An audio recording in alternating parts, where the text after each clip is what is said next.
previously on the coast of Strahd, you all had met up with one Irina Kalyana and her brother Ismark the Lesser at the burgomaster's manor in order to help him by getting her out of Dodge, as it were. But you were beset by the dead.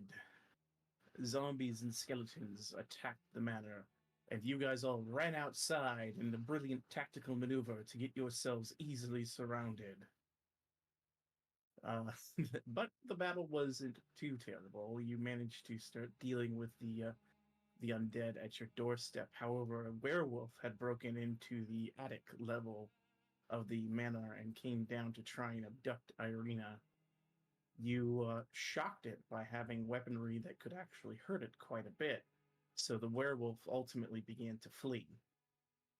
You pursued it to the rooftop through the attic, but were unable to kill it before it could escape. It made mention of some individual that it referred to as she was going to be pissed, but the werewolf escaped. You then spoke with Ismark and Irina, mostly Ismark, as the brother was kind of helming everything for his sister, who attempted to help you in the combat, but wasn't a very steadied hand. And Ismark offered you everything he could. Any weaponry you asked for, any other items that he could give you, he was more than willing to help if you would help them bury his father, so that Irina would feel better about leaving the town and not leaving any unfinished business. You agreed to do so, so you escorted the casket of the burgomaster down the street, up towards the graveyard. At the graveyard, you met Father Donovich, who was a holy man, um, who was worshiping the Morning Lord. And you heard the screaming of one. Well, you never got his son's name, but apparently his son was trapped down in the cellar of the church. When you asked about it, Father Donovich explained to you, quite sadly, that his son had been turned to a vampire, and all he could think to do was to trap him, as he was not strong enough to kill such a creature. The vampire had since been languishing in his cellar, hungry for blood, and he warned you to not let it out and that he had it under control. And you kind of looked in on Donovich and realized that this was an unfortunate truth. He was not lying to you, and he was very sorrowful for the fate of his son, whom I don't think you guys learned much more else about that. But you walked with him, taking the casket of the burgomaster up to the graveyard where rites were done to bury him. Father Donovich said some words of hope and the return of light one day, and blessed the casket as it was laid to rest. A fiery steed ridden by one Rahadin arrived, so that Rahadin might deliver the condolences of the lord of this land, Strahd von Zarovich, to the burgomaster's son for their unfortunate loss. Father Donovich wanted him to leave, saying he was not welcome here at the Church of the Morning Lord. Rahadin decided to get a little close and get a bit taunting with Ismark for whatever reason. After exchanging a few barbs, Rahadin left on the back of a nightmare, probably back towards Castle Ravenloft. You then, after burying the burgomaster, spoke with Ismark some more and finally agreed to go ahead and take Irina out of the town. The best bets you had was probably Wallachie, a town that was northwest away from Barovia.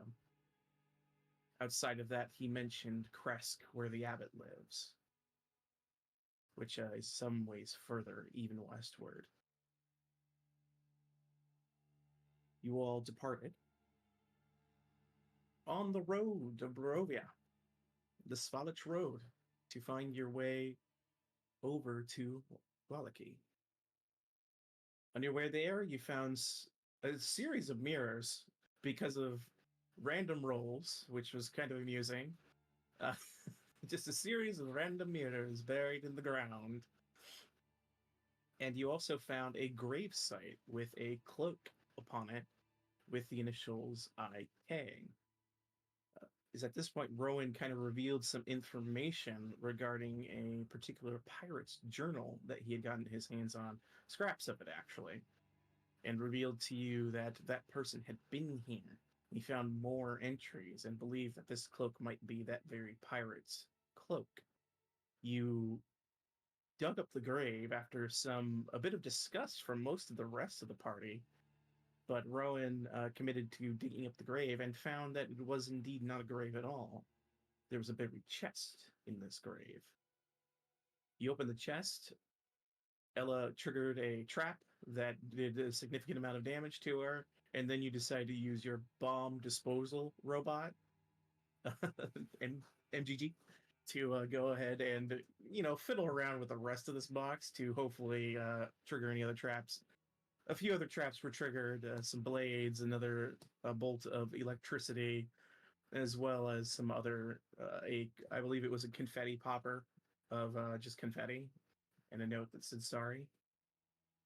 But you found inside of there a dagger, as well with a ivory hilt that looked like a tentacle, like an octopus tentacle, as well as I believe you got a potion of healing, greater potion of healing that was in there, and yeah, just some interesting items. So some treasures to be found. Apparently, if you continue to pursue the story of this pirate, it would seem. That being said, you continued down the road where you finally got to the gate, the western gate. There you saw a carriage stop with one Aragal, the man who drove your carriage to this horrible place.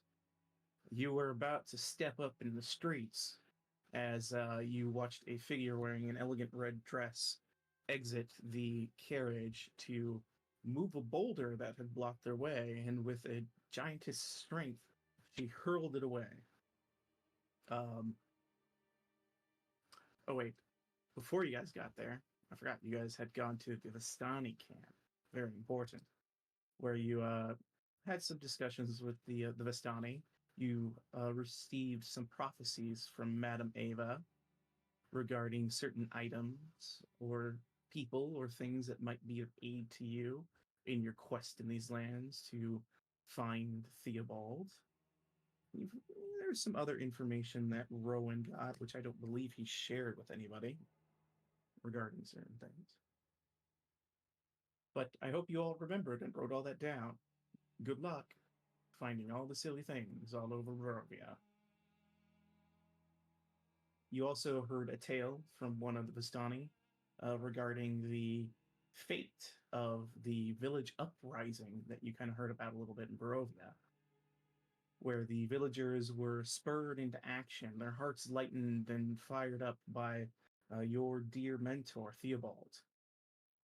And with a druid and powerful wizard at his side, an attempt was made on Castle Ravenloft to defeat Strahd von Zarovich. A mission that ended in folly. The wizard was cast off of the waterfall into the river below, and the lake and river below. Theobald was beaten down by a woman with giantess strength and taken away. No one knows what became of him. And the druid that was there broke and fled in fear. So, coming back to the woman you met on the road, you learn that this is one of Strahd's brides, Anastrasya, who was a bit aggressive, and handsy with people. You her magnificent display of strength. She walked up and asked if she could break your machine because she didn't like it. To which Rowan consented. You know, she asked, got consent, and threw MGG across the road about 120 feet or so and broke him to bits. So your robot doing all the dirty work of exploding and being thrown and crushed every which way to Sunday.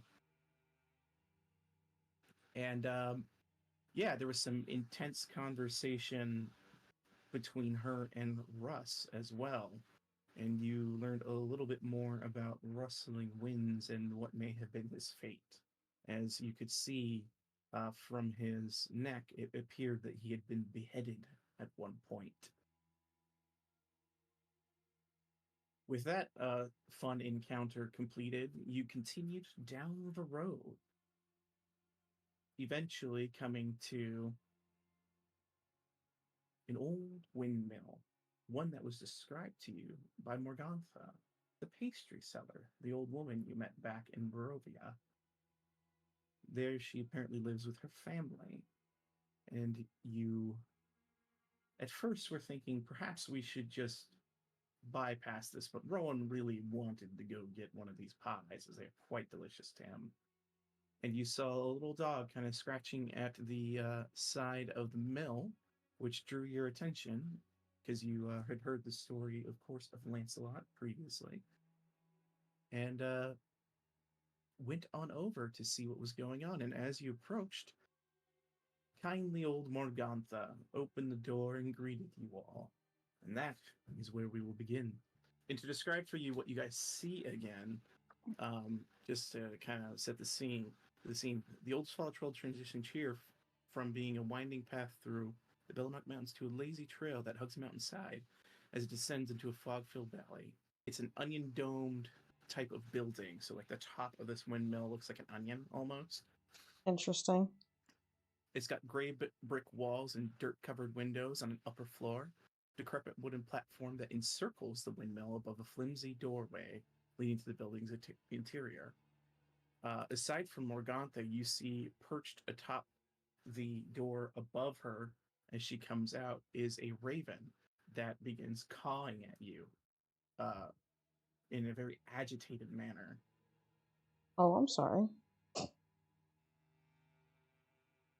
And you see that she looks up at and goes, "Oh my, another little raven found its way to our doorstep. Shoo shoo, won't you?" And she like does a little shooing with her hands. And the raven squawks at her. Okay, so she did not have a raven before then with her cart. Mm-mm. No, I don't think so. Yeah. And she acknowledged us, right?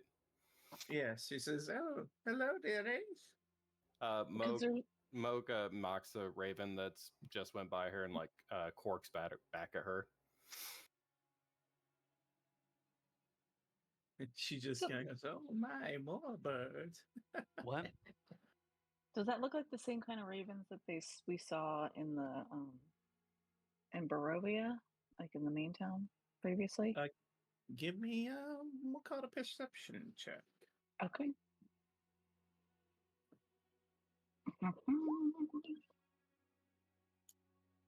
Um, I mean, could I also get insight checks from the two of you? Okay.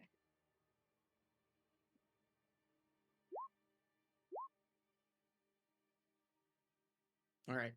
The first thing you notice is all of the ravens you saw in Barovia, they are that like black feathered, but there's like a little tinge of blue to them as well. And each one of this raven here actually has the same look to it. It's a very like Okay. similar species of raven, it would appear. Okay.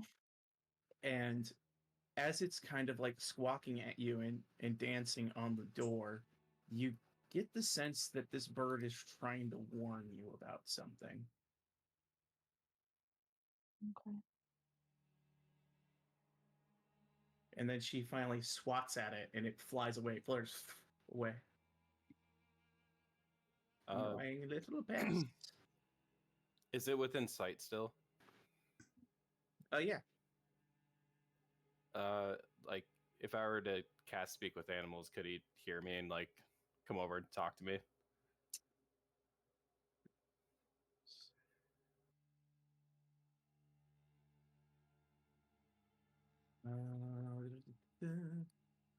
I'm just double checking the. If you would like to cast it, I believe you can, and you can just kind of shout to the raven if you'd like. And what would you like to say to the raven? Like something along the lines of "Here, friend," or "Come over here." Give me a persuasion check.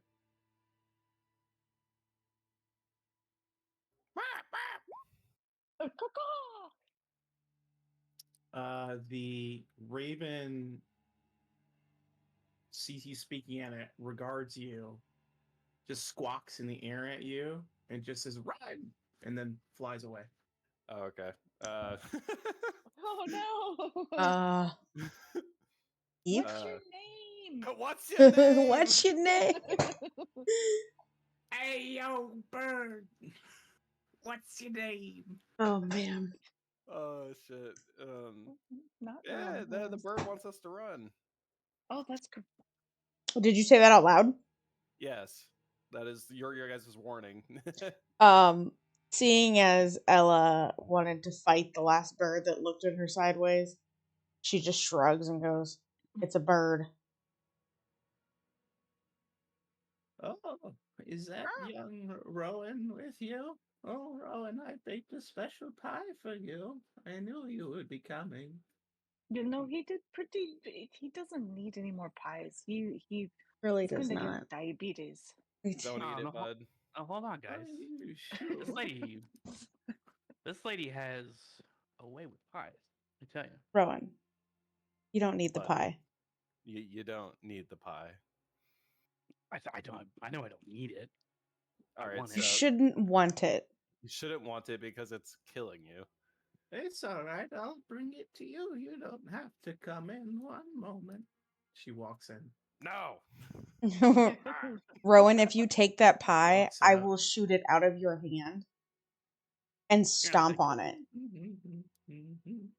Oh, gracious. Can I help you? No, thank you. We don't want any pie. We're good. He's good. He's in a PA right now, so can't really have any pies. Is that true, Rowan? We You don't only want have the meetings pie? every As she's Thursday. holding it up in the air, and the air just wafts the smell of the pie into your direction, Rowan. Can we cast moon? Does anybody I was want gonna to say cast Mo moon? smacks it out of her Prestidigitation. hands. Oh, Prestidigitation. It's Make it go away. Oh, he's not addicted to it anymore. He took the No. potion. Yeah, you had the No, potion. no. you And- use. Well, Moke's smacking it out of her hand. Make a strength check for me, Moke. Mo not very strong. It's an Alright. old lady, but you never know. I'm going to oppose with her strength. Oh, it whispered it. I didn't mean for it to do that. What did it I'll let whisper? you know she rolled a 19. Oh, Oh, god damn, she's so strong! As you go to smack it, she literally grabs your wrist and holds it and goes, "That's not very nice." And it is this powerful grip on your wrist. Really, Moog? You gonna let an old lady beat you like that? She actually starts to bend back a bit, and you can feel it tensing on your arm, like the bones starting to strain. Now. Hey, Nah, you should let go of him. Please let go of him. You're hurting That's him. like, you're not gonna let that old lady beat you up, are you? Yeah, we're gonna go ahead and turn into a wolf real quick. Turn into a wolf. Rowan isn't addicted Wait. anymore, right? Wait, question. If he turns into a wolf and she's holding onto his hand, does she hold onto the wolf hand too now? Yeah, she's got his paw. That's dope. In her hand. She's like, "Oh, I'll let him go. Here you go, little wolfie." And she pats your head. Oh, shake. So Rowan, he's intellectual. Mm-hmm. He he has enough wherewithal to understand Puppy. what happened to him the last time he ate that pie, right? Make an intelligence check, I guess. Mo, the dog. The dog's running away. Mo, the dog's running away. Right, you guys. The dog kind of scampers off. No, get the dog. No, don't run. That's Lancelot. Because Or, it was kind of my guy like doesn't know doing anything about it. circles. It was kind of doing circles, sniffing, and then it's like it smelled something and started to run. He's fine. Can you still talk to Uh, him? And but speak Rowan, animals and dog? yeah, I mean, you can reasonably assume that you felt addicted to these pies, and that whatever you took from the alchemist purged your system of it. And he knows it was the pie that was making me feel bad, or is that like, was I able to connect those dots? You know that you were addicted to the pie. What's making you feel bad, like in the night? Are you talking about? Yeah, like the nightmares and stuff. You Because those are don't supposed to give like think good dreams it's or something. you don't think it's related to the pie, because Okay. everyone else who ate them had good dreams, or except for Nat, who had some dire prophecy fill her brain. But that you're like I did not that have a seems good completely dream. unrelated to everything that was going on with the pie situation to you. Right. So he walks up, but he's just like, listen. Yes. I appreciate the effort that went into that, and it truly is one of the most delicious things I have ever eaten, and I pray the day comes when I find something comparable to that. But I did feel a bit of dependency the last time I ate this pie, which was uncool. Oh, well, they are Step one of quite is acknowledging you addicting. have a problem. And you guys at this point hear a cry come from inside of the windmill. Like, please. You He is shut- really working for Rowan. Oh, we heard two voices? Yeah. You heard a please and then shut up. Who's in there? Oh, just some yes, dearie. Never you mind. Oh, you're not going to invite us in? You're going to give Oh, us would you like to poisonous come in? pies and then not invite us in? They're not poisonous. They give you sweet dreams. Didn't you have a sweet dream? I Actually, did no. not have a good dream. Mine was terrible. I've I've had a had pretty good dream. nightmares That's because in a you're row. cursed, child. Oh. Submit a tomato. Rowan, are you cursed? Yeah, I'm I sorry. think I am. Oh. I'm also haunted, so. Oh.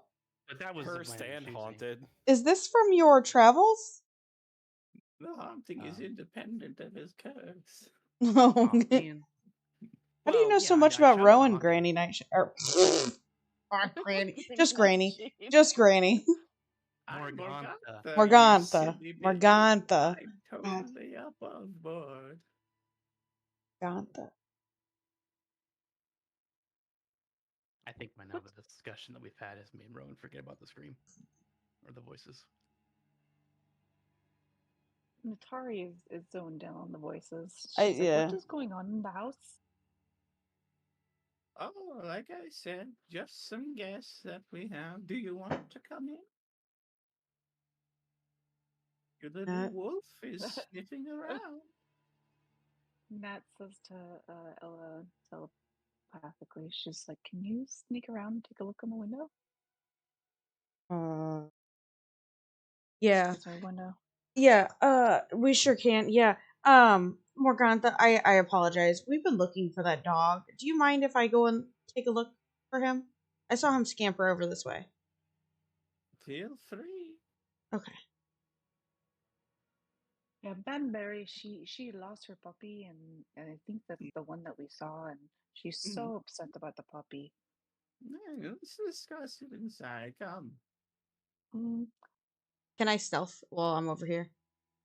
Get up to this tree. Yeah, give me a stealth check for your very, very cunning rude.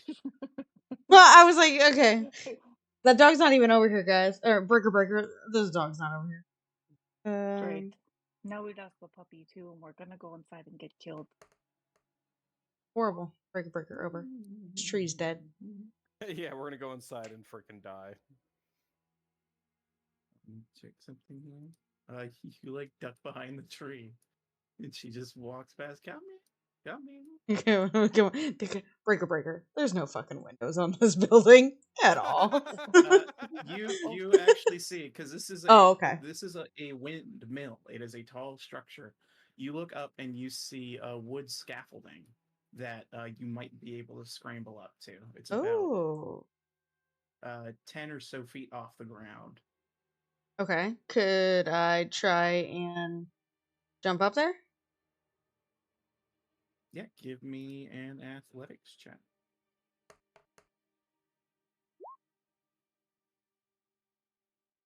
Double check here.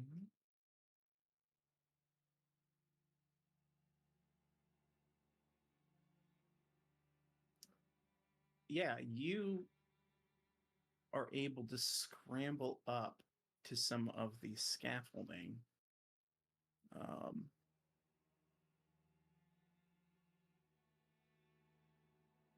Just double checking here.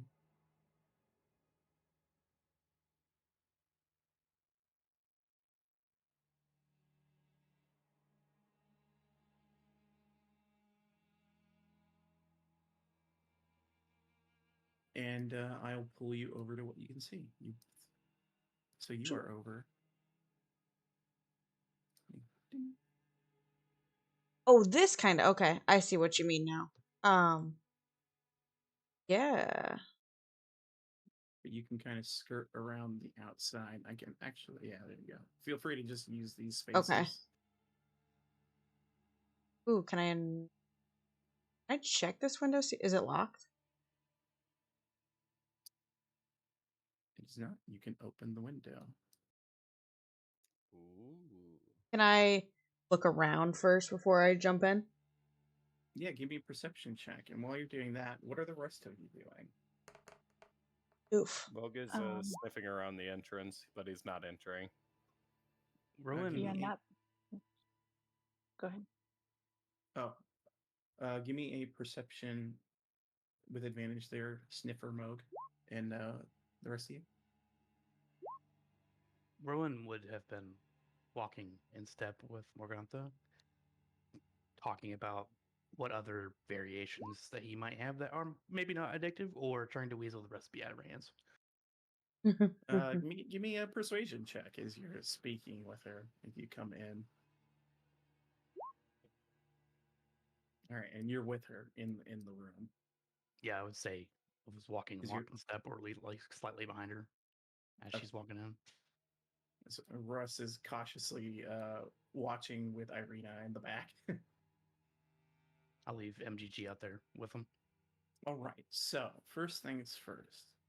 Ella, you peer in, and the hard thing is that these windows are all like mud caked and dirty, so it's kind of difficult to make out what's inside. So you open it up as you have, and you look inside, and you see what appears to be most of the chambers taken out by a large millstone connected with wooden gear shaft that rises through the ceiling in the center of the room. A stone staircase leads up toward the sound of loud clanking. And you also see the staircase that goes back down, probably to the main floor. Or goes down and this one goes up. You're around the rest of. Okay, so there's windows on every side. Okay. And you see,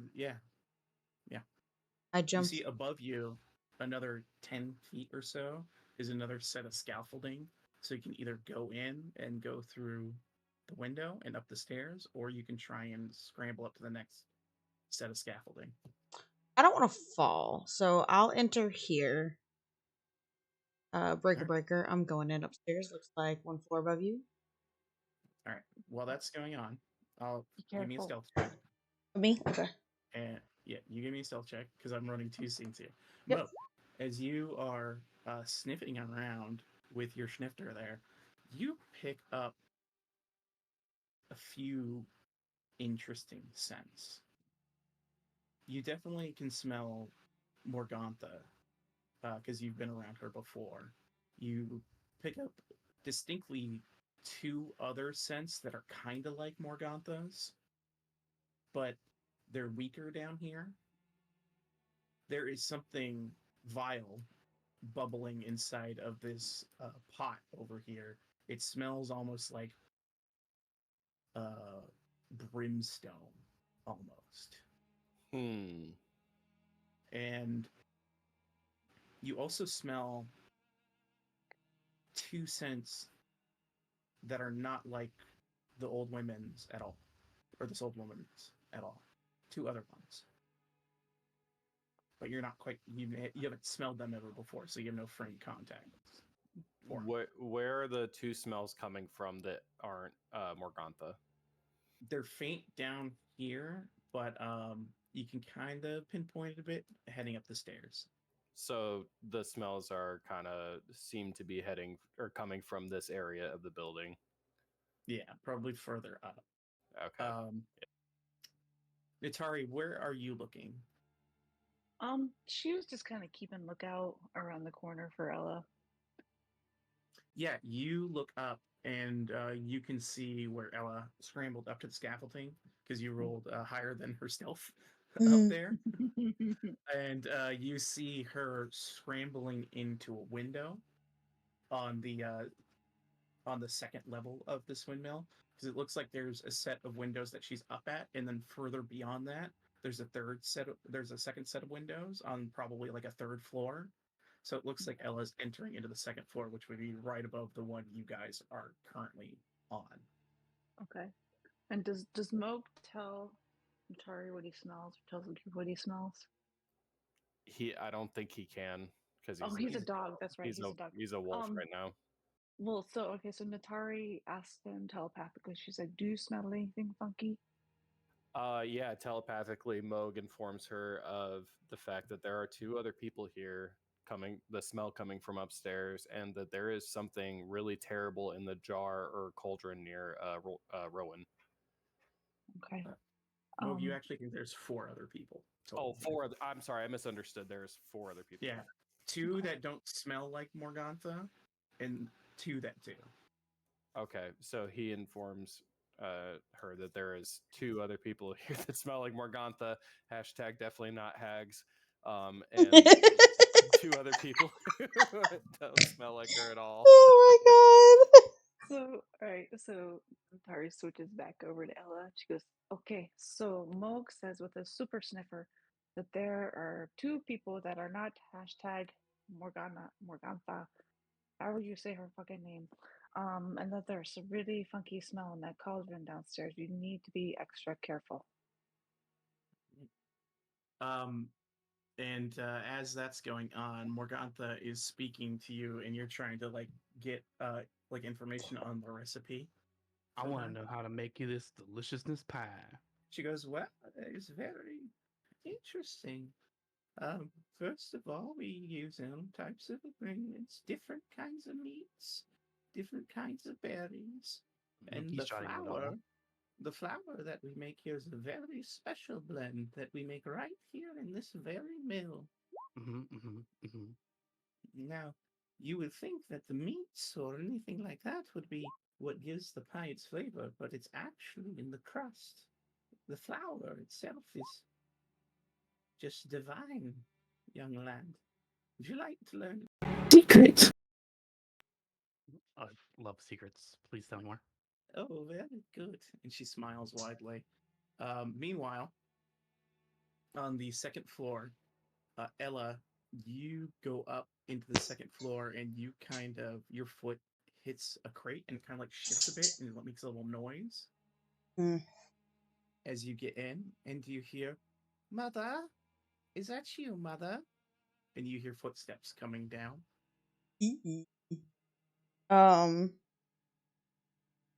Nope, don't like that. Can I jump back out the window and then jump down? Make a quick dexterity check for me.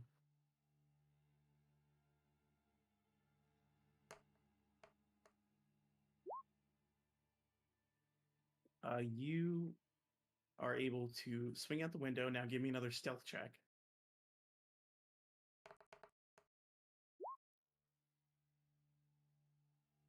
And you see his two figures come down the stairs. What the fuck? You You see the this fuck? figure, and then this figure And she said, come down the "Mother, stairs. is that you?" Yep. And as you jump out the window and begin to try and hide, this one looks over and says, "Mother, we have someone on the second floor, Mother." And as Morgantha is pulling you in to tell you the secret, she goes, "The secret is," you hear the shouting from upstairs. And she goes, "Oh my, looks like we've got troublemakers." And we'll roll initiative. Shit. Well, that just happened. We're gonna kill our rogue later. Don't worry Yeah, I had to check what their passive perception was, and you rolled just low enough that they could spot you. What have you done? What have I done? about it. That's not good. Oh, yeah, he's like,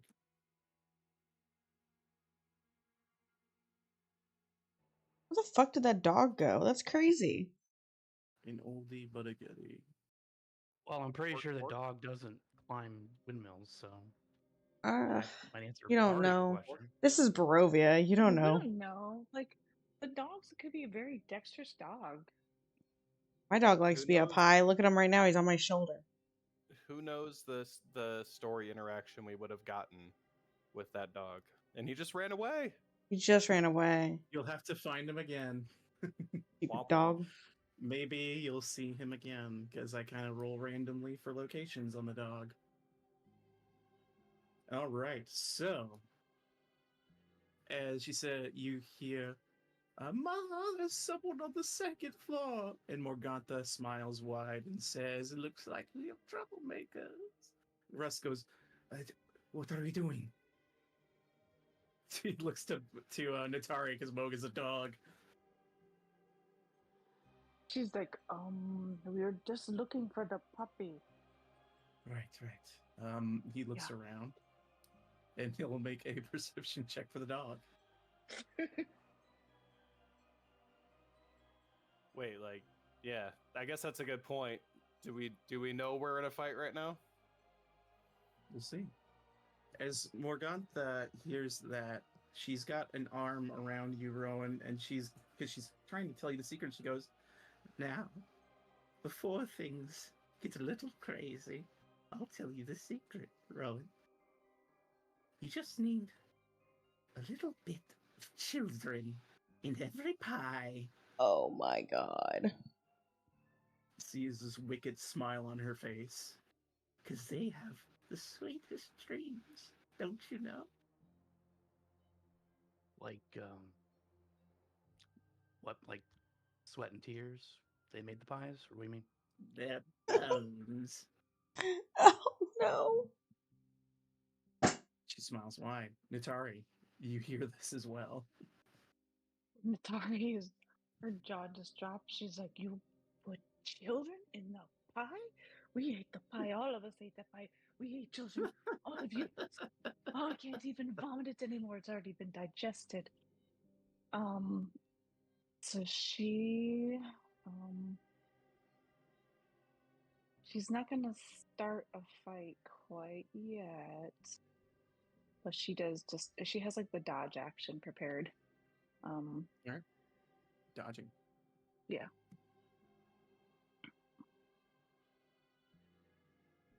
And she relays that information to Ella that there were children in the pie. Oh my god. We ate those pies, Breaker. We can't even throw them up. They're digested. That's just what I was telling you. You can't even throw it up. It's Speaking of crazy. which, Ella, you are on a windowsill about 10 feet off the ground, and these two, well, let's call them what they are, hags, are looking at you. Okay, so then the dex save was not to jump down. It was literally dex out the It was window stealth. to get out the window without, like, beefing it hard and falling.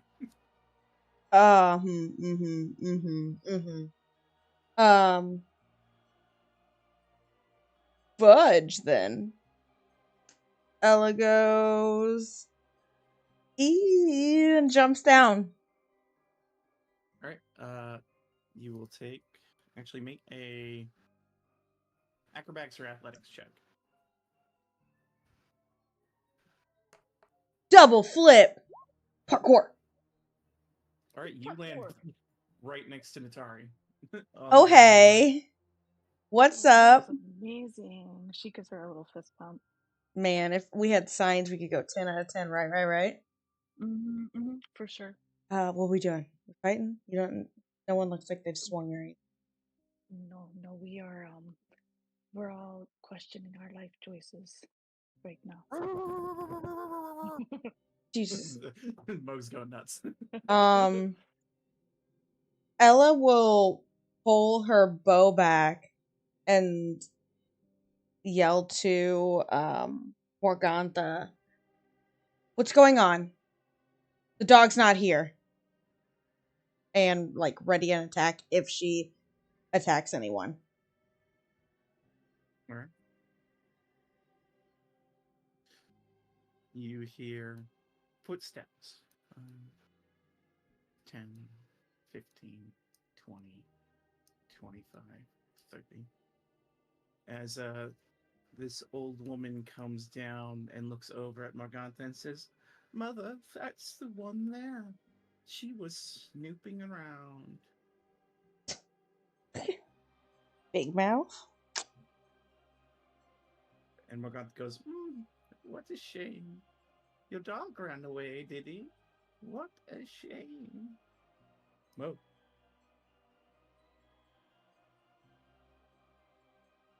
Okay. So Moog interpreted that she fed us children.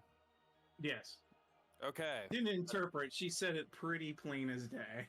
No, didn't interpret. He heard that right. Oh, yeah. Yes, that is the comment that was spoken in this moment. He's gonna charge. He's probably gonna regret this later, but he's gonna charge. And he's gonna bite Morgantha. Bite her right in the neck if he can, but probably in the butt. All right. 20 to hit does hit.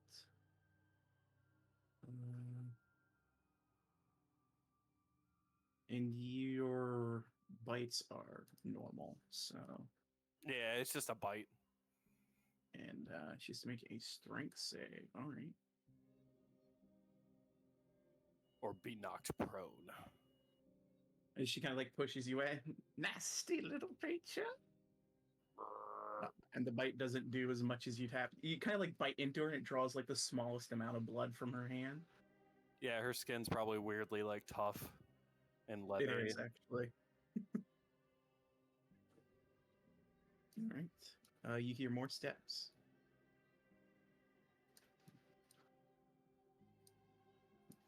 As Rowan, you find yourself quickly surrounded by these women.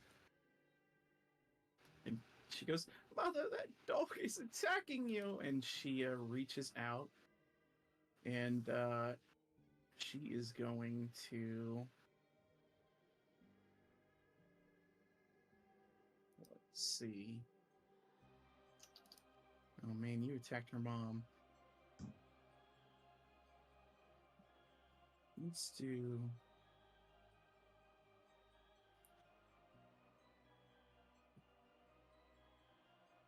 Check what the save is on this spell.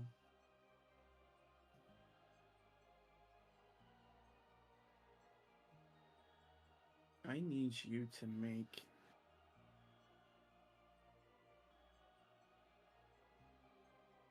a a wisdom saving throw, Moog. Okie dokie. Oof. Ooh, unfortunate. What would you say is the greatest manifestation of Moog's fears?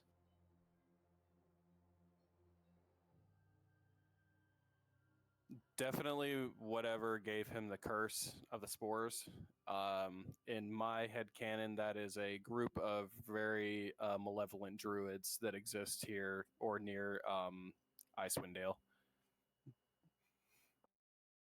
All right. Yeah, you suddenly become racked with terrifying images of spores spreading throughout your body, your entire body turning into this horrendous spore form that you hate and has cursed you all your life. The cackling around you in your mind drives you to fear. You are currently frightened. Imagine the Last of Us zombies and Moog becoming that. That would be his ultimate fear, probably. That's not And technically an roll. attack, right? You saw her wave her hands and cast some sort of spell, and Moog seems to be locked with fear. It's up to you if you want to interpret that as her attacking.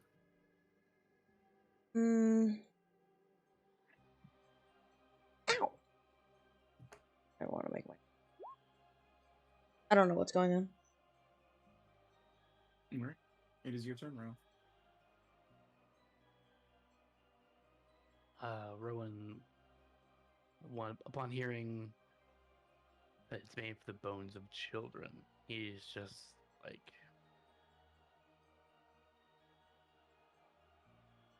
and there's no other way to make that? Afraid not? Older Let's people have their dreams all torn apart. They're so sad, but children are so full of hope. That's disappointing. Well, if you'll excuse the dog, I think we'll be on our way. No, no. Time to teach rude people a lesson, dear. If you want to stay put, we won't hurt you. Man, these people should learn how to run, maybe. I don't know, listen to birds. He just takes the dodge action because he's surrounded. Understood. Irina sees this unfolding and just kind of backs up and takes a dodge action unsure. I had my Meg following her. Can it just stay lockstep with her? Yeah, sure. It'll follow up with her and just kind of protect her. Russ kind of peeks over and sees like just Moog that's barking and probably whimpering now in fear. And he's just like, "Are we doing something? What is going on? I'm so confused." Me too, I can't tell. He takes a dodge. He doesn't know what else to do right now. Morgantha looks to Moog and says, "Now, let's teach rude little puppies a lesson, shall we?" And she is going to go, "Oh, unfortunate for you, kitty cat," as she rips a lightning bolt straight through Moog and through Russ. I need you both make dex saves.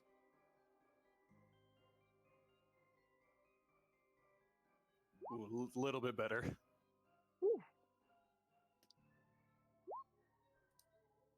All right, Russ fails.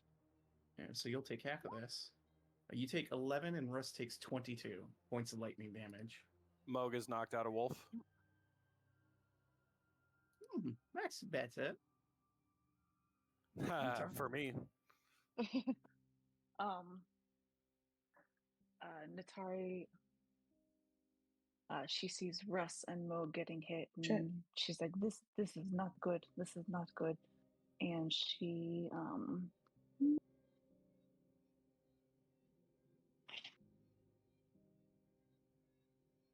is going to activate her Twilight Sanctuary.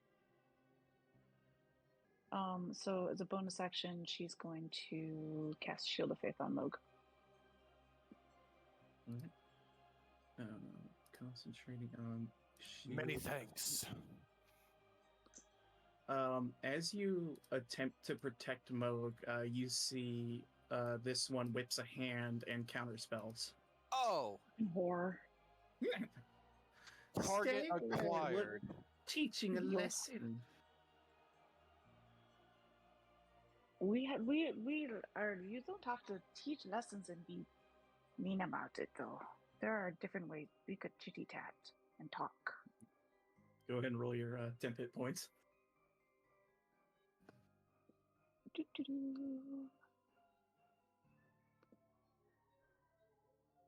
Oh yeah, big numbers. Oh wow, Hey, automatically. Oh, I had them from before.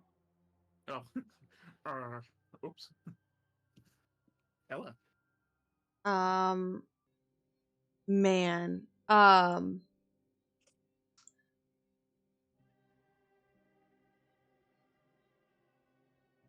Can I, as my action, lower my weapon and speak to Morgantha and say, I was in the wrong for sneaking around, but I knew something was wrong with those pies.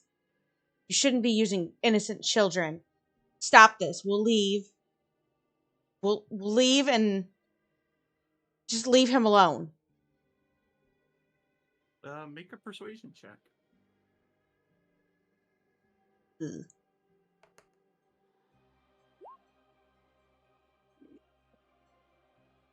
Do it, She like their just- babies.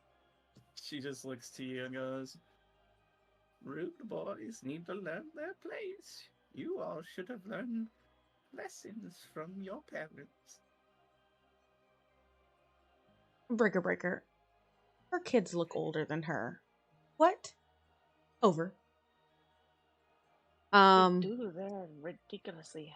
As my childlike. bonus action, I wanna incite her. There's insight check again. It's against her Riz. Yeah, against her. Alright. Yeah, you got your advantage. Okay. Good. Are you trying to raise me like the Mhm. wrestler? You know, when it works, it works.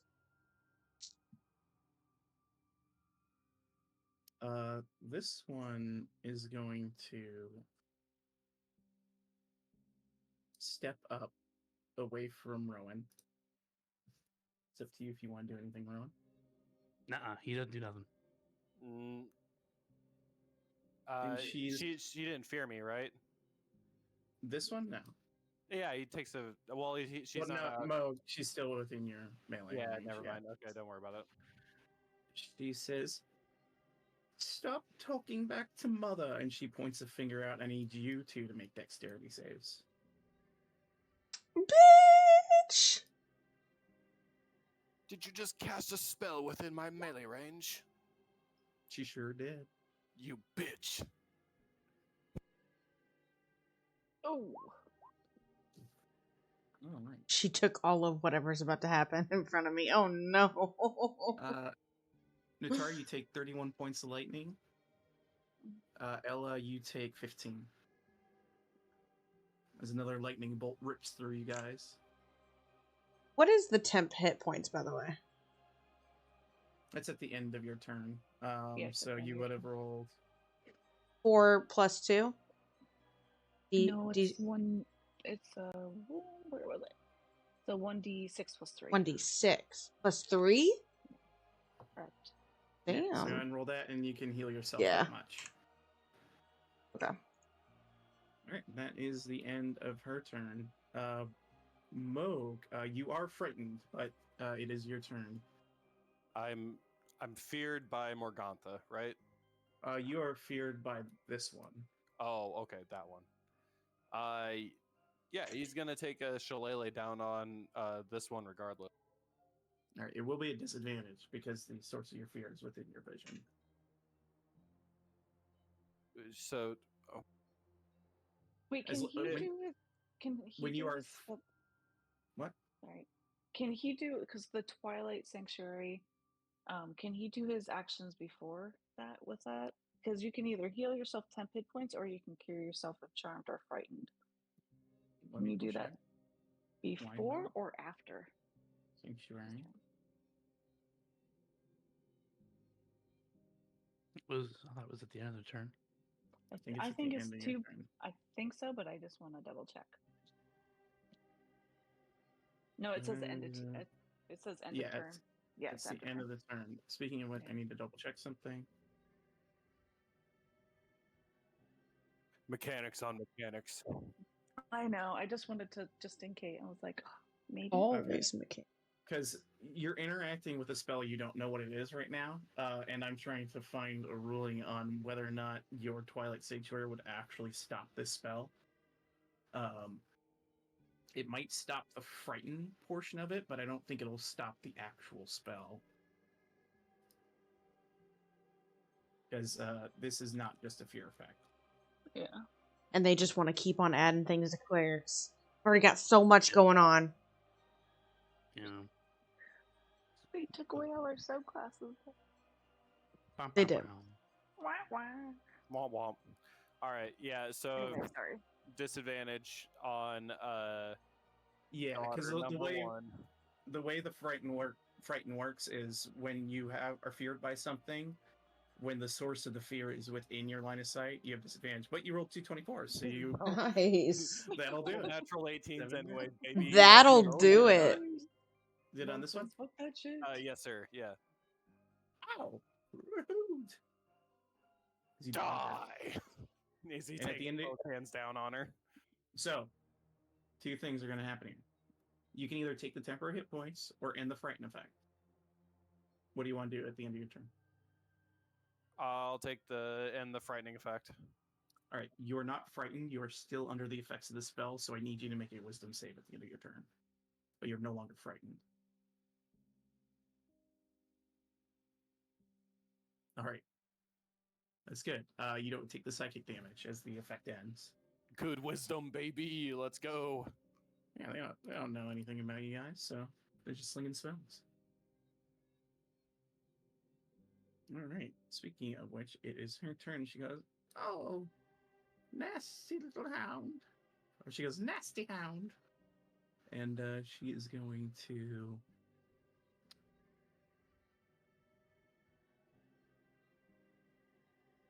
step up to you. And then she is going to cast.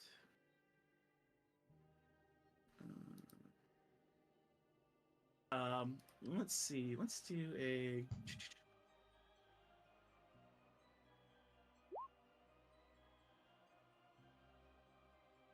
She's just gonna claw at you, I think. For the moment. Actually. Yeah.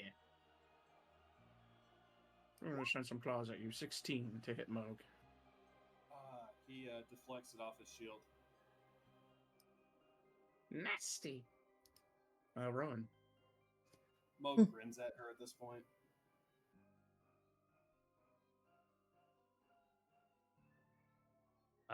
Rowan is watching all this while he's trapped in here. No, no. And he's just like, if only I could run away, and hinting suggestively at everyone. And he's he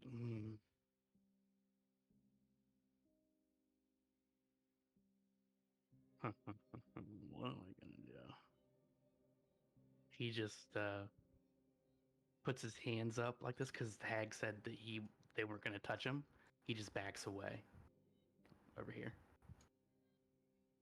Now stay downstairs where I can see you. He's not moving. He only moved. He's just like, I'm not going anywhere. Yeah. He's just backing away. She just says that as she sees you moving in the direction of the stairs. Yeah.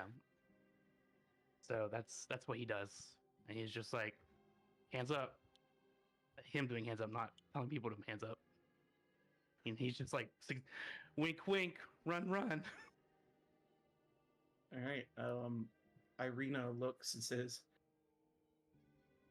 she sees lightning bolts flying, and I'm gonna actually make a wisdom saving throw for her. She steals herself and looks to just anyone over here and says, "What are we doing?" Get the fuck out. We are getting our asses kicked by old ladies. She nods and she will retreat. 5, 10, 15, 20, 30, and kind of go back.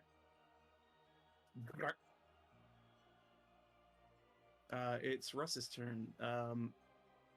He's going to run up to Natari, who took a lot of damage. And he's going to heal her with a cure wounds. Healing you for 11. Thank you, Russ. How does Nataria's telepathy work? Like, she do has you to- have to cast something? She does, yeah. Like Okay. she has to initiate it. Yeah, she can. Do I be able to link this here? Russ is going to move away. For the last of his There you movement. go. And She has an open link with Ella. Why I can always go, a breaker. We're fucked. yeah, it takes her action to to start the link. Yeah. All right. Morgantha looks at you, Mogan, says, "Now, don't hit my daughter." And she points a finger in your chest. I need you to make another dexterity saving throw. Fine. She's gonna upcast this one. He's gonna react to that too. Is it lightning? Yep.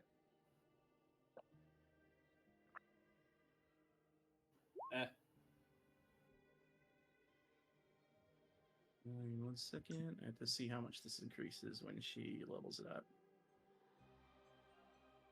Picking lightning as the damage type, obviously.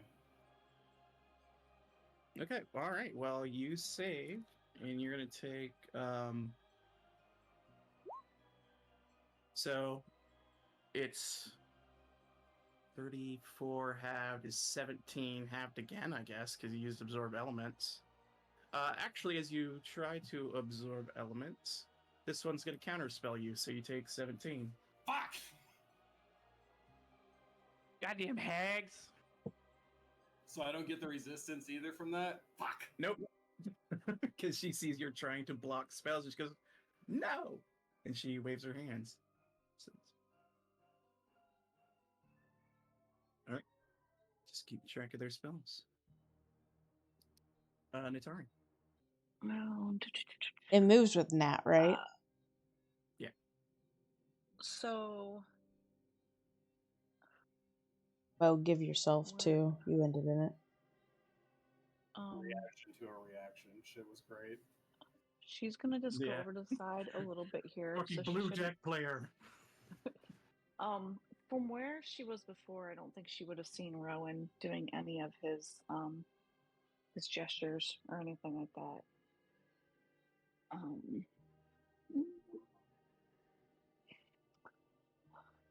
mean, he was speaking quite loudly too, so. Yeah. He did She said- verbalize it. Yeah.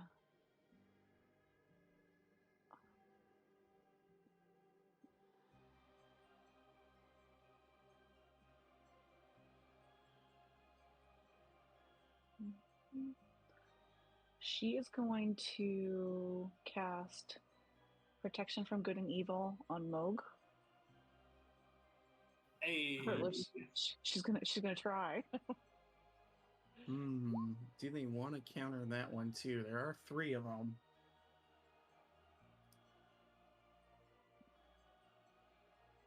Yeah, you're. No, they'll let that one go. Okay. And she's like, "We need to get the fuck out of here." And she is that one of the hags that's right next to her?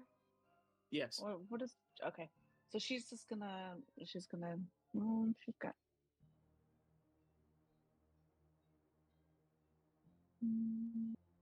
She's not gonna move quite yet. How is Moog looking healing wise? Yeah. He's about half dead. I don't know how Half to dead. describe that. No, okay. So bonus action. You cannot healing word because you cast a level spell. Oh, that's right. Just kidding. JK. Yeah, No, I know. Baldur's Gate 3 brain. I understand. Yeah. Yep. Exactly. You're like, oh, I can do that. Then yeah, she's just going to. Can I take a dodge action as a bonus action, or is that a thing? That's an No. action. I think rogues and monks have abilities to do stuff like that. All right. Or nope. She doesn't. monks do. Then All right. that's it. Speaking of rogues, Ella. Oh, roll your attempt, Joey. Hey, it's me. Okay, so she's Ella's gonna back up one. Be like, please, just let him go and we'll get out of your hair. As she draws her bow. All right. So you're attacking. I'm gonna try one more time to persuade her if that's okay. All right. Give me another persuasion check.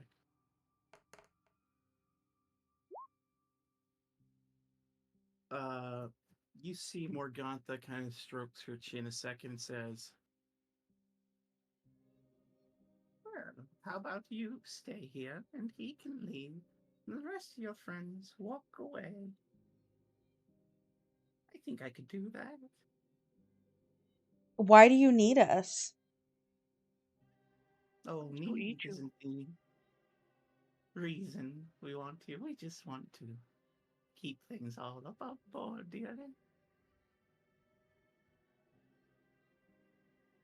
All above board. You're feeding people children. Yeah, like Ella like squints at her and does the whole like whatever that girl like with her head like what? These are enterprising businesswomen.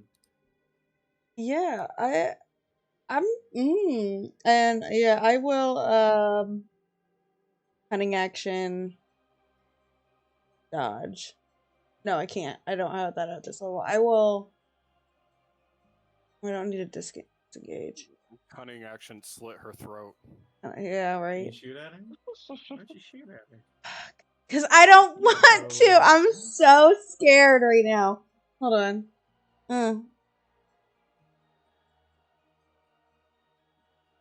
Well, this isn't the consequences of my actions. Oh, a crossbow's only 30 feet. Okay. Fuck.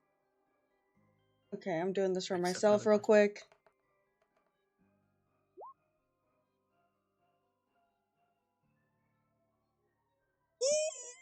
He's stupid. Intelligence? Nope. It was for myself to see if she'd know not to shoot. And, actually, you're shooting at Morgantha? Oh, I get advantage. You have your advantage. So roll a second time. See if you hit. That's much better. That'll hit. I was gonna say, I thought you rizzed her earlier. I did rizz her up. Mm. All right. And she your knew it too. Was not magical, correct? Correct. All right. It kind of thuds dully into her shoulder. And then quick question: when it says range 30 in parentheses 120, the 120 is at disadvantage then? Correct. Okay. I'm done. So with your Rizzler ability, it would be at a normal attack. I did that, and then the consequences of my action, I moved back. Still in. Wait, hold on. 5'10", 5'10". There we go, over here. She's at half. She has to move if she wants to see me. And then roll 1d. Not F. 1d6 plus 3. 3. Okay. Nice. This one steps over. They've surrounded Moog, and she's going to point her finger again. That You direction. I need motherfucker. both Ella and Natari to make another dex save.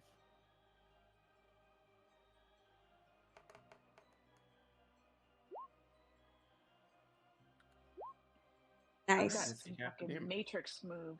Matrix. You each take 13 points of lightning damage. You guys are rolling really good on these saves. It's really lucky. Thank You'll die God. a lot slower. Oh, yay. Yay. Notice how he said you'll die. Mm-hmm. It's okay. I've already died. Moog, your turn. Yeah, you already That's got your lovely. one freebie. Yeah. Got a bunch of lovely ladies around you. Yeah, there is. And Moog is going to. He's going to do a moonbeam on Morgantha. It's a con save, I believe. Yes, DC 14. She succeeds, so she takes 3, I believe. Beep. And you are concentrating on a moonbeam. Yep. The light, and she goes, "So many moon worshippers here these days." The moon will cleanse you. I don't know, something like that. Something like that. Nice line, Batman. Right. Anything else, Mo? Nah. Wasn't Alright, it Bella's he just that gonna- had his Batman outfit? Slap you with her claws for 18. On Mo. Moog's down. And Moonbeam Wait, disappears. wait. Oh, wait, I end my turn. wait. Temp hit points. The Oh, yeah, protection yeah. from good and evil, doesn't it? Oh, Because they're yeah, creatures, aren't they? disadvantage. oh yeah. Disadvantage, alright, so It's a yeah, I would miss. disadvantage. And also, yeah, get your 10 hit points. Oh, actually, I need a con save from Unitari for concentration on that spell. Okay. Please, please, please, please, please, please, please. Alright, so you maintain that spell, so there's a disadvantage strike. Moog, you do not get hit, but go ahead and roll your 10 hit points. Rowan. Is that 1d6 plus 2? 3.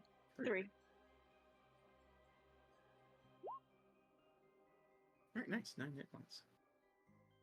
Should have picked a different one of you to murder. You're just annoying to hit. Just Really kidding. glad I didn't Rowan, switch you're up. spots. Stupid hags.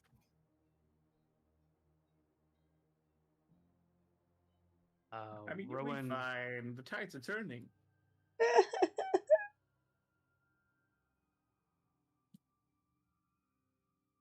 Rowan is extremely cautious right now. He's a book nerd. He's inside of a thing. Moog's getting bukkakied. Oh Literally. my. Oh my. You never thought about Those this? are not the ladies. While that you were you talking want about to be worms? surrounded by. It's a reverse bukkake. Oh. He is like, Russ, convince these people to get out of here. I'm trying. I don't want you Tatari. to leave you alone. You're going to die if you don't. I've already died. For good, maybe. I don't know. For good. Wait, I don't know. for real this time? He readies. No, he just takes another dodge action. Yeah. Isn't Alright, there a Rena, window like above you? There's, you could He go doesn't know up that. and then He around. doesn't know that. Oh yeah. Russ's turn. He is out of spell slots. Oh boy. Oh, Rowan, don't forget to, get your points. I already have a good amount of temp hit points. Oh, you do? I don't Okay. Get your points here. Never mind. Does he have any more healing? He's got some healing He's got his other healing spell. Just got his healing light left. Ella's really hurt. Natari's really hurt.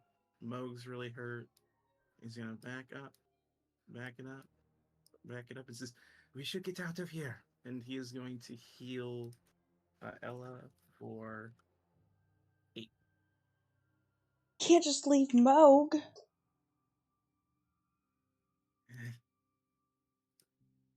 Morgantha's turn.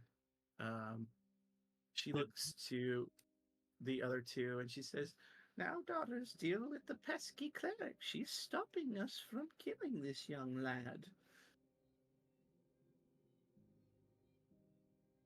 And she walks around Moog to Natari.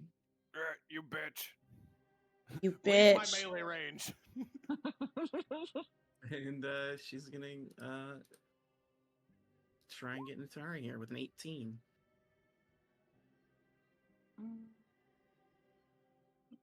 I am exactly an 18. All right, Ew. 11 slashing. I need you to make another con save.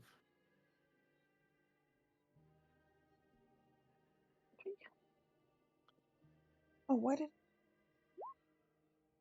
All right, you maintain the spell. You are on death's door as she just Again. rips into you and says, "Just leave, dearie." It's your turn. Gosh, I've never. If I disengage, do I take an attack of opportunity? Nope. Okay. Run away. Okay. Natari looks to Moog and Rowan, and she's like, "I don't want to leave you, but I am going to Get die. the fuck out of here. I'm going. So she's gonna disengage and 5, 10, 15, 20. I take my circle with me. You feel the light of Selune disappear from you as I'm so sorry, guys. yet another one of Selune's clerics flees this place. Oh gosh. All right, and can I bonus action myself? We use a spell. Yes, you may. Yes. Okay. So she's gonna healing word herself because she's, about Owie? to die again. She's gonna do it at a level 2. Actually, she's All right, Ella, and I'll also get your 10 there, Joy.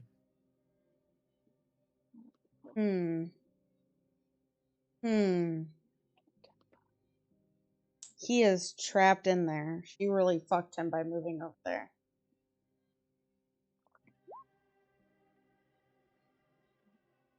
Moog is screaming for all of you to leave at this point, Rowan including. Excuse me, I've been trapped in here the entire time. We're He's both dead trapped. on his face with the Yeah, window above he's his trying. We're trapped in this lovely room with 3 lovely ladies. Yeah, even if I tried to like pull her, she's right after me. So he can't really do squiddy squat. No, just get out of there. She's gonna 5, 10. Wait, hold on.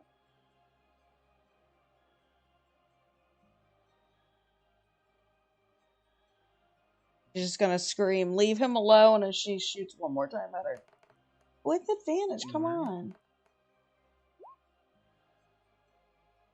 Your hands rattling as you scream for your friend to be freed.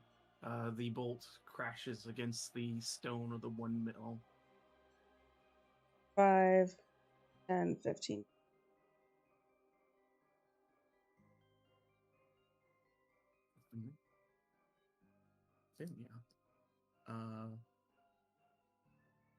She is going to turn to Moog and say, "Should I do it, mother?" "Yes, may as well." And she points a finger at his chest. Another dex save for Moog. We're going to use the big one. Boop. Ooh. So 13 points of lightning damage. And Moog is down. No, wait, As, he has 10 hit Wait. points. Never mind. All right. Yeah. 9 health left. All right, you just see a flash of light in here. Rowan, you watch as a lightning bolt rips through and scars the back of the wall. You see there was a toad in a jar that gets completely incinerated by this lightning bolt. Poor toad. Leave! You gotta make It an is your opening. turn, Mo.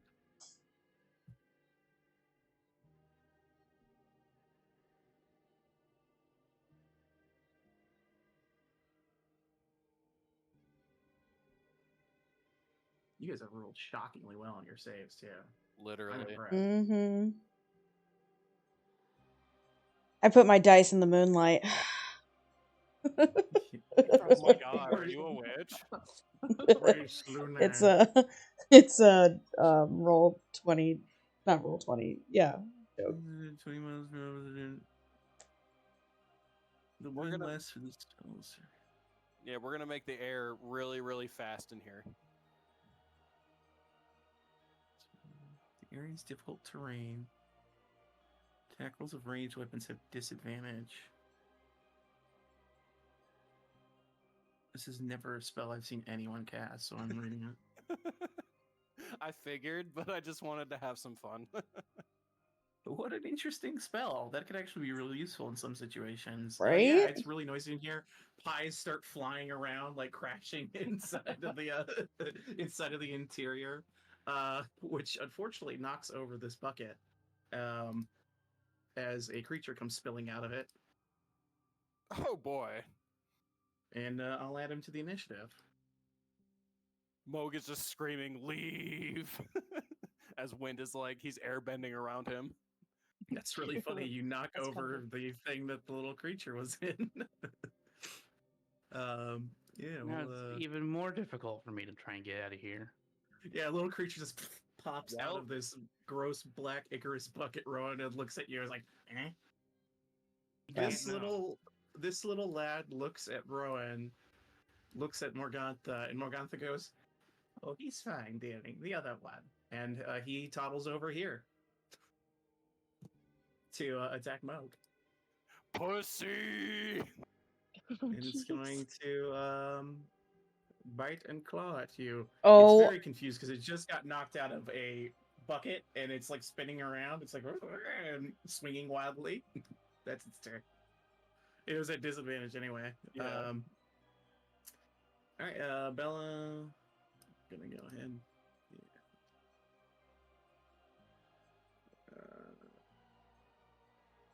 Let's see. Yeah, she's gonna move into here and attack you. It will be at disadvantage. I assume a 14 doesn't hit you. Rowan, are you still chilling? Are you gonna try running upstairs? No. He doesn't. No one's told him anything about there being a window up there, All right, Irina. and he doesn't know. Irina is fleeing the combat, so your robot is following her faithfully. Yep. Russ looks back. And he says, "What are we running?" To these two. I mean, I nod. So does He Natari. Gives us She's all a like, nod we back, need to and go. he starts to book it down the road. He quits the field. So if you guys get to this area here, you have left the combat.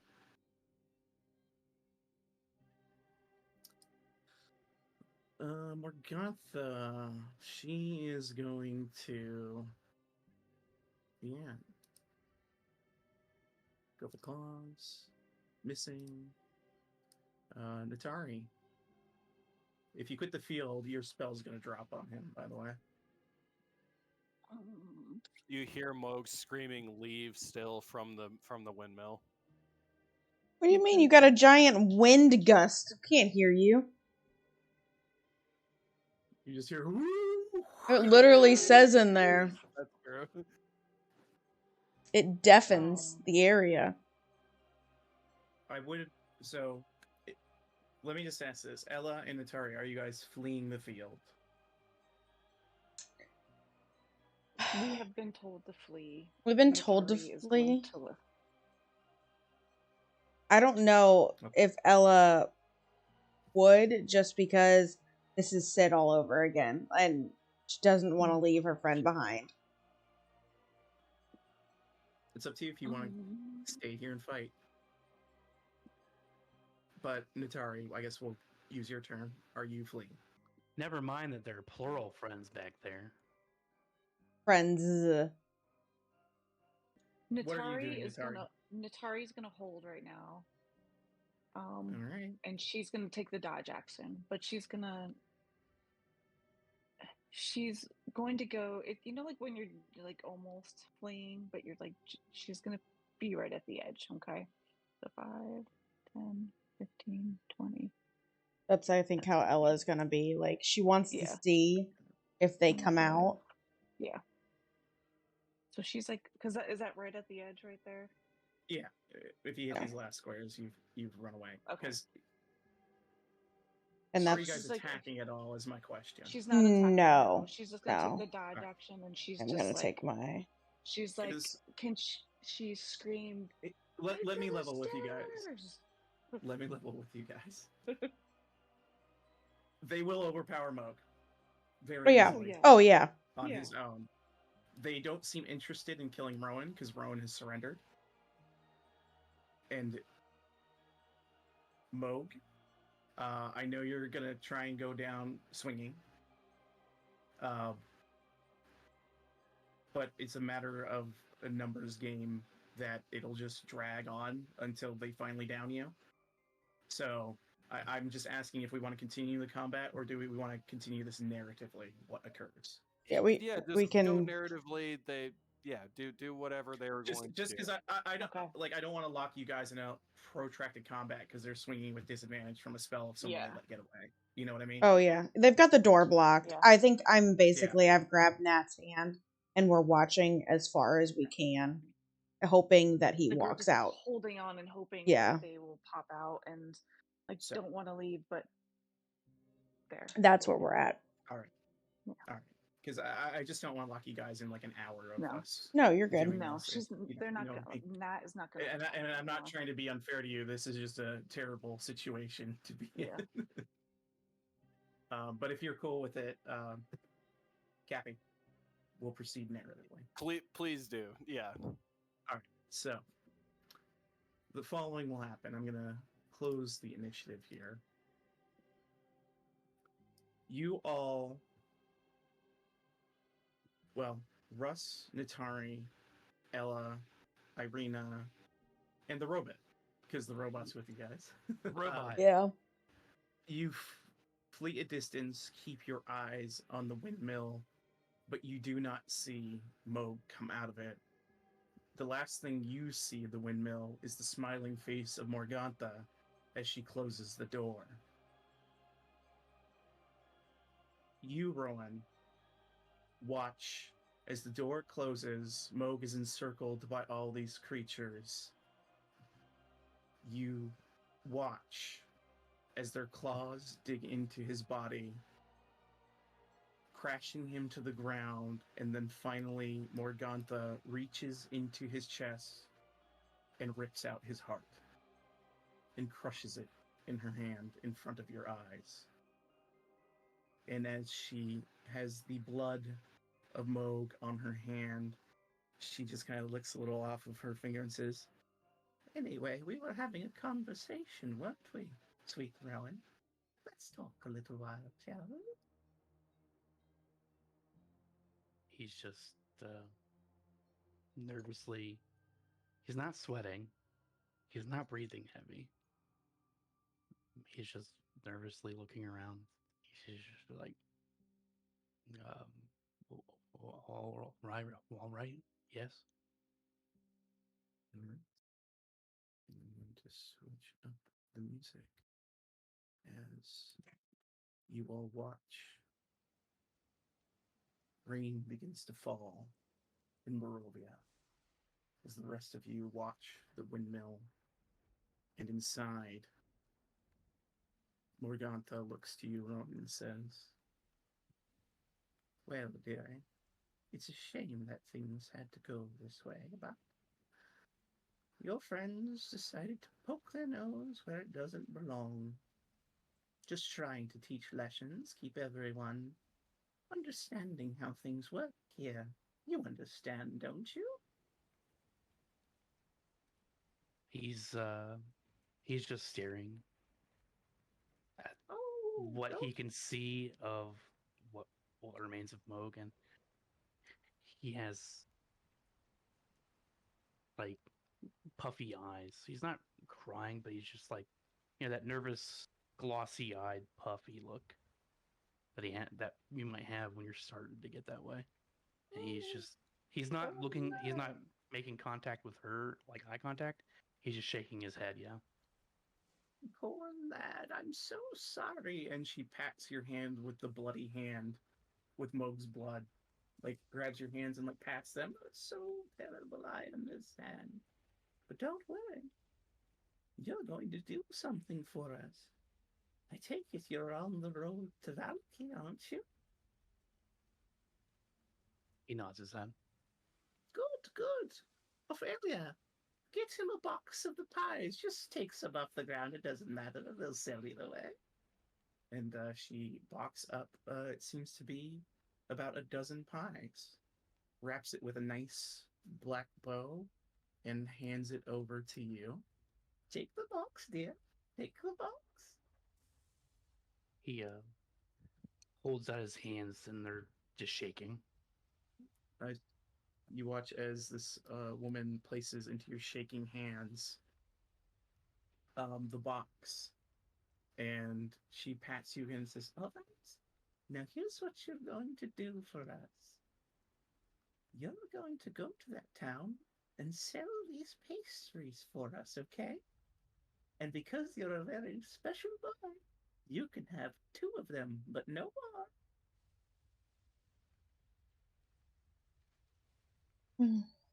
He just nods. "Good, good. That's good." And she starts ushering you towards the door and goes, "All right, now go ahead. Here." And she takes the box and opens your pack and places it neatly in like a grandmother would, packing you up, closes the pack and pats it. Says, "Now drag your friend outside with you. We don't want corpses stinking up our windmill." He puts his pack on, just nervously tries to cradle Moog's body as best he can, gently and pulling it out. Mind you, my guy has the strength of 8. He's not that great. Yeah, make a strength check for me.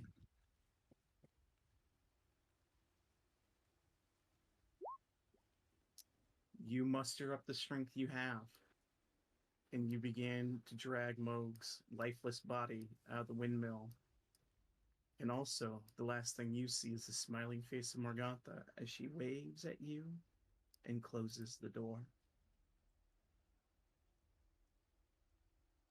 You all see in the distance, after a short time,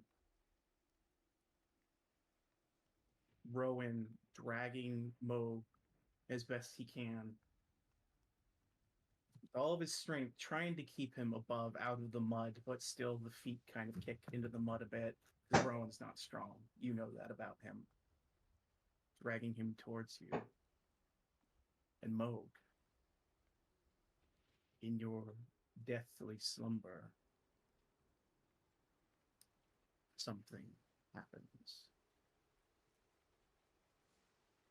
I'm ready. As we are going to switch.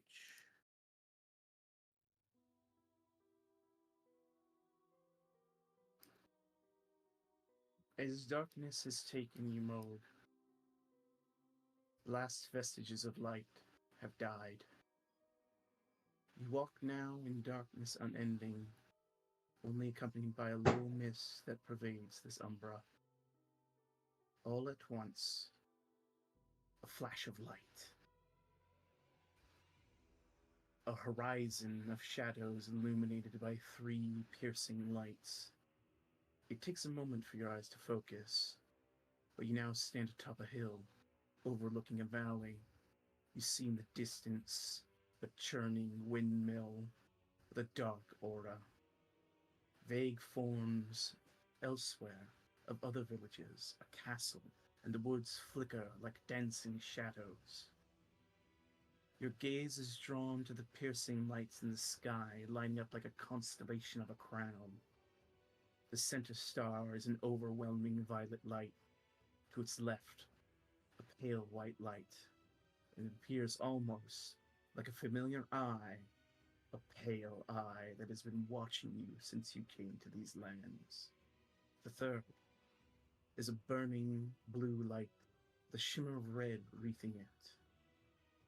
It is here that the focus of the pale eye is upon you once again. You feel the surge of the curse in your body, the wretched nature of being this monstrosity blighted by spores.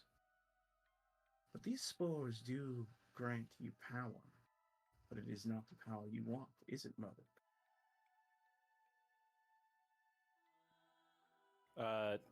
He thinks to himself of his wolf form and feels most comfortable and attuned to that. The pale eye alights. It can grant you what you desire. You no longer wish to be ruled by these spores. It can scourge them from your body and placing to you not the light of a moon, but the pale light of a white star. Do you accept it? He takes it eagerly. You reach out with eager hands as the light, dull as it is, envelops you, enters your body. And you, my friend, are no longer a spore druid.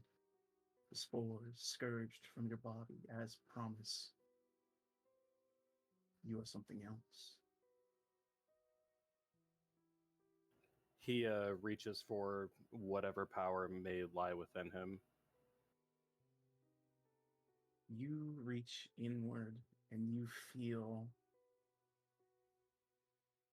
this pale star grants you death at your behest, command, but it makes you feel brittle and weak. We leave this vision as, and y'all just leave you on this map for now. Rowan eventually returns to you all with Moog's lifeless body in his arms. You see his chest cavity is ripped open. It's a grim sight.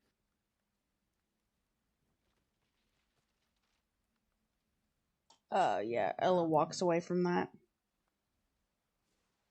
Natari jumps over to him and kind of, she's not casting any spells, but just as a, as any medical person is, she's just trying to like put things together and just like trying to fix Moog.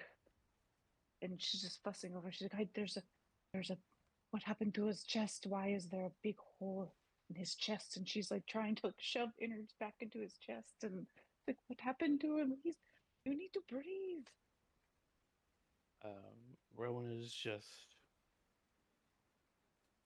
kind of shaking, kind of trembling. So this is the second and a half person he's watched die.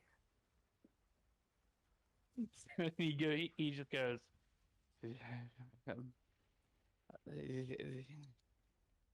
just ripped his heart out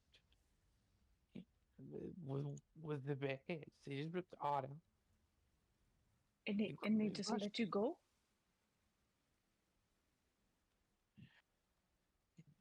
Yeah, yes. They just wanted to kill him. Bitches.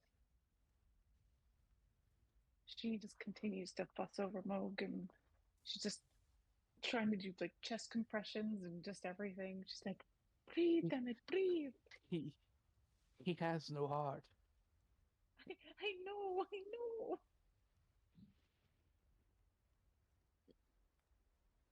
Russ looks on with a look of horror in his eyes as Irina is looking down solemnly, not wanting to interrupt what is happening.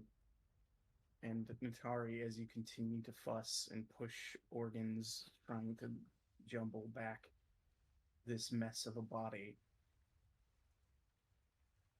you feel as if he takes a faint breath, and you watch as his chest cavity begins to slowly close. You hear the cracking of bones, and you see where his heart was, a pale eye looking back at you before the chest fully closes shut Ew. and heals. But as his body continues to lay there, it becomes sallow, almost like he's becoming emaciated. Moog, you breathe breath again and awaken. Restore you 1 hit point. Rowan tumbles backwards in shock. Natari grabs him by his shoulder. She's like, "There's a fucking eyeball in your chest." He can't register what's going on. Uh, and as you look to Natari Moog, just and Rowan, you pick this up too, and anyone who's watching this unfold, the violet star on Natari's head just pulses once with light as Moog comes to life. Can Natari feel that, or is it only something people can see? It's something people can see, you don't feel it. Okay.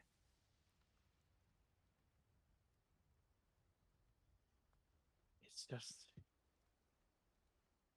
Rowan remembers how Natari came back to being with the new thing, and when he sees the star, he's just, it happened again.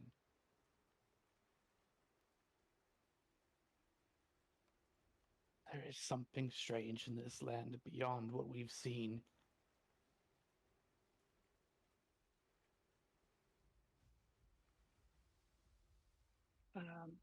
Natari looks to Moog and she's like, "What do you remember?"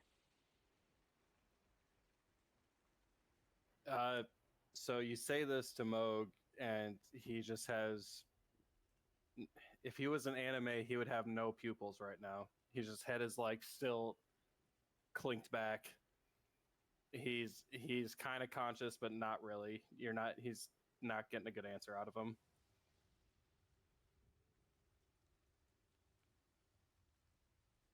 And you also feel in this moment your body is scourged of the spores. You don't feel them writhing inside you anymore. You've been cured.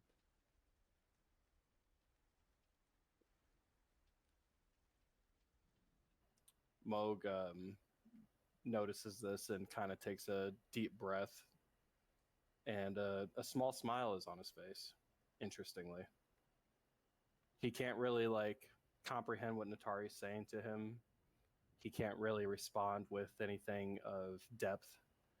All he knows is that he feels a sense of relief, and what once really racked him is now gone, and that's what he's focusing on.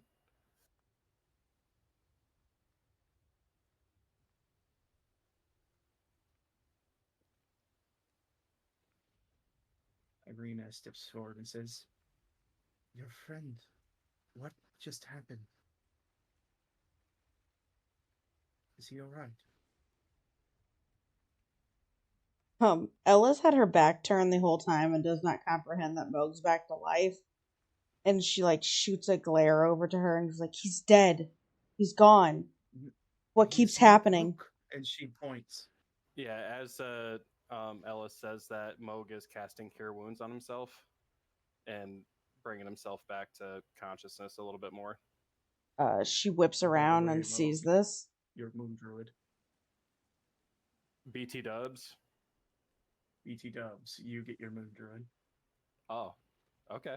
I didn't think I was getting that, but that's sweet. All you That's do what is I die thought for it. you were.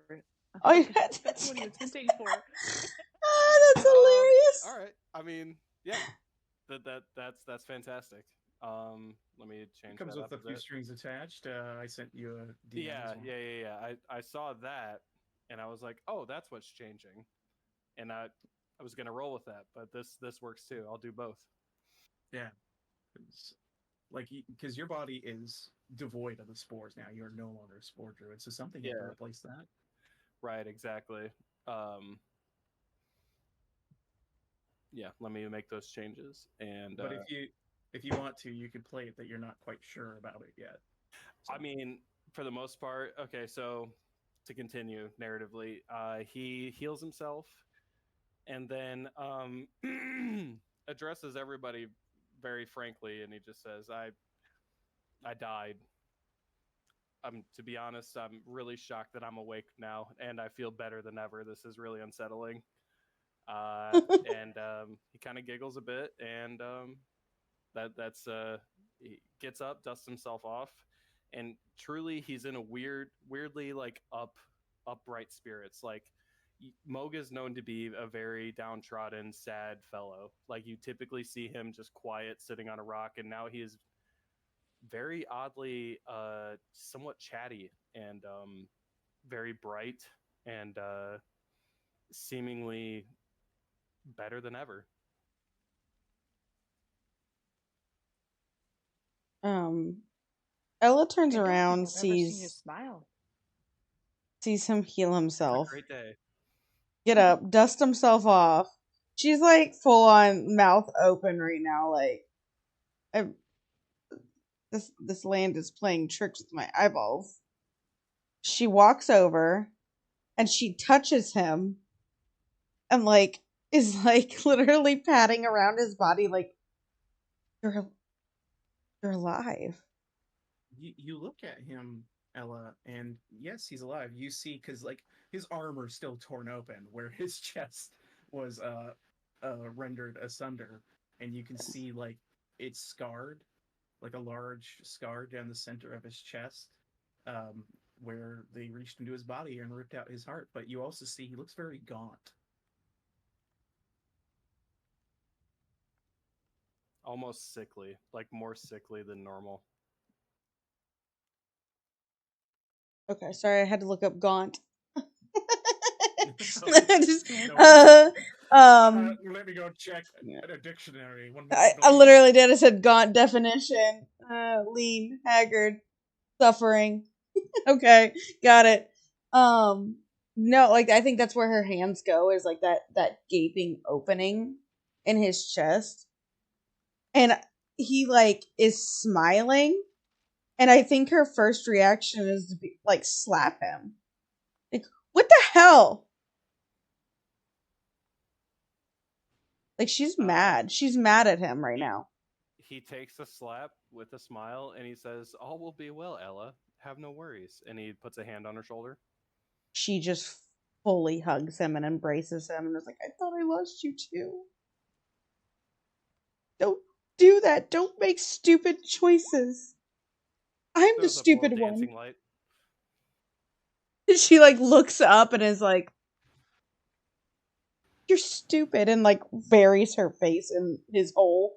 In his hole, in his chest cavity. So wrong. Just because she's I picture Ella as a little petite girl, so her head is right on his chest. Ella, as you place your head on his chest, you feel like something rolls around inside of his chest. I push back. I literally push back and go, what the fuck was that? He's genuinely surprised that you pushed him. He's like, "What was what?" Listen to your There is an chest. eyeball in his chest. Listen to it. There is an What? eyeball in there. There is So, an eyeball, I swear. Moog is going to address the hole in his chest. He looks at it and he's like, "Oh, that's right. They pulled my heart out. I guess I'm back, so must be back in there, right?" No, it does not sound like a heart. Natari puts her head against his chest, because she doesn't have a stethoscope, because, she doesn't have one. So she listens for the beating. Does she hear Give me anything? a medicine check.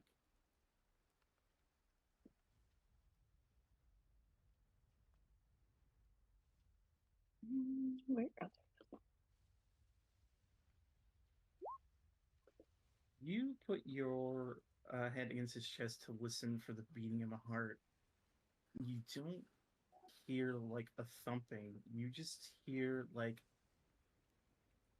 the occasional sounds of like something rotating in flesh. Ew. Natari does like a little she kind of closes her eyes and just inwardly is like, ew. And then she just quietly stands up. She's like, I do not hear a heart. The lub dub noise is not there. I did hear like a squishy, swishy noising, like something's moving around, but it is not a cardiac sound. Not what I had learned previously. Oh, I'm sure In it's my all okay. It's just my heart, guys.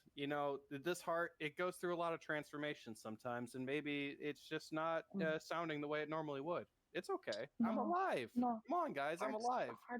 Hearts don't go through transformations. He They doesn't. grow when they're little babies, and it just stays the same. It degenerates after a while, but Natari, you know what? Natari, Natari. It's okay. It's okay. Okay. Irina, You where the should be fuck are happy we? that your friend is alive, says I Rose. am happy. I am. I think I am shocked. But it's just shock. I am. As you kind of stomp up to Irina, she takes a step back and she goes, I mean, you are in Barovia. But What What else does can I that tell you? mean? 2 people have What died does that now mean? and not died. And more will. This is a cursed place. Many people die here all the time. It But is they just come back? unfair and cruel land. No, usually they are zombies or other monstrosities. I don't know how your friend is alive. We gotta This get is you I've never safe. seen this. We've got to get you safe. We promised we'd get you safe, and we've got to get out of here. Tabletop real quick. Does Natari and Moog now, do they recall that the events that they have where they accepted like the return to life? Oh yes, you recall what you saw in your visions when you died. Okay. Okay. So you're well aware of the bargains made. Okay. I was unsure if Moog had remembered that as well. Yeah. Thank you. You don't actually know the names that I've sent you, but Right. Okay. you know the bargain. But we know that's been that this made. had. We just Okay. know like the tangible effects of said bargain. Correct. Hey! Secrets don't make friends. Well, I think with the comments on the dead, Natari just kind of looks to Moog, and she doesn't really say anything. It's just kind of that look of like, I know, Yeah. like what you have gone through, like a sense the- of like, I feel you. For the first time, Moog doesn't have a smile on his face since coming back, making eye contact with Natari in this way, and yeah, there's a little psychic communication going on here. Yeah. Well, literally, Natari has psychic communication, so I guess Yeah. good or bad. She can do that. Yeah. Let's say Moog actually like told her like through that connection, Like she initiated what- the contact. yeah, what he saw, and gave her the old the everything that he saw in doing that. Okay. She's like, I saw mine was different, Moog, but we have been through something now. I'm not sure if they're ready to know about what we've been through. It's nothing that he can describe. So he just kind of nods and communicates that telepathically about how hard it is to communicate this type of thing. She just nods and puts her hand on his shoulder and just kind of leans it there. She kind of leans into him, just patting his shoulder. Less questions, the better we are. Let's go. Yes. While this is all unfolding, Rowan, what has Rowan been doing? Well, when he popped back to life, he was shocked, like fell backwards, and as he was watching the conversations and animated dead people, he's just kind of was replaying the whole disheartening that happened, and he just looked around for like it's raining right now, right? Yeah, you guys are in driving rain right now. He's just looking for a puddle, and he just starts wiping the blood off of him that Morgantha beard on him.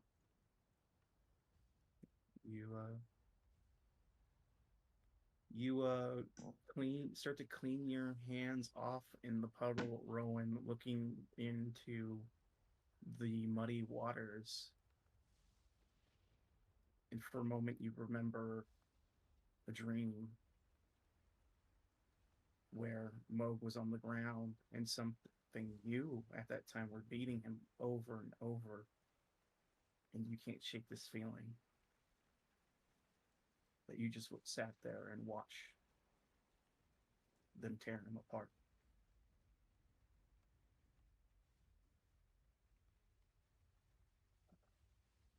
He continues to try and grab his hands off. The blood's gone, but he just keeps scrubbing. Russ, with a very wet cat head, looks to all of you and says, "We should get out of this rain. Let us find somewhere far away from here." Far away.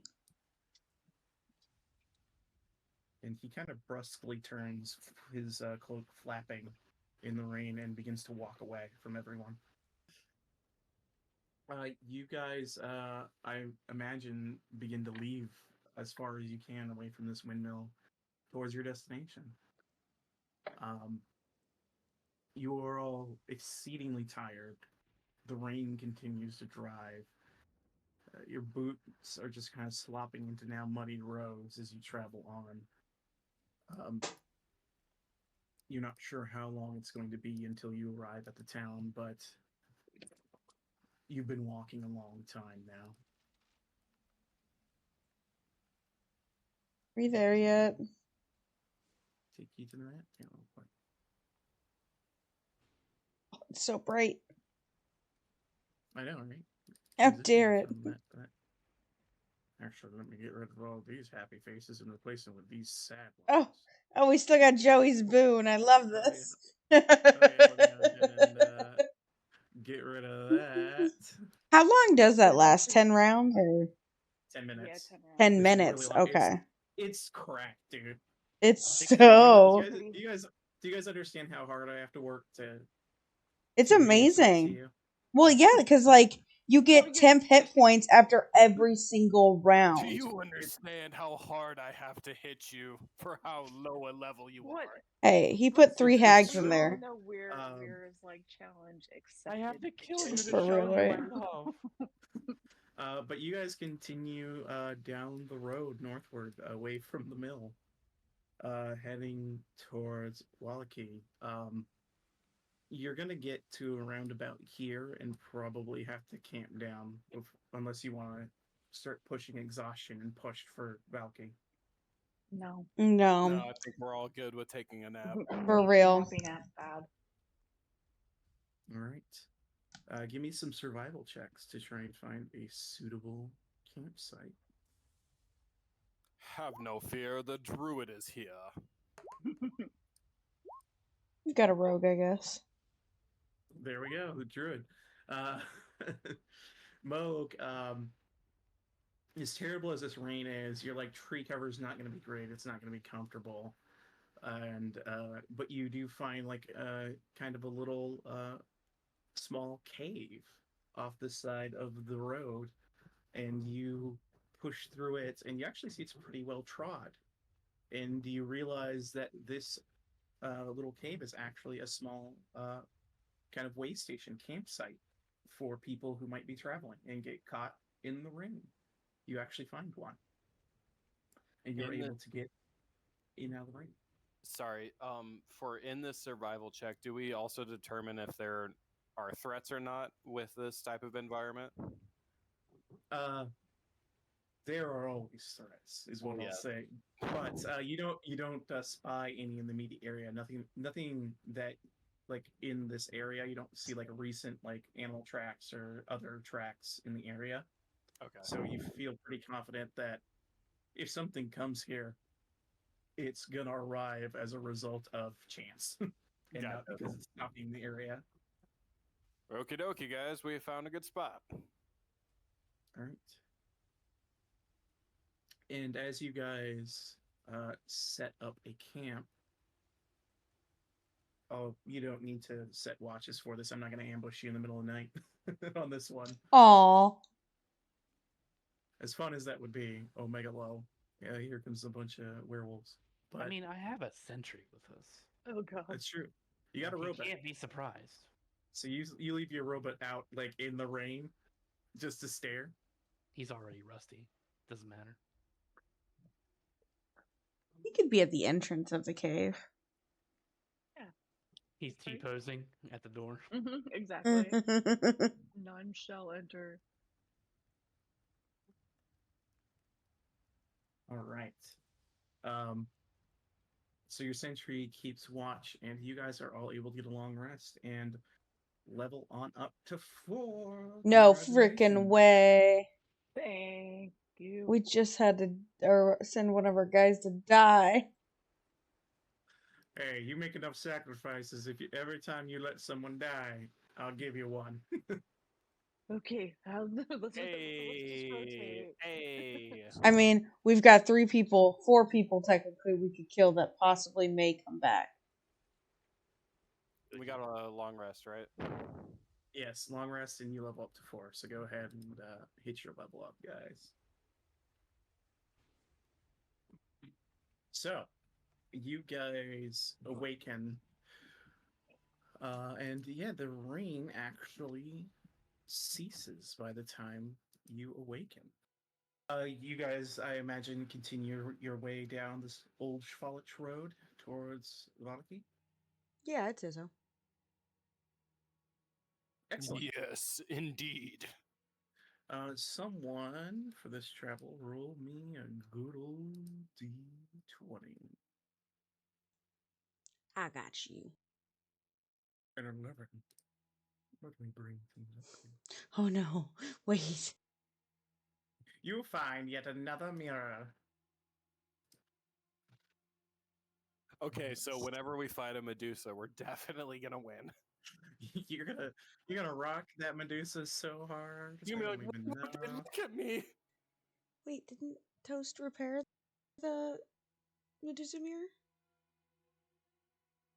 I have 2.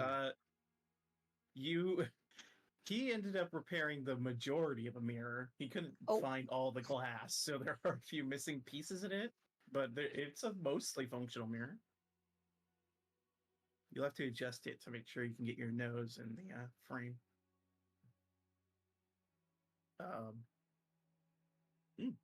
Okay. This one then.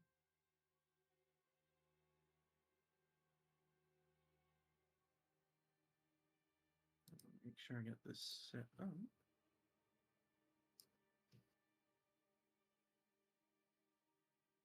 Here it is.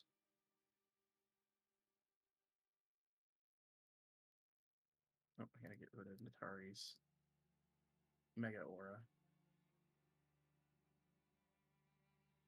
Bear with me. Oh, 1 moment, please.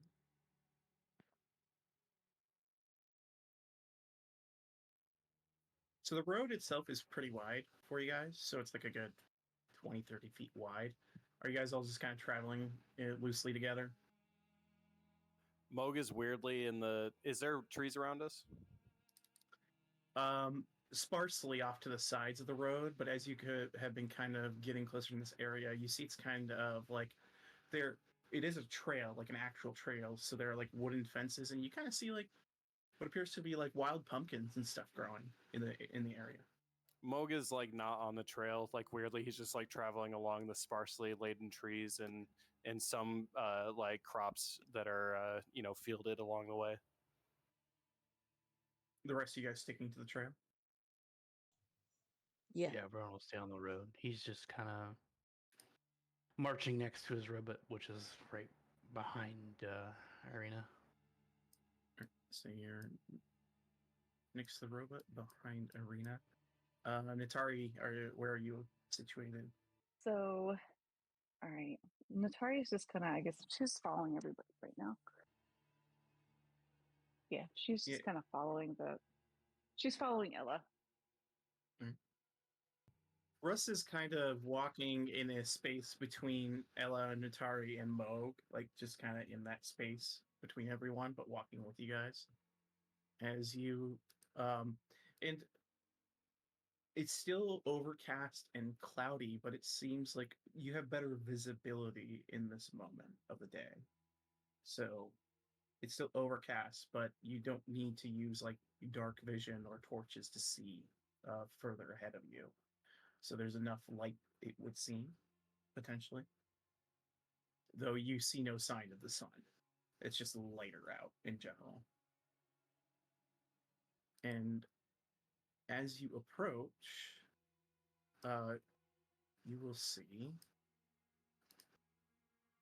on this road a woman fallen on her back with a blade out and wolves beginning to encircle her. What do you guys do? Okay. Moog immediately runs up to help. If this is what he sees, he immediately runs up. Tell me to stop if I need to stop. Let me grab you guys. Is everyone running forward? Of course, yeah. All right. You guys all begin to rush down the road. Irina does as well. So your bot it goes. So you go with her, Rowan. And as you guys get there, I'm gonna have everyone roll initiative. And at a first glance, you guys recognize this seemingly half-elven woman from back in Barovia at the Hey, girl, blood on hey. the vine. And she looks back. Can you help? Was she nice to us? I can't remember. She was. If I remember correctly. All right, Ella, you're the first to act.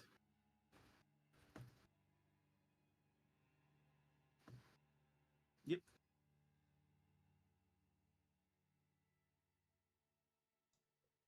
All right. I'm going to.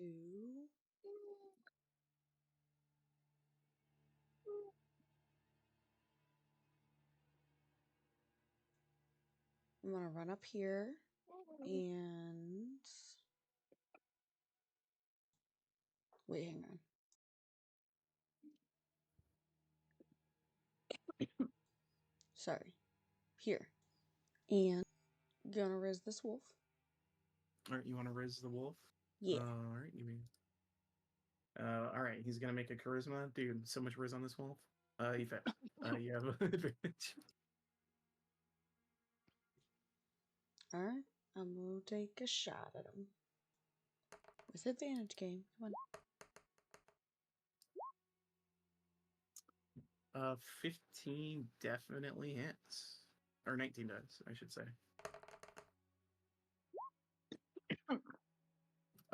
14 damage.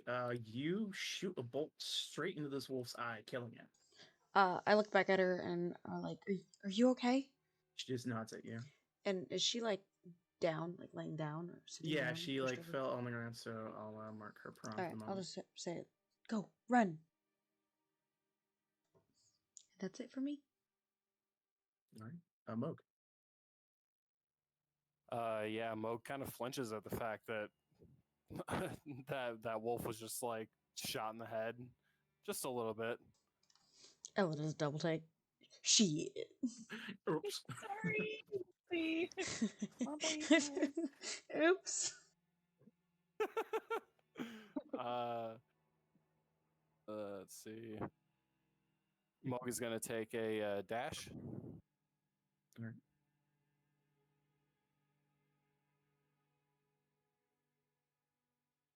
About here, and he's going to take a defensive posture between the wolves and our friend here and Ella.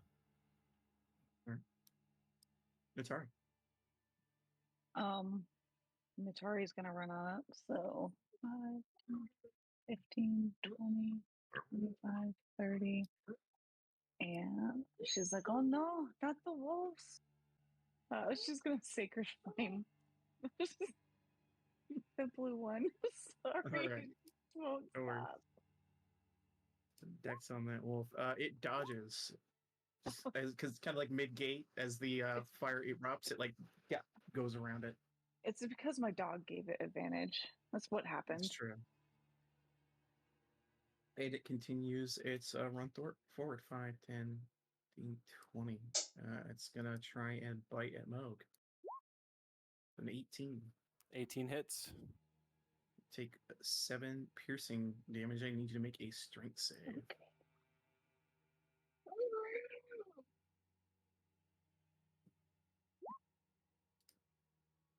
It knocks you prone. So it kind of like grabs under your leg and yanks you down. Damn it, brother. Rowan. And Moog, you can see immediately as this thing's upon you, it looks like it's really hungry. Like you can see its ribs.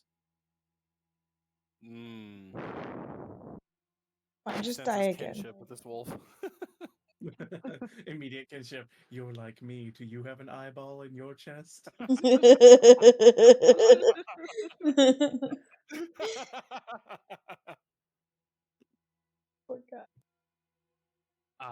Rowan sees Mo getting attacked, and he's just like, no. 10. He comes up the side here, and he just takes a shot at Blue.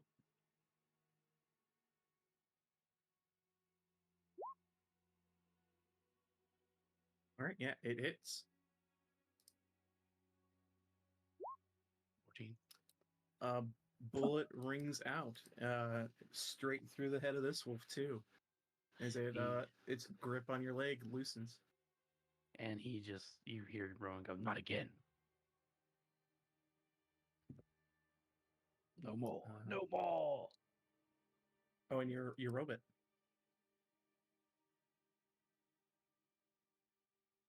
Would you like your robot to do anything? No, he's chauffeur for the lady. He's just being a stalwart protector. Understood. All right. We're on an escort quest, guys. Russ's turn. He steps up 5, 10, 15, 20. Oh, jeez. He's going to shoot a sacred flame at one of the wolves. He's going for orange to make it X-sing. Hey! 40. This wolf charges the prone Moog. Gets a bite at advantage. So 21. Hits. 9 piercing.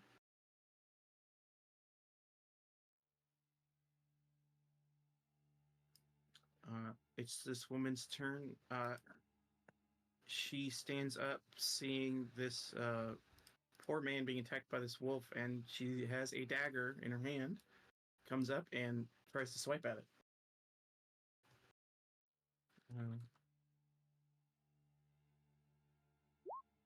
She misses badly. Yeah, as she's trying to do that, Moog tries to dissuade her from attacking the wolf. Like, did you even try? I was like, no, I told you to run.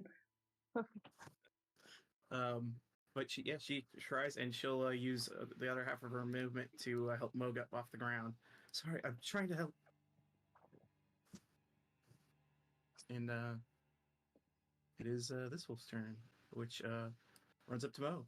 It's got pack tactics. That's going to go for that advantage bite. 15. 15 does not hit. Right. Irina's turn. She 30 up to here. She has no ranged weapon, so she will Robot goes with her. All right. take the dodge action for the moment. Ella. Ella's gonna riz up orange. Okay. The reasoning. Rolls Ooh. a 3. You rizzed it successfully. I did riz it. Look at me. Look at it. It's a Look wolf. at you go.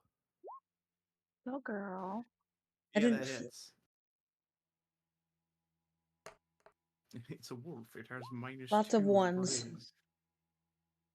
It doesn't matter. It's enough to kill this wolf as another bolt flies out and knocks this one down. Mo. Moog looking very sad with every wolf dying around him. He tries to maybe save this last one. Oh. What would you like to do? Just get him to calm down. Feed him any food I may have in my pocket. Let me check. Sure. I have rations. I give him whatever meat in the rations there may be. You pull out some jerky. This wolf looks to you. Give me an animal handling check with advantage because the animal friendship spell.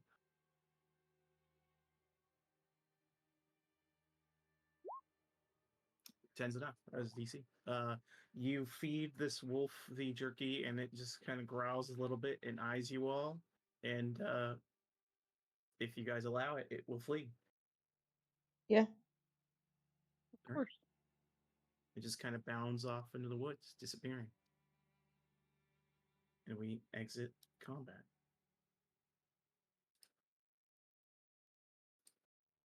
It's okay, guys. They were just hungry. I see that. Collects 3 dead wolf skins. Oh, he's a Skinner. Dev Redemption holding down E, just Yeah, exactly. this Hunger, woman the number one up wolf and attack motivator. looks to you and says, "I'm sorry for what happened to you. I wish I could provide you with healing for saving me, but I'm just a humble clerk." What were you doing on this road alone? I was Speaking traveling of healing. to Valaki. My mistress lives there, and I like to do business with Barovia. I believe we met some of us. She sees you, Ella, and Atari. Yeah. How did you get overpowered by 4 wolves? Sus. Can't believe that we by yourself. Yeah. She says, "You saw my handiwork with the dagger there, I'm afraid." How did we catch up to you? You asked how I'm traveling these roads, quietly and cautiously. Oh. Yeah. Unfortunately, I thought it was a nice, clear day. I didn't expect wolves to be on the road. And Moog, yeah. She seems to be on the level with you. Yeah, I figured with that roll. She looks pretty disheveled too. And you see on her boots and everything she's wearing, signs of travel. Dirty clothes, things like that. She just has basically a bag, like a backpack type of deal, that she pulls up off of the ground and says, "Well, thank you kindly for rescuing me. I see these creatures were just hungry. I apologize for attacking one. Your life was in danger. They were trying to eat you. It's okay." It's fine. I killed 2. He glares at Ella, like not in a menacing way, just like a shut the fuck up way. She's like putting notches in her crossbow. Yeah. Too down, motherfucker. Put notches on my gun. Smiley. Mine face. is just a normal short bow or crossbow. Smiley face.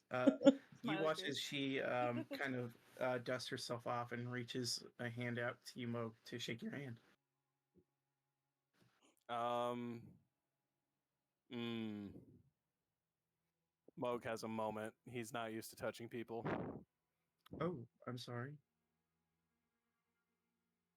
She'll withdraw her hand, thinking it looks like she thinks she offended you. No, Mo gives her like a nod of approval. Like he's good. He just doesn't want to touch her. Backs up once. He's used to being all Understood. spory. Yeah. Curious. Scratch him behind the ears. Well, Would given you- the dangers apparently on this road, Would could you want I to travel with implore you all us? to travel with? Yes, that would be Yeah. fantastic. If you don't mind. Why don't you back with the robot? He's our friend Rowan's contraption, keeping safe. Oh, excellent. And just as a matter of introductions, I am Vanessa Voles. She in her? Yeah, there's her name. I was like, I wrote her. I was like, I thought She she must Yeah, have said that. she's her kind of name. she's Yeah, kind of Vanessa Bowles. introducing Yeah. herself to the people who might not have met her. Oh, she. Oh, Oh, you are the clerk, aren't you? Yes, we met at Yes. the Blood on the Vine. Yes, when we were upstairs, you were just leaving. Yes, Rowan asks and Irina what kind of reputation that person has. Irina looks over to Rowan and says, I've only ever seen her in Barovia a couple times. Hmm. Doesn't have a bad one, from what I know. He nods. Quiet. She nods. Well, yes, thank you all again. And yes, I would very much so love to travel with you if you don't mind. Well, my lady, Madame Volenta, she could potentially pay you all for helping me get to Valaki, assuring my safety. I can arrange a meeting with her at her house, the Wachter house. She's a noble We lady never of turned the down town. pay. Excellent, excellent. I'm sure she'll be pleased to meet you. She's always interested in meeting new people. So so is Rowan. Points to Rowan. excellent, He likes books. Likes knowledge. excellent. He looks So over and does sees Madame people Wonka. pointing at him, so he just kind of does a nervous wave. He's like really smart and stuff like that. So Super smart. super smart. But more the book smart. I mean, he made that Yeah. robot, if I didn't mention that. And Moog, you have a cloak over your cloak, right? You've been wearing a travel cloak over the Yes. Ravenloft cloak. Okay, cool. Yep. All right, because I just want to make sure that because certain people will react to it if it's visible. So After that first reaction, he's been concealing the fact that he has a cloak of protection to his knowledge. That's all that is. Also, just to clarify something, Rowan is book smart and he has high wisdom, so he is roundabout smart. Yeah, he's well traveled. Still there. all right, well, I guess I'll just join your party here, and Valaki shouldn't be too far off from here. Probably should hit it by nightfall. Oh, we're that close. Yes. Like I said, not too terribly far. It was only a 2-day travel time, I think. Is it two? Yeah. I was Yeah, just you really guys were just hoping really, to you guys were just really beat up. try it. We had our asses kicked. Death House, second Death House, Death Windmill. Death the windmill. Death windmill. Oh Death man. Windmill, Death Road. All right, let me Oh, gather you guys up. Death Basement. Forgot about Death Basement. Yeah, Death's Yeah. basement. That was a good one. As you guys have rescued this clerk and are now have two escorts in your party. We just need like That's 3 more almost- to get to a Virtus level. It's true. Ah, yes. The party doth grow. 2 more You pros. find, The party doth grow We indeed. like friends. We like to collect friends. Leave. Russ is here, and he's just like, I'm hanging out in the back and healing you guys a bit. That's my thing. That's the thing. He's more of a Morty. He's more of a Morty. Yeah. He's a cautionary tale with that scar across his neck. Yes. But So what you're you saying is we're quite strong. Drunk. so strong. All right, you Gronk. guys continue down the path with Vanessa Voles and party. Uh, if you wish to discuss anything with her on the way, let me know. But otherwise, she'll just kind of generally tell you about working for Madame Wachter.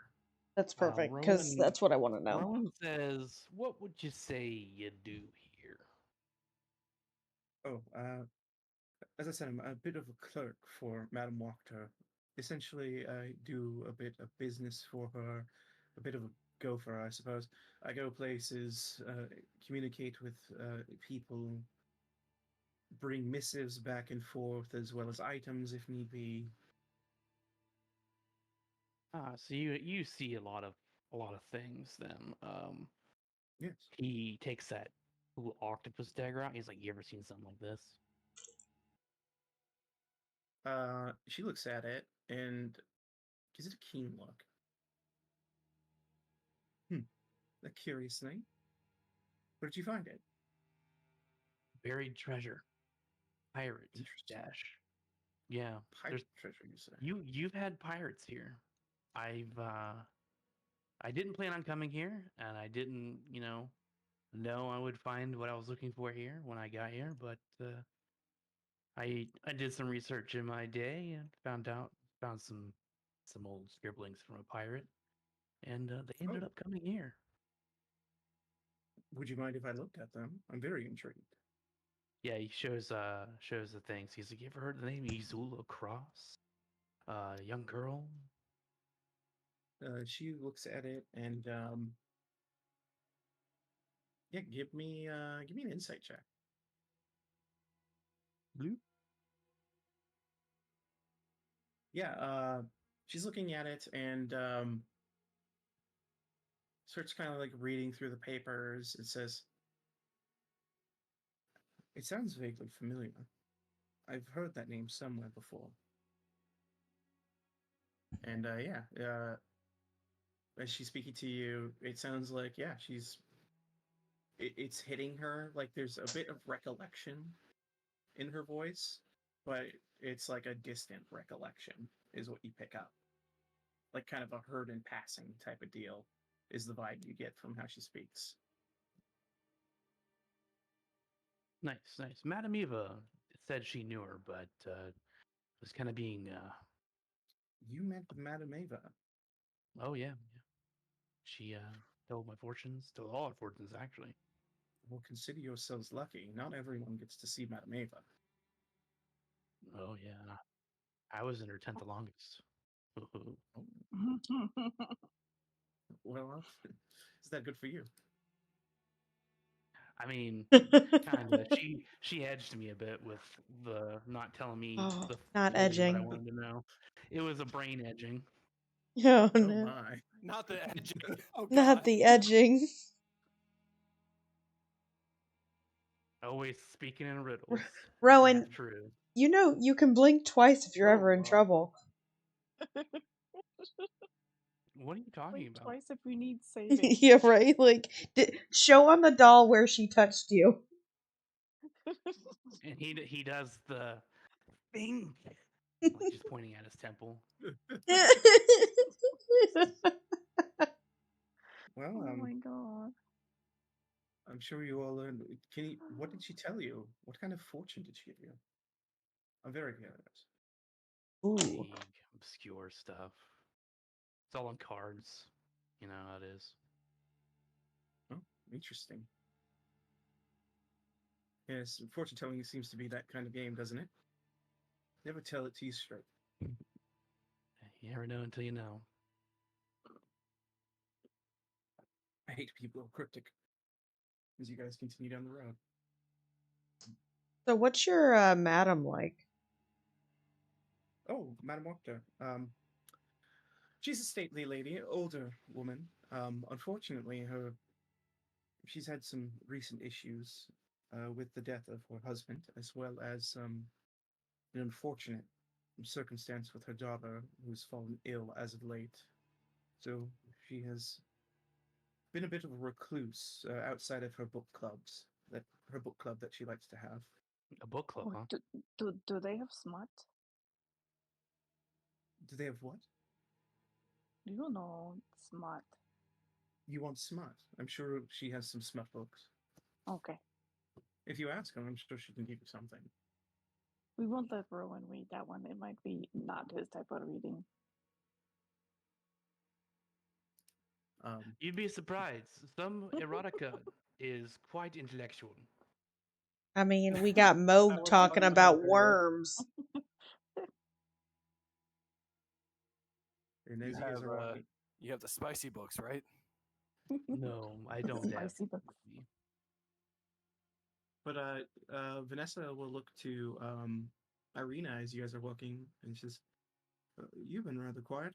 Who are you?" And she just says, "I'm Irina Koryana." Oh, the burgomaster's daughter. Yes. Unfortunately, like your madam's husband, my father has passed. Oh, terribly sorry to hear that. It's all right. It is all right, she says. Um, We're actually trying to not say your name out loud, Irina, because of, oh, other she puts her people's hands to her mouth. and mistakes in this party that have maybe caused danger for you. So Vanessa, if you would appreciate keeping her a secret. discretion. A different name for her then, if I am to introduce you all to Madame Walker at some point. Is What would be a better name? Izzy? Izzy? All right. Irina just shrugs. Is Sure, that is it's that okay, Irina? I guess. Do you have something that you would rather be called, like as a child, that you played games with?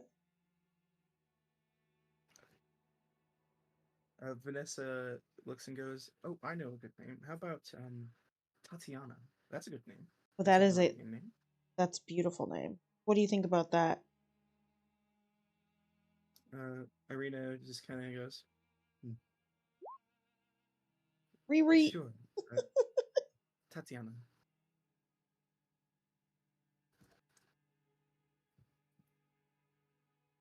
Yeah, two syllables.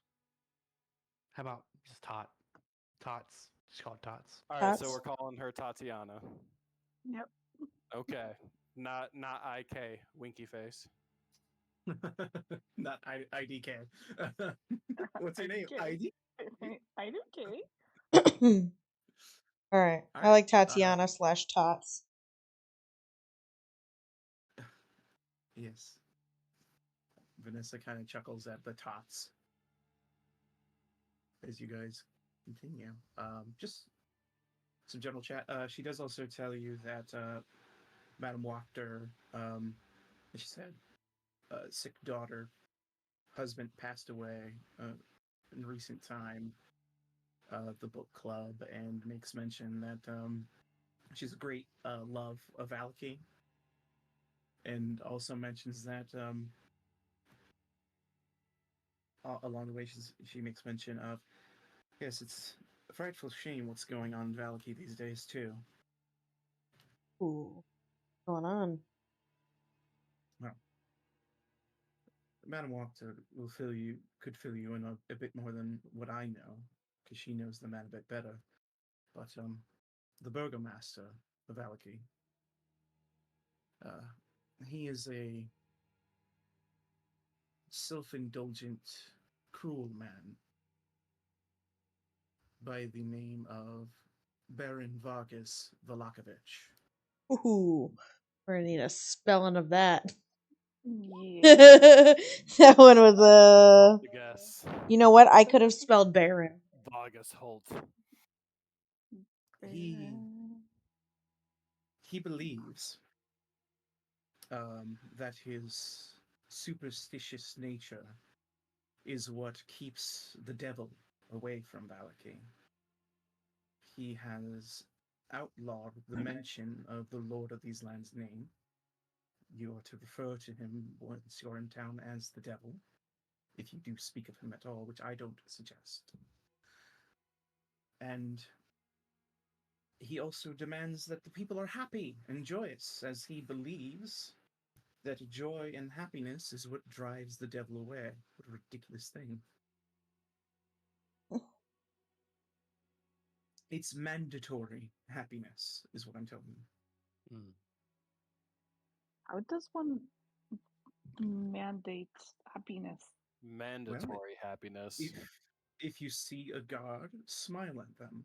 If you see, especially one with a rather wretched-looking flaming arm, smile at him even harder. You don't want to be cross with Ezek. His name Ezek. I spelled it right. No, I didn't. I didn't even get close. Okay, so I need to He smile is at him like this, and she Oh yes. no. smiles to the Oh, this smile. oh my. Is it the best one you've got? It is. Did, should I just give like a little smirk like this? Ooh. Just as a little She smile. kind of recoils a little bit. Yeah, it'll be good. Yes. Yeah. Mo Okay. gives a smile that's fully not a smile. It's just like a square showing of his teeth that has spread, with his lips spread like slightly to Oh the my left and god. right. Just do your best, and I'll attempt to grease the palms on our way in, so that you don't get thrown in the stocks, or have any of the number of humilities placed upon you for not being Okay. happy in Valaki. Um, Can we just say I am happy? Would that be okay? yes, settle with Can we that. just say Just don't just be like hello everybody, I'm happy. Would that work? and unfortunately for you, we are coming up on another one of his silly weekly festivals. Oh. That is mandatory attendance. Um, you will see the town is always constantly and unfortunately being set up for the next festival. He's truly an atrocious madman. Madame Walker dislikes him immensely.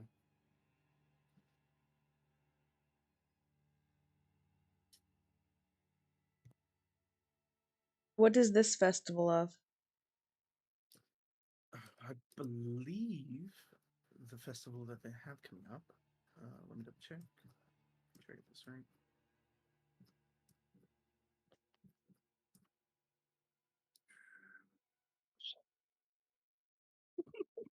There it is. Well, the previous one was a gaudy, atrocious affair known as the Wolf's Head Jamboree. The next one, I believe, is supposed to be the Festival of the Blazing Sun.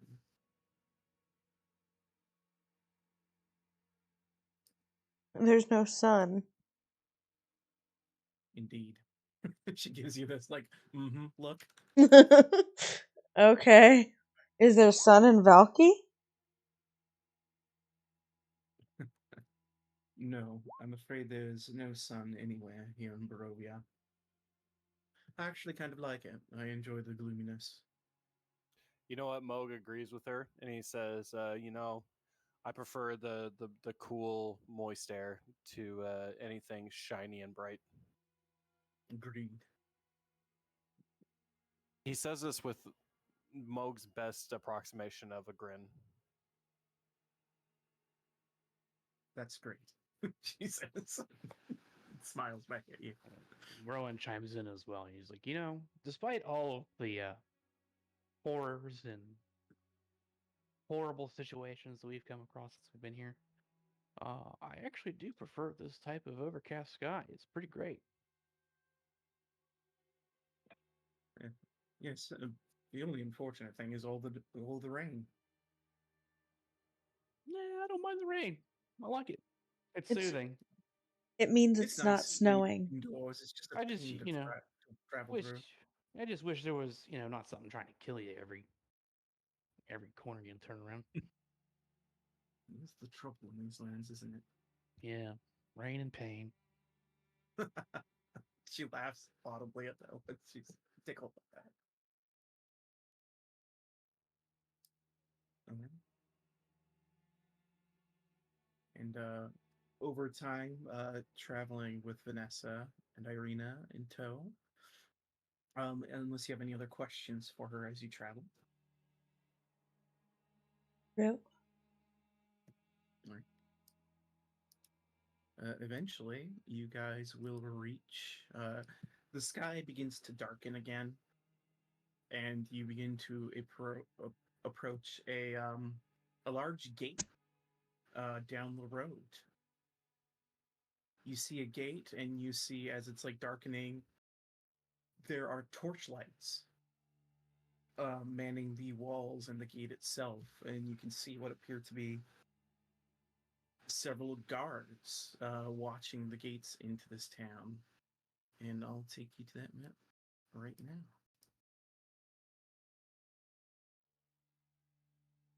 Actually, let me put you guys here so I can actually arrange everyone.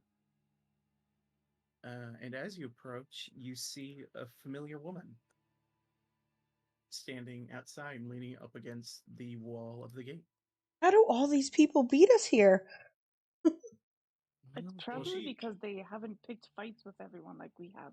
She left before you guys did. You guys. Oh, you that's the stayed one that here did. for the Yeah, storm, that's yeah. right. That is Yeah, the one that she- left. She also didn't probably sneak into Morgantha's windmill. All right, I That went. will delay you. I mean, in her defense, I did ask her to look.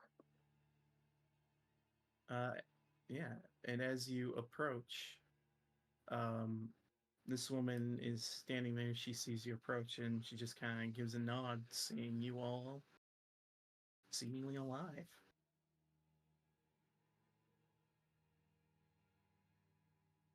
And then this fellow up on the gate just shouts as you're approaching, "Who goes there?" Vanessa, you want to help us out here? Yes. She clears her throat and steps forward. It is I, Vanessa Voles, Madame Voctor's clerk.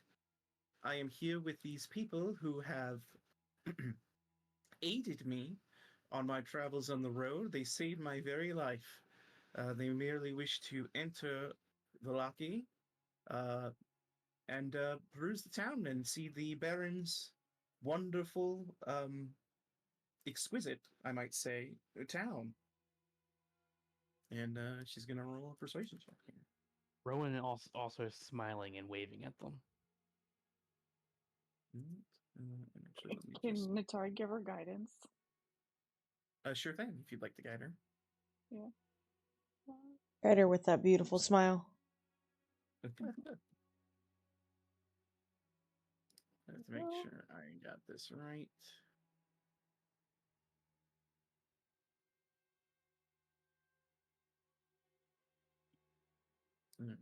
Okay.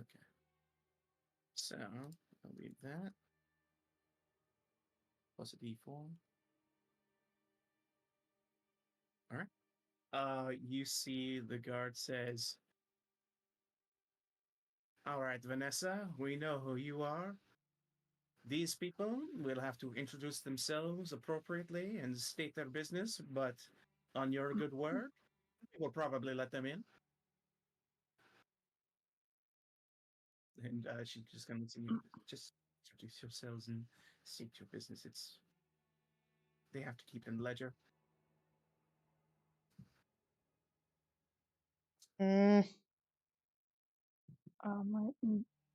Natari would be like, "My name is Natari Eventhal.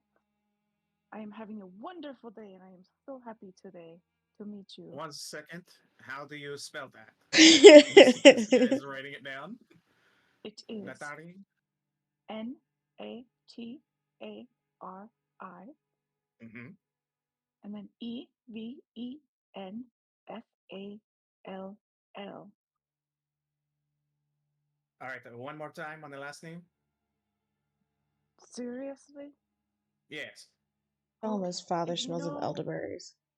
No. We're being nice, remember? It is EVENFALL. Ah, 2 L's. Understood. Correct. And your business? I am here to. Oh crap! What are we here for again? To deliver Tabitha Oh yes, or we are here Tatiana. to deliver our friend Tatiana. Tots. That's Tots. Yeah. Delivering Gee. a Tatiana. Yeah. Hot Tati. And where are you delivering her to? oh, we don't know. Where are we? Do we know Where are that? we taking you to, Tots?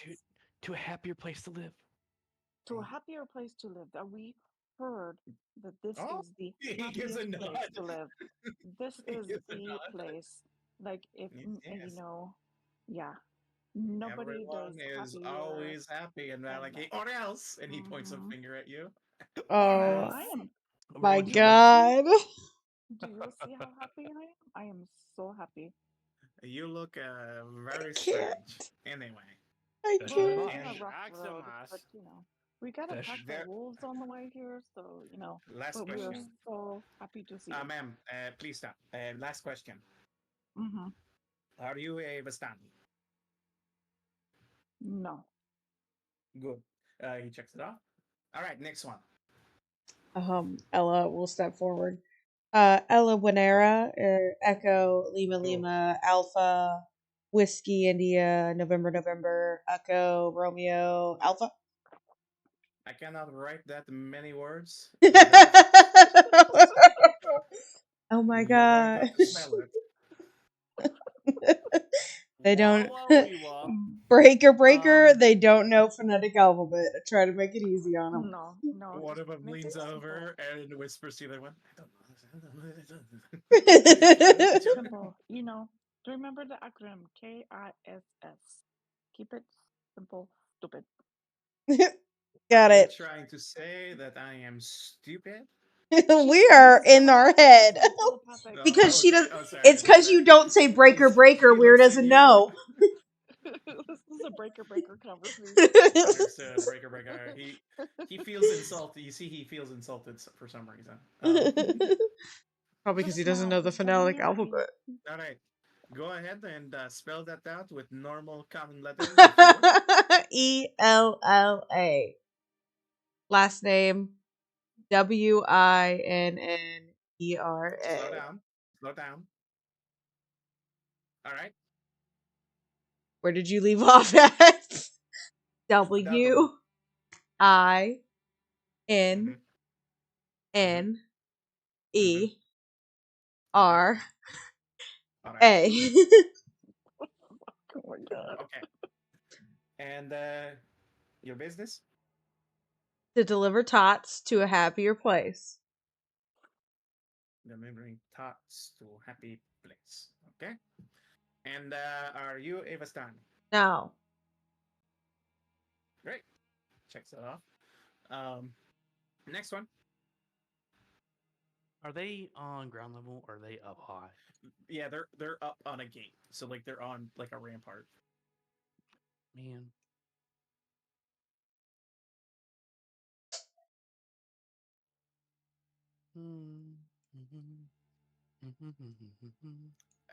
Anyone else? Hello. I mean, I've got all day.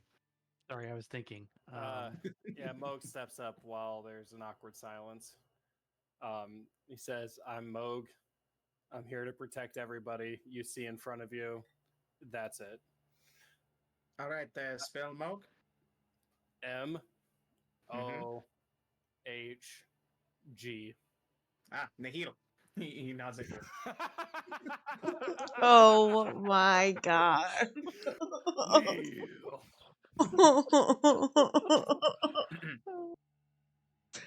oh. All right, and are you a Vastani? What's a Vistanti? A Vastani is he kind of looks over and points at that lady. One of those. Moog clocks this lady. Yeah, you recognize her from the Vastani camp. She's not a Vistani. Okay. He recognizes her. That's all I needed out of that. No. I'm not with her. I'm with these folks. And he just generally mention or like references the 7 people behind, All right. or 7 people behind him. All right. By the way, lady, can you leave? And you hear in time. Meh, meh, meh. All Is right, it- next. I thought she wasn't Vistani. She said she wasn't. Yeah. Oh, okay.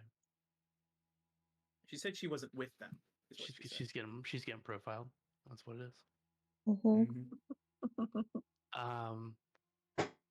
Can I just use magical tinkering and make one of their papers, fill out all the information from down here? Like glow up, like trace it. Yeah, so you start to trace letters in the sky. Yeah, I'm or- just like, hey, here you go, everything you need. My name, my occupation, not being Vistani. That smile's real big. It's really far away. Oh, he comes closer. No, no, no. Just spell your name out for us. Do not come any closer. He spells his name out. All right, and it is. Rowan Armaros. All right. I'm gonna make you spell it like everyone else does. Go. Yeah, I was just gonna ask for that. All had to. I'm gonna use magical tinkering. That's a really cool last name. Gotta see that. It's really far away. You can't see it too well. Um, R. R-O-S. Mm. All right. Armaros. And you said Tots? Escorting Tots. Tots? Escorting tots on the mission of happiness. And not Devastani, yeah? Definitely not. We are not from Barovia. All right. All right, then you. Irina comes up and says, uh, Tatiana. All right. And I'm here to, I guess, stay Be, in this wonderful city. be happy. And yes, be happy. She gives a weak smile. Don't forget to smile. And no, I am not Vistani. All right, spell it for me. Um, spell what? Tatiana. She looks at you guys. T Rowan tinkers her A name Tatiana on a piece of paper for her. T I A N A. What? Yeah. Check for her. What? Yeah, she manages to get it through. And they go, and not a Vistani, and checks it off. Uh, Russ comes up and just goes, my name is Rustling Winds. And this guy peers at him and goes, your name is Rustling Winds? Yes.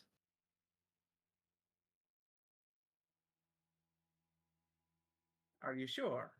I remember this name. It was weird. And he says, I may have been here once before. I'm not sure. But RUSTLINGWINDS.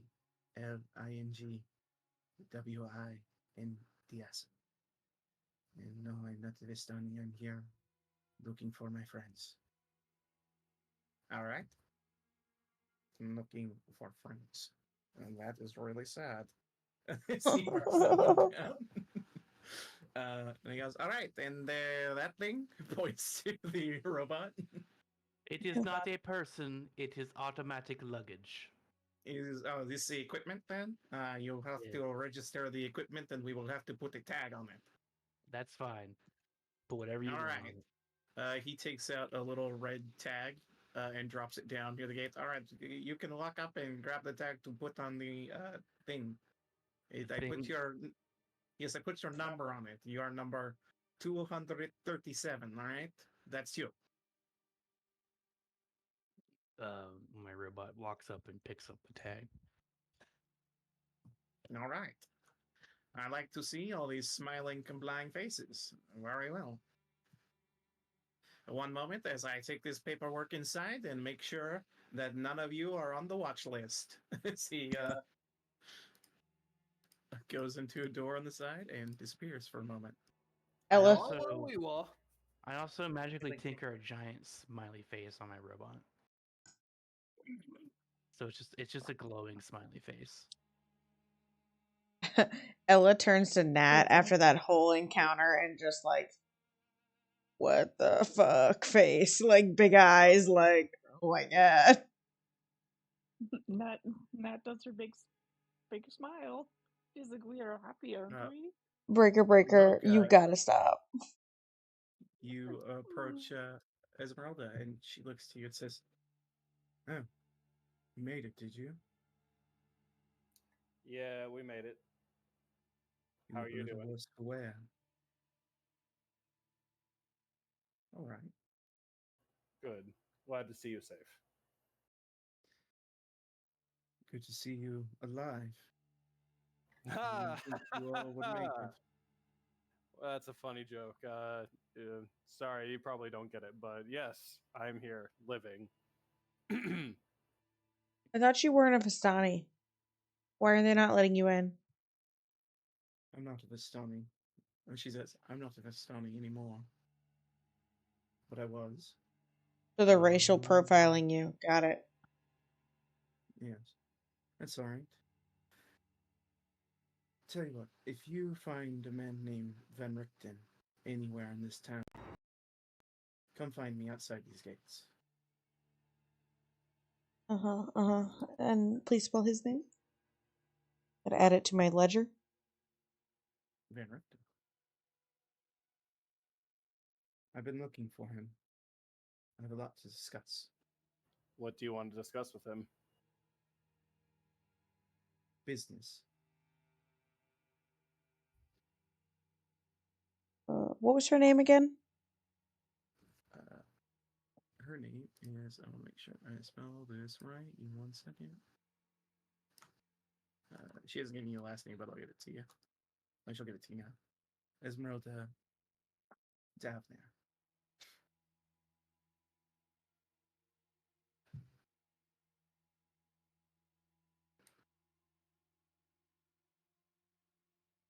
You're If you looking. find Van Richten,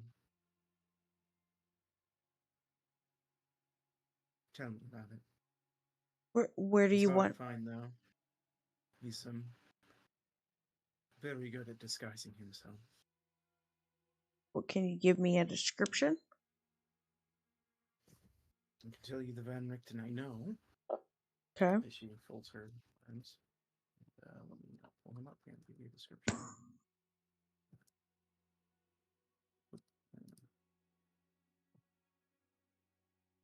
That he's probably disguised if he's also a I never can remember what they're called. Yeah. The Vistani. Donnie. She says, older gentleman, kind of receding hairline, but white pulled back hair. Nothing to a ponytail or anything like that, just shocked back.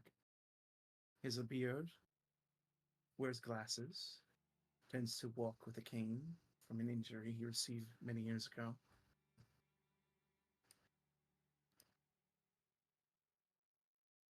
Human. If he's disguised, will he still have the cane? He might rely on something else to help him walk around that doesn't appear as a cane. Does he have a limp without the cane? He does. Okay. Okay. It's the only way to really spot him usually, so keep an eye on. And where do you want him to meet you at? You tell me if you find him in this town, and then I'll arrange a meeting. Does he have any obvious affectations about him? Probably just the limp. Aside from the lip, no, he's an extremely practiced liar. So he lies. Gotcha. Well, lies, performs, persuades. A charismatic man. A lie is a lie. I suppose. She kind of hefts up her bag and gives you all a nod and says, "Well, I'll be camping nearby." One last question before you leave. If we bring up that you're looking for him, will he be unhappy or more willing to help? She gives a thoughtful look. Hard to say. It's been a while. And she'll start to walk away.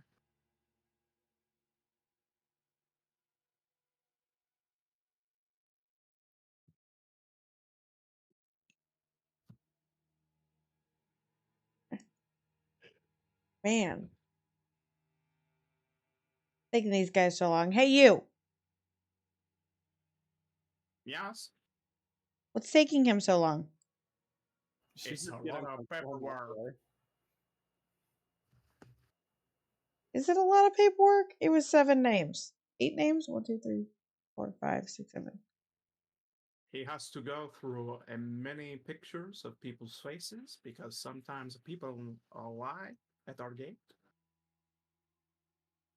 And we have drawn pictures of wanted criminals. So if you're wanted, Oh, you wow. best run away. What kind of pictures?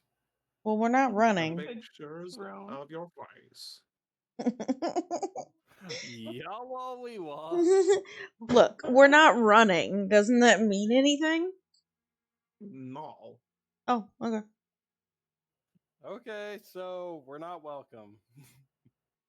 Just wait a little while. If you're not a criminal, you can come in. She crosses her arm and starts tapping her foot as she makes direct eye contact. Man. Remember, smile. Moog joins Wow. him or And joins she her. smiles.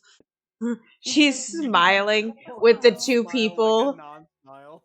the two people who have the creepiest smiles. It's like one of those Midwestern mom smiles, like the Karen smile. Exactly, because we're both Midwestern moms. He kind of shimmies over here and he looks and says, "These guys are really creepy." Hold on, we need to go back to a Midwestern mom. I'm a Midwestern mom. What does this mean?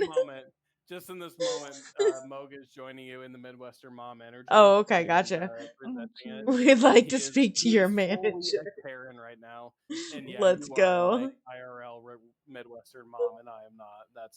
I'm okay with that. Yeah, full on crossed arms Alright. with her buds. This guy comes out and he says, "All right. After looking through the papers, you all are not criminals, so that's pretty good. Okay. But there is an entrance fee to enter the town." Moog's gonna call bullshit. That was not discussed before we gave you all this information. I feel like this is false advertising. Let me do a quick roll here on my side. This is a right run. Yeah, Moog, this guy's full of shit. There's no entry fee. Yeah. Look, it's a busy day. You don't want to be left outside of the gates. You know, Moog you walks right grease up a to few him. palms. He's up on top of a wall. He So they're walks about, right up to the wall, staring straight up at the wall from the base of the wall, and he says, he looks down. "Bullshit." Sir, in the rules of cannot ask for our information before telling us there's a fee. I can do whatever I want. I run the gate. Do you run the gate? Because you had to go talk to your manager. Question. I would like to talk to your manager. No. I was looking at the paperwork. No, I would like to listen, you're talk to your talking me. manager. You're talking to me. No, this lady is telling me she wants to talk to a manager. We do not have a manager. Okay. Ignore her. She is the help. Very well, I will ignore her. What? Yes, sir. Listen, Natari walks up between the two of them. She's like, hold on.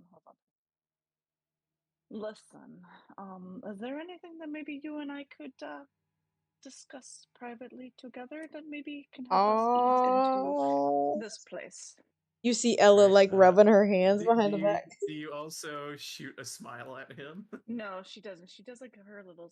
She knows her smile size right now, so she just does like a little make a smarky smirk. She's eye make fucking a him. persuasion check. Okay. Oh, please give me a natty. Do it. Do it. Close. You see these two huddle up. He goes, I don't know, but I am married. I don't know. I can be very discreet. All right. I like. She's like, hold up, I'll be back in just a little bit, friends. Let's go, fucking boys. dying. Oh my god. She's working her magic. They Rowan. open the gate and let just Natari in. Rowan. Natari, you get taken into this room. He says, "Get out of here, guys." They leave, and I will ask you: do you allow this to happen? Do you sleep with this guard? Wait, do a She will performance. sleep with those guards. I need to know how good it was. I need a performance. Yeah, give me a performance check. I'll give you advantage because these are guards. They're wait. easily impressed. Oh, so let me do it again. Hold on a second. Come on, Natty. I am dying Come laughing on. over here, by the way. Damn. Playing off It's of my still good. character's It's still background. good. She's a former courtesan. Like, Yeah, you she know, is. this is I'm No, like that makes sense. standing next to Rowan going, ugh, like old times again, huh? All right. A little while later, Vanessa is just kind of minutes. watching this going, oh my 2 minutes and later. a little bit of time later. Well, should we roll let's roll a d6 on it. Yeah, let's See if go. it goes Let's one. say he had 20-second It chump. is Let's 2 go. minutes later. It is Damn 2 minutes it! later. Ah. So, he's not terrible, but not great. Doesn't last that long. A couple minutes later, he goes, "All right, you jackasses, go back in. You're allowed to leave down the gate here, Natari, and the gates open up for the rest of you." Let's go. This is not terrible. It Nah. could be, frankly, worse. It could be 30 seconds. 2 pump chump. All right. Well, that was a great day. You all have a wonderful time here in Valaki. Man, I wish I knew You're where he allowed to lived. Come, a winks, and go as you please. No, you. Yes, indeed. Me and him are Oh, best boy. friends now. Sorry, As, just like a little wavy. Goodbye. As Vanessa goes, well, quite the way to enter the town, I suppose. Making friends already.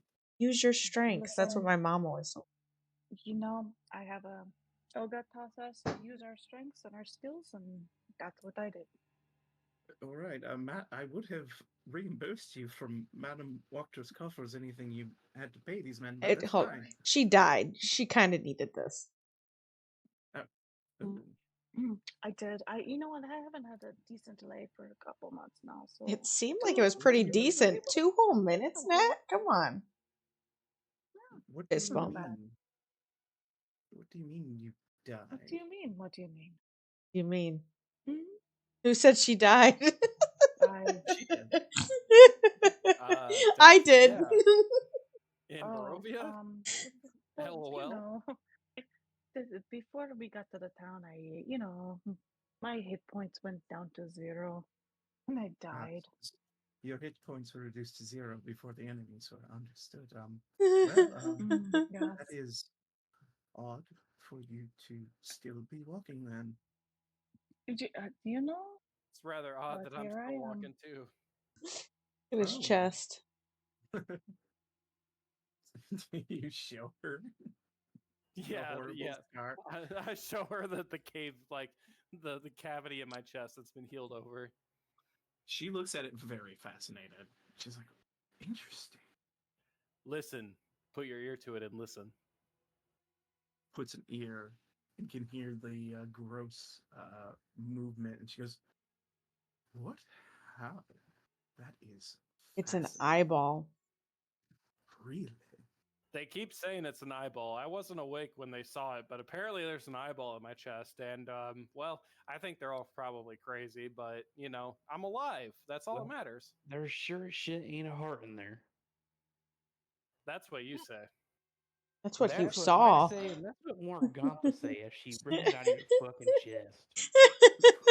Hey, Hag, can Look, you really mentioned trust someone Morgantha. who's trying to kill you? Rowan's sick of your shit, Mug.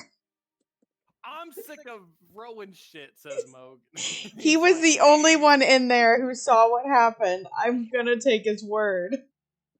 You have no heart.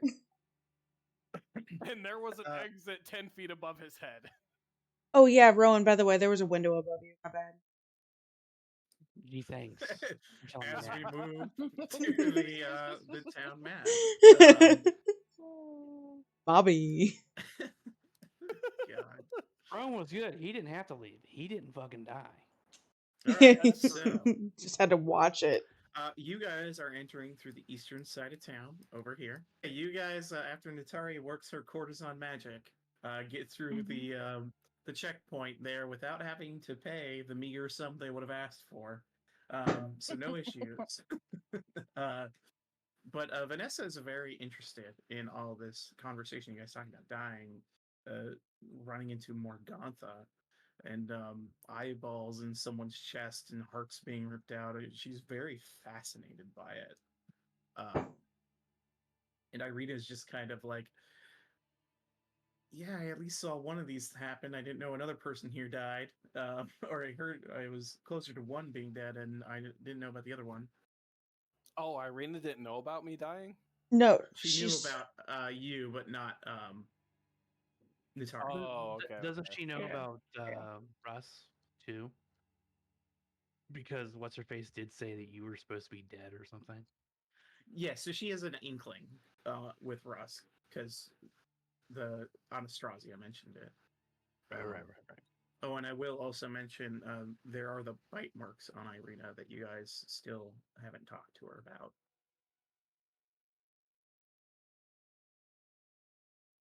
But you guys enter the town, and we'll switch up to town track here.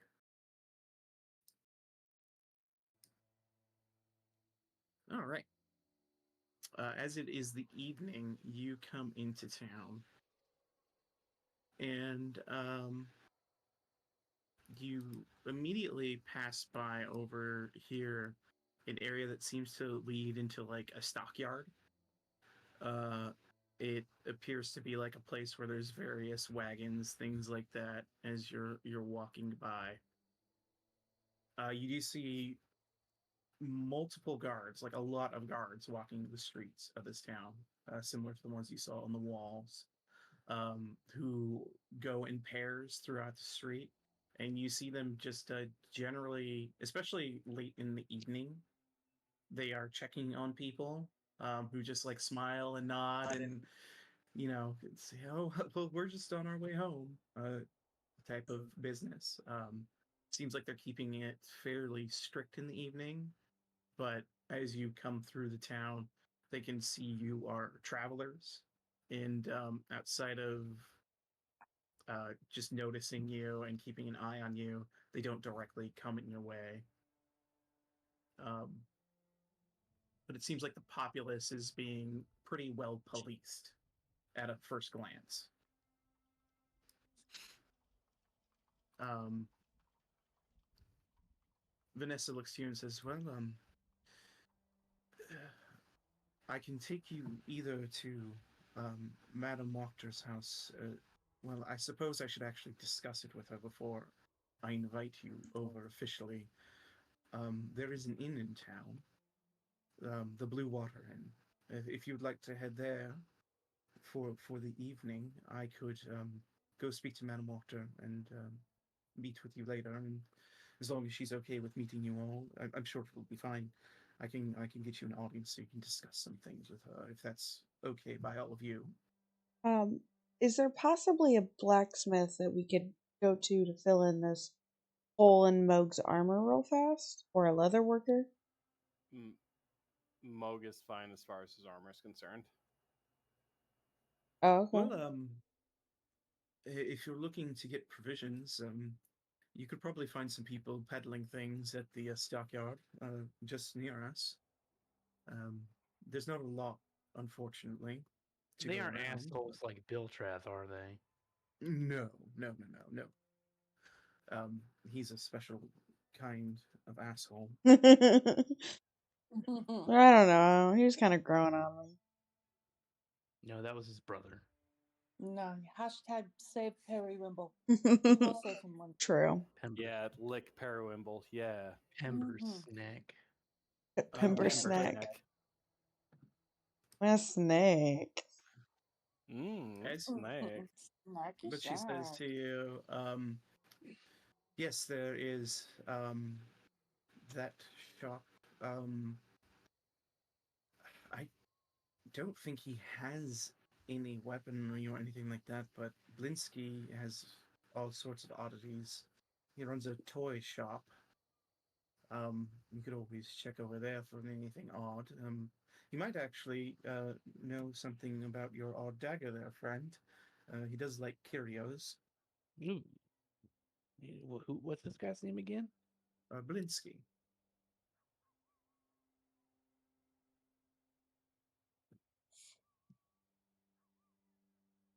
Um, Outside of that, like I said, the Blue Water Inn, they might be able to sell you just general road provisions like, um, foodstuffs, things like that. Though they have Question pretty for you good here. wine there. Yeah. These pies that I have in my bag, is Mhm. something compelling me to actually do what she told me to do, or Nothing's what? compelling you. Okay. I just want to make sure if I didn't have like this uncontrollable urge to fill kid pies. No, no, no. Um, no spell was cast upon you. You don't feel an urge to go shilling these things. It's just she told you to do it. Mm. And I did. She didn't say how much either, did she? 12 Uh, of them. you Right, knew but what is she she? was selling them for. I know what she was selling them for, but I mean, inflation, deflation, the market fluctuates, guys. Mo He's completely tunes out of this conversation. He's like, meh. This isn't a conversation. This is just tabletop this, with a But yeah, no compulsion or anything like that. So you can do what you will with them, and you'll cool because nobody here knows he has them. So correct. Yeah, yep. we have They were no given idea. to you in secret, as it were. Um, but Vanessa continues. But the Blue Water Inn, if you want to go there, um, is past the town square on the northern end,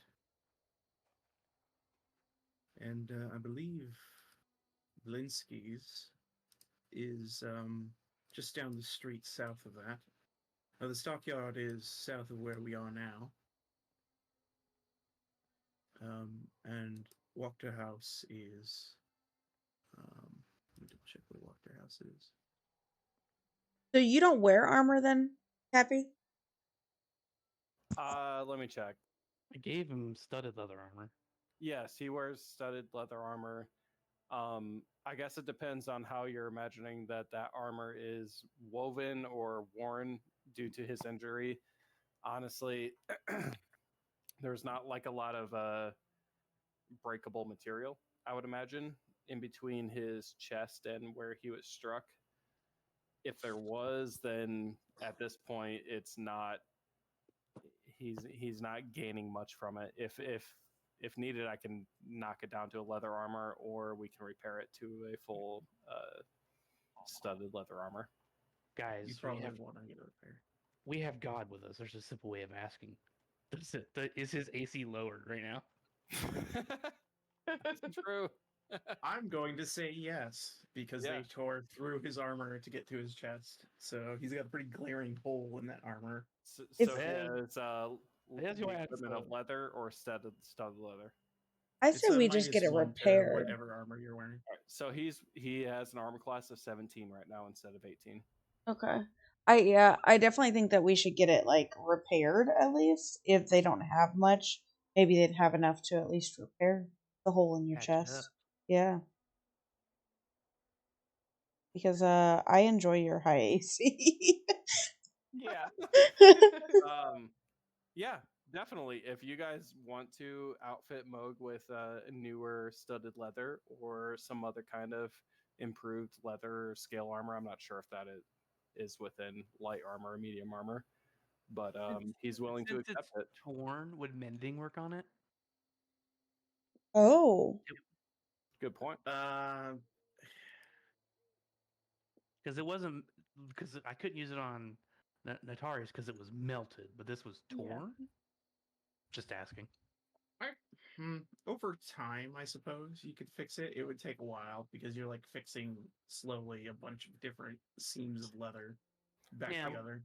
I I can will take a say- crack at it if we hole up for the night. If you can't find nothing. Yeah.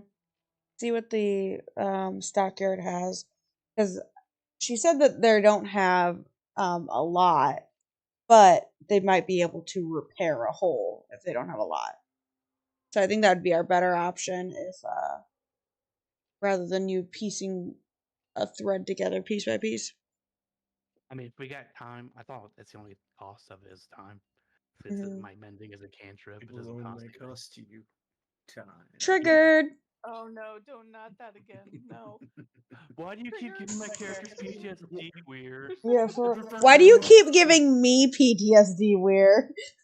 He keeps saying it. He keeps saying it. What the fuck does it mean? What does it mean? Because Alright, this Rose, is this a girl got to Soulsborne live, DM, baby. LOL. Strahd's only getting stronger, guys. I know, right? But yeah, so you guys want to head down to the Stockyard. stockyard?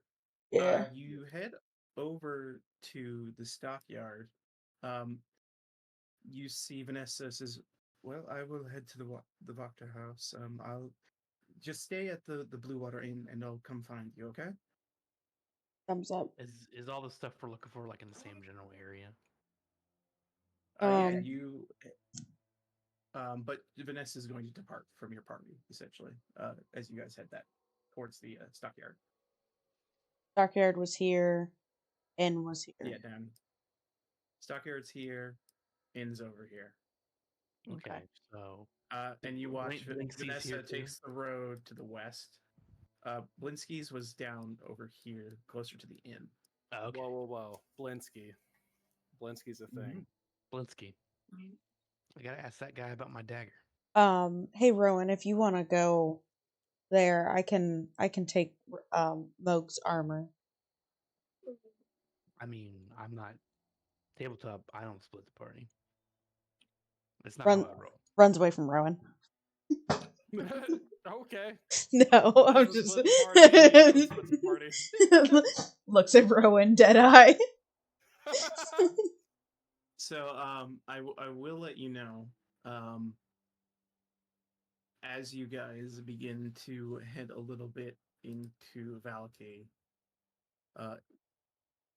it does start to rain again. The cold, warm rain. It's cold rain. Love it. But the rain begins. Are you all going to the stockyard, or were you splitting up? No, he doesn't want to split, so we're all going. Yeah, we're No, still. we don't really split. I don't Go think. on. I mean, I'm not You in a guys, rush. I just follow the group, so. you guys head down over to the stockyard, and as you are there, you see there are like various like crates, things like that, shipping containers. There's a few like stalls of things set up. And it's pretty late and the rain is starting. You see most of them are empty, but there is one stall that seems to have like some metalware goods, like gloves and things like that, odd pieces of armor that is set up. And the other thing that catches your eye, uh, kind of encircled in here, is an old circus wagon Hmm. that you see in the rain. Not gonna take us to the Witchlight Carnival, is it? Not again. We, Mr. Witch and Mr. Light are waiting for us. Yep. And it says on the side, Octavio's Carnival of Wonders. Is no fun, is no Blinsky. Carnival. Rictavio.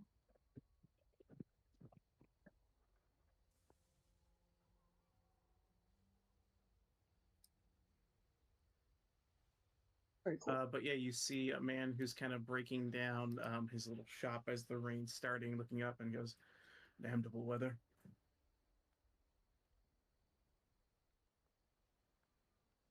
But he sees you all kind of approaching. Goes, "Ah, sorry, but the rain's not great. I could spare a moment if you can make it quick."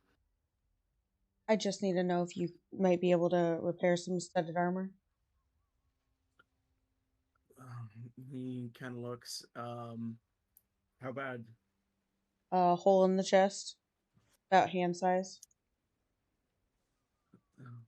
He says, I could repair that. If you have it available quickly, I can take it and probably have it ready for you by tomorrow evening." Will you be tomorrow? Dang. I mean, we're not in a rush. Mo, I mean, we got Tots to where she needed to be, so We could ask for replacement armor. do you have any replacement armor? We may not be here tomorrow evening. What kind of armor is it? Let me look. Hands over his, believe it was studded leather. What you said? Yeah. He Studded nods leather. and you see he kind of like, and there's like a overhang of like a tarp kind of that's protecting some of the goods from the rain. He goes back looking into a crate and roll me a d20.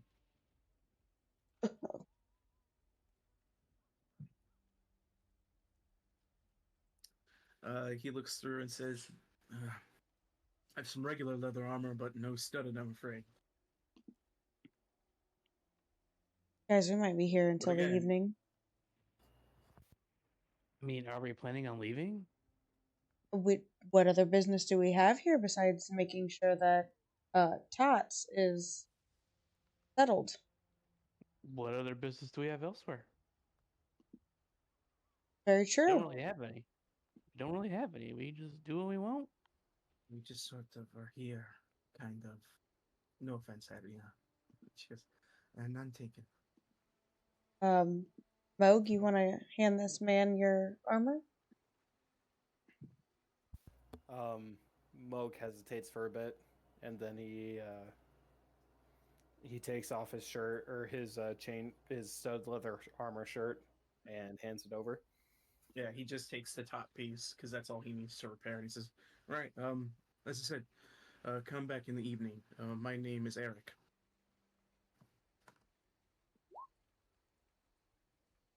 Eric Estrada. And he says, "The repair will only be about 2 gold pieces, if that's all right." Moog Yeah. looks sweaty and does not have the money for that. I've got you, Moog. It's okay. Thank you, Ella. He nods and he puts his hand out for the money. You said 2 gold? Yep, 2 gold. Oh, that was okay. Yeah, he gives him the 2 gold. Just doing a past job. Yep. He takes the gold. He says, and your name, in case, what name do you want to put it under? Put it under Moog. It's his. Oh, all right.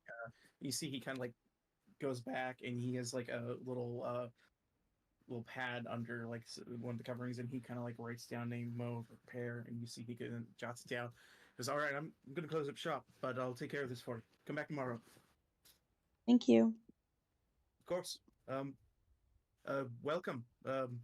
He gives a bit of a smile and shrugs. Welcome to Valky. Thank you, good sir. Be safe. Then he starts to close down and put things away. Well, at least we got that fixed. She pulls her hood a little tighter around her face. Rowan, did you want to have that guy look at your dagger before we crash? Is that wagon next to where we're standing?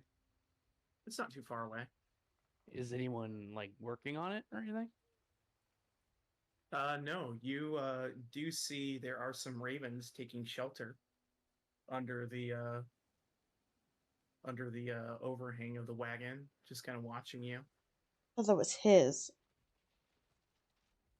No, this is just a different wagon that's in the stockyard. Okay. I think Rowan would have, if it's like right next, close to the area, he probably would have wandered over there and looked around it. Let's see.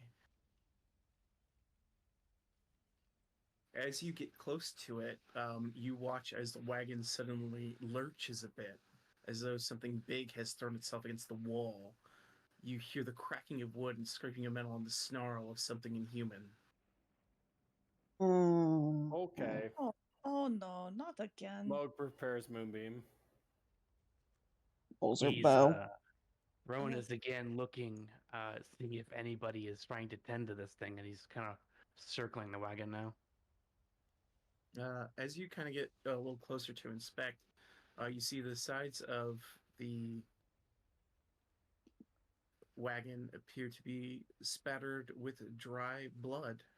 You also see an inscription on the wagon's door frame that reads, I bring you from shadow into light.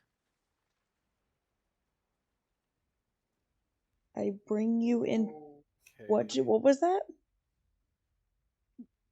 Bring you from shadow into light.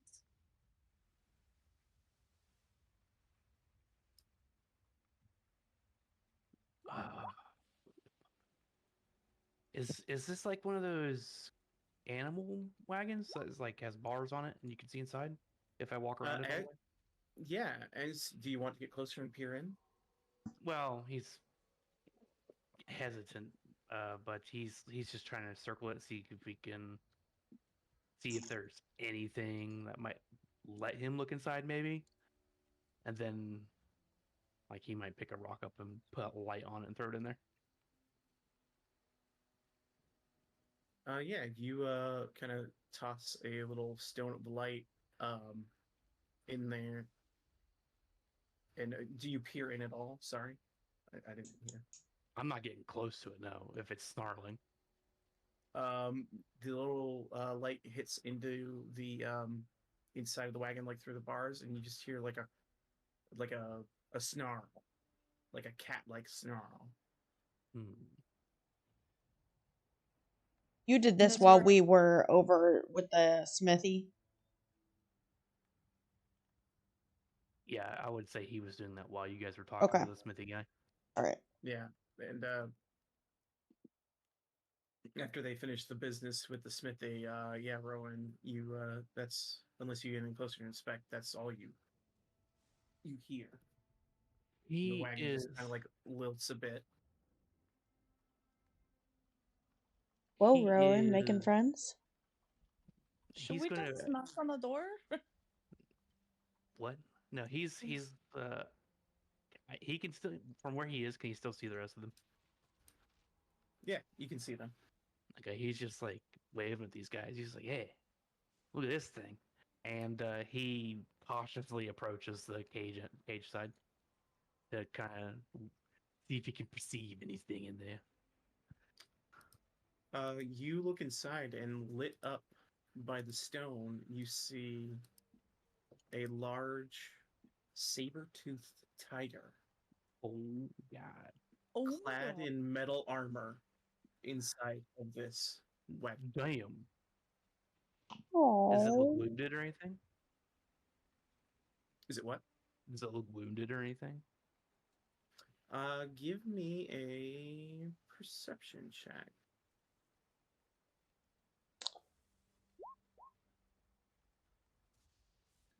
Does Moke have speak with animals? You look Yeah. and Well, I don't know if he still does. Not up still.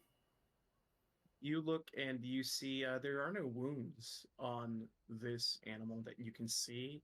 It's just kind of moving around inside. It kind of bats at the lit up rock. You do see what appears to be bones Right. inside there. Right. It's being fed. That's cool. Yeah, it looks like it's being Okay. fed. Um, so doesn't look malnourished or anything like that. But it does have like this armor on its body. He's like, guys, get over here and look at this. It's a super cool murder cat. It's a murder cat. And of course, there's like two heavy metal chains that run across this door that are locked with a large lock. Oh, and you also do see a torn up remains of a doll inside of there. Oh. Oh no. Is it the same kind of doll that we saw with Mad Mary? Rowan didn't go inside that house, so he doesn't know anything about it all. Oh, that's right. Yeah, is it the same doll? You guys peer in, and it looks. Give me a history check, I guess, would be the best one for this. Okay. Oh, stop rolling, you dumb dice. Dumb dice. Nice. It's hard to say. I mean, it's a doll. Oh. You're not quite sure. Gotta go back to my note. The creature's eyes just kind of look at you guys peering in as it stares up at the people kind of gawking. Creepy. Man, I have all these notes and I didn't write down what her child's name was. What was her child's name? Gertruda. Gertruda.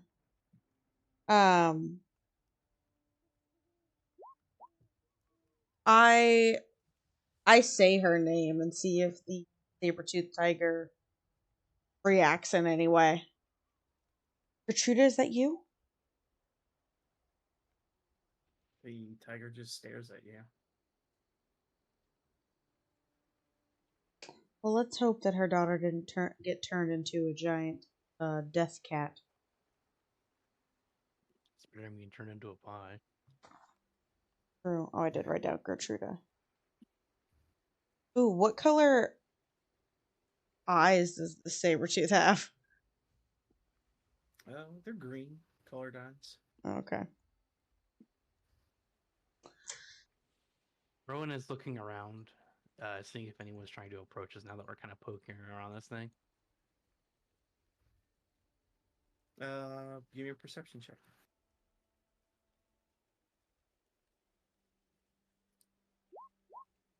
Oh. And rain's kind of obscuring your vision. You don't see anyone.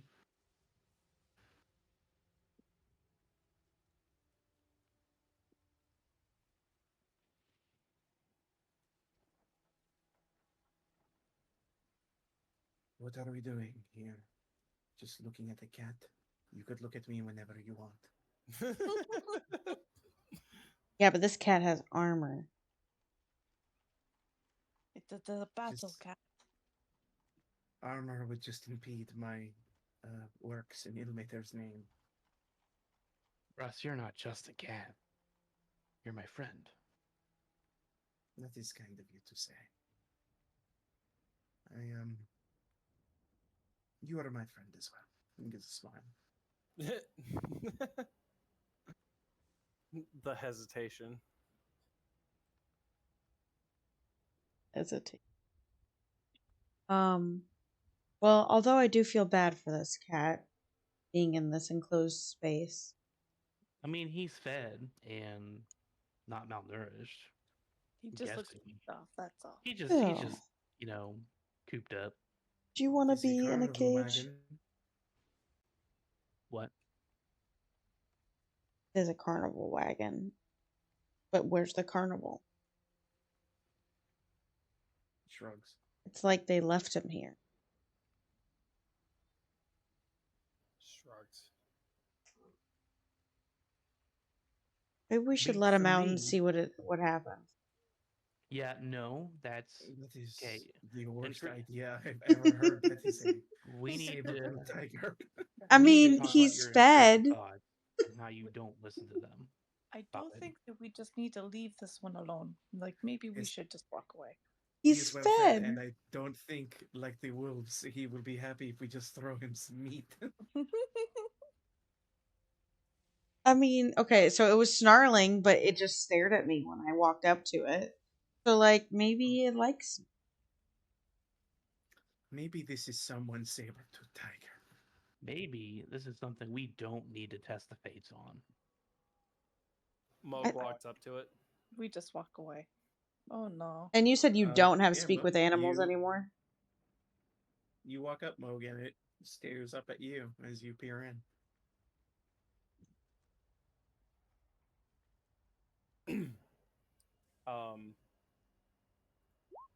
Moog does this. All right. Let me grab the stat block for the tiger. Give me 1 second.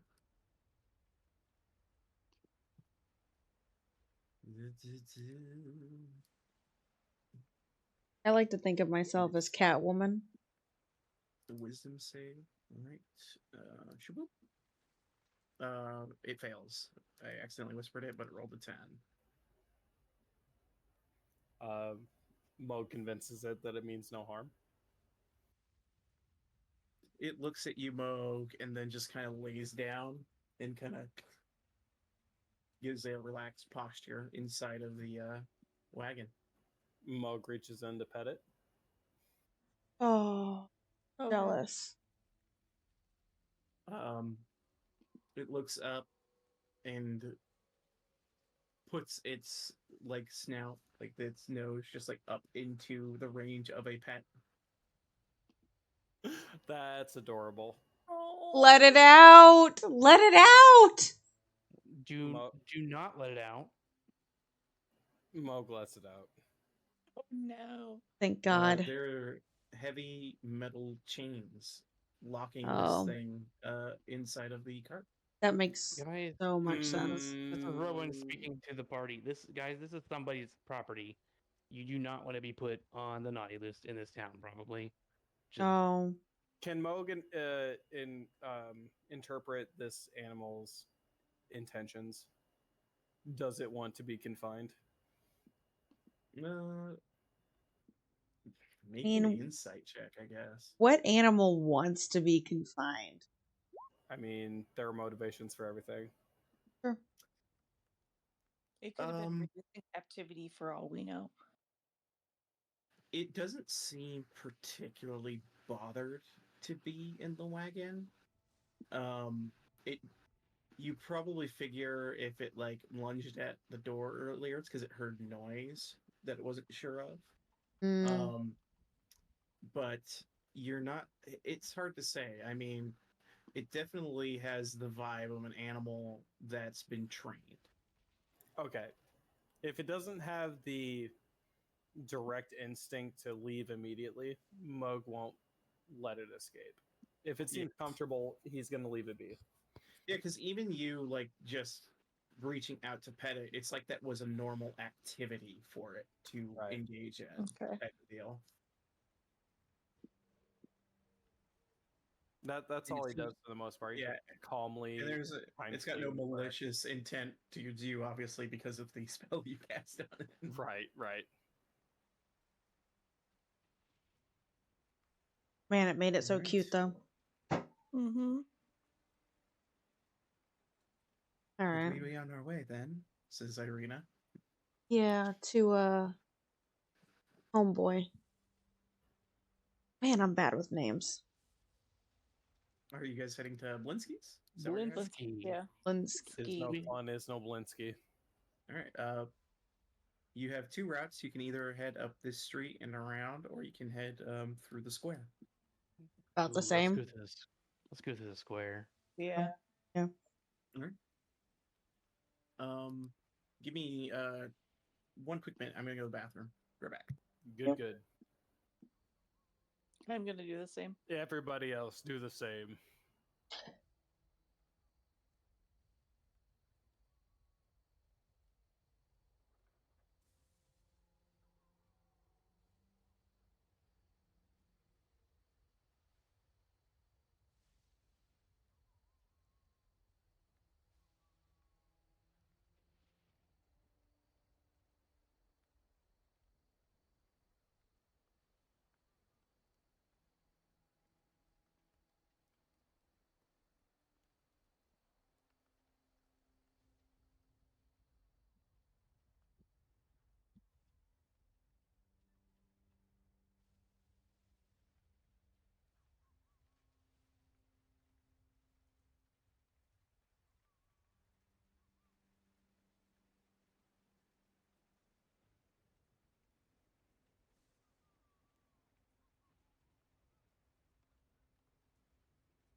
I'm back. Welcome back. Welcome Yes, back. am I. Yes, good. Thank you. The silence was killing me. Oh, Ho, ho, ho, ho. Here in scenic Valley. oh, the rain. It's just one drop after another, and then the thunder. Oh. Lightning You are. and the thunder. All right. You So would. you guys are heading through the square towards Blinsky's, correct? Mm-hmm. It's no fun. It's no Blinsky. There's no fun. There's no Blinsky. All right.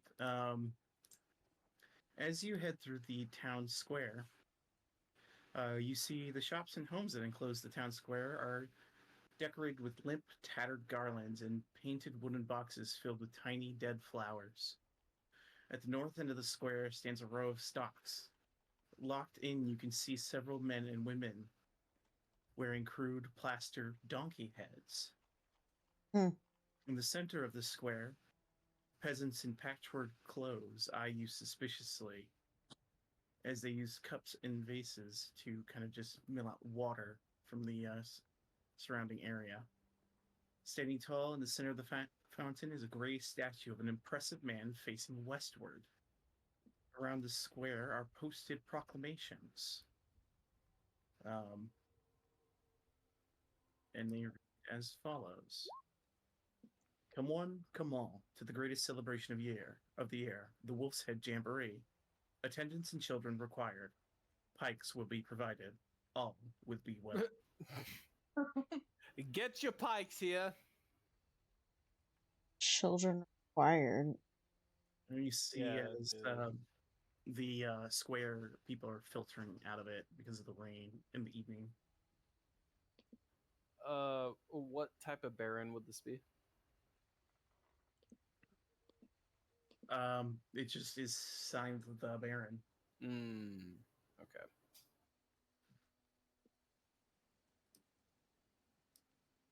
Baron Vargas Valakovic.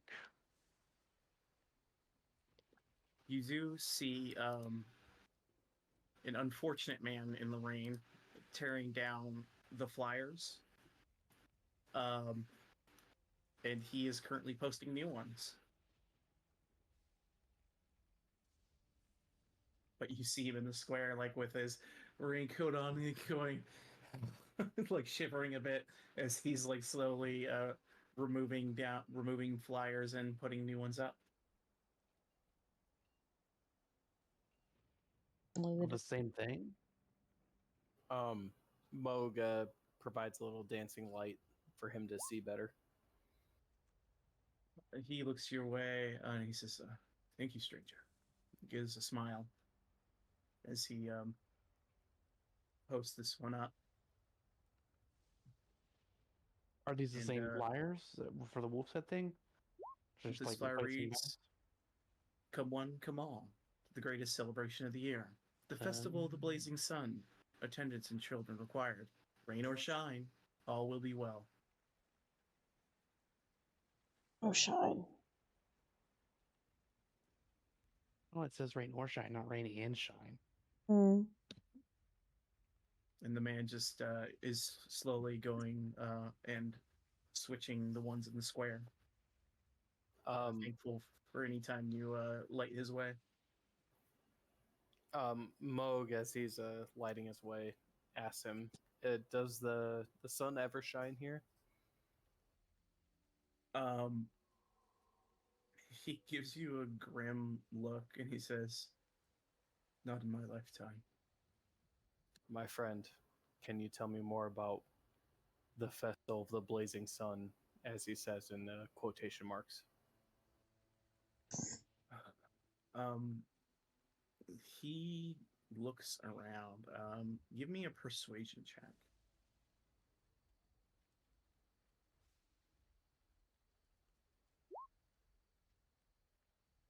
He looks to you and says, "Sorry, outsider. As much as I appreciate the light, just hang around. You'll find out." Moog leaves him with the light and joins his friends. Continues his work.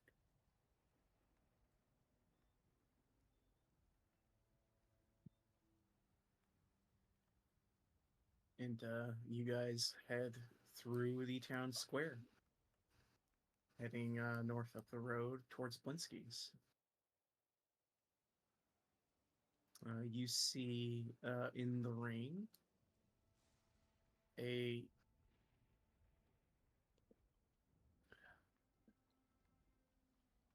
kind of just creaking in the rain, a sign that overhangs a small shop that says Blinsky's Toys. Ooh, this must be the place. Rowan moseys on in. Ella's You get after. to the door and it is locked. Rowan knocks on the door. There is no answer. Rowan says, "Guess we'll try tomorrow." I suppose it would make sense. It is late. Probably closed.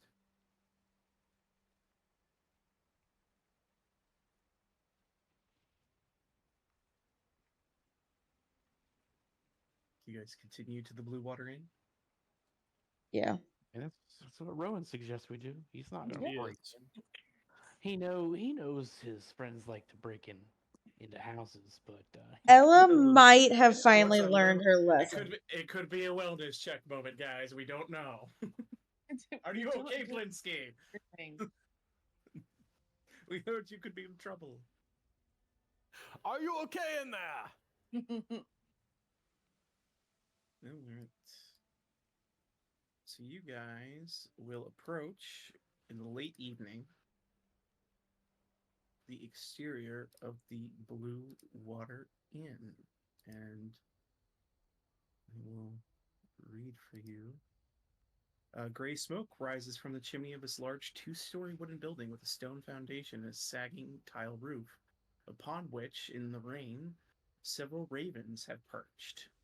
A painted wooden sign hanging above the main entrance depicts a blue waterfall.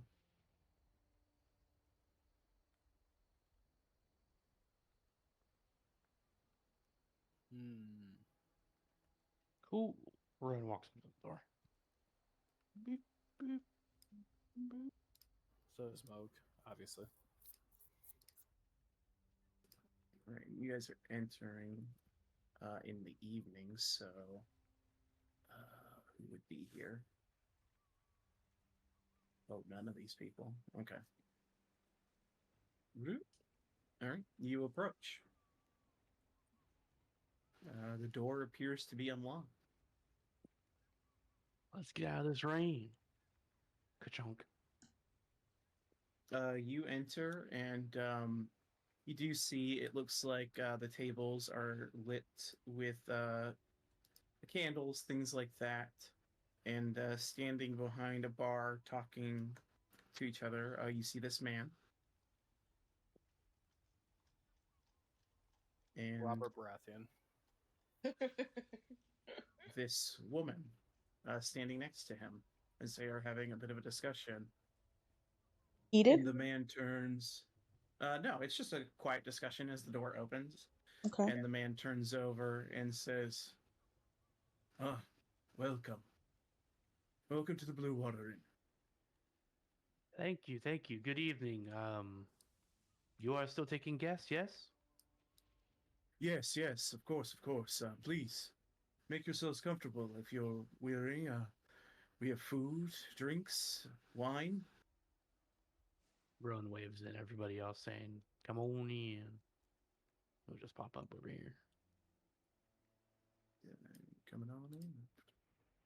Moog chills at the front door, just listening to the whole situation. All right. As you walk in, this he sees this contraption. He goes, "Oh, what the devil is that?" It's a tool, nothing more. Uh, he peers at you and says, "Where did you get such a thing?" I made it. You made it. Yeah.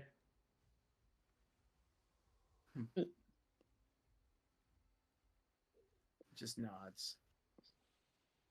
It's not much, but it's honest work. Well, the presence of this thing makes him uncomfortable. Everyone uncomfortable with it. Just the machine. The rest of you, he seems fine with. It's just when he now glances, it makes him a little nervous, as if he's seen something similar before. Hmm. I take it you've seen something similar before and not had a good interaction. Thankfully, not here in Valky, but over at our wine farm, well, a great farm for wines, the vineyard, if you will. Met a very unfortunate woman there once. Had a similar looking machine, except more like a dog than a man. Yes, Mhm. I've met this woman as well. She has some impeccable craftsmanship, but this is work of my own, nothing to do with her. Make a persuasion check.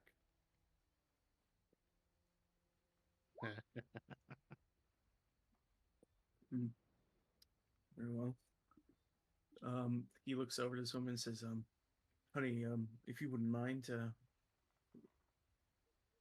go see if we can prep some food for these fine folks. I assume you're all hungry. Famished. Yes. This woman gives you guys a bit of a curt pass. Very well. I have a stew I'm cooking. I can provide you. Just give me a moment. She'll it off. I said, Bray, out of my way. She pushes past a child who's helping in the kitchen. Okay. And this man looks at you and he says, um, as I said, we have some wines. Unfortunately, not as much as we used to, but if you would like some wine, I could provide that for you. Other than that, water. I do have some ale, if you would prefer that.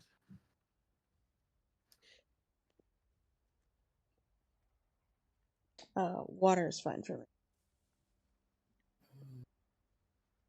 Mo Do you gets have so any guarding juice? more. Any juice? He says, the only juice I serve him, ma'am, is a wine.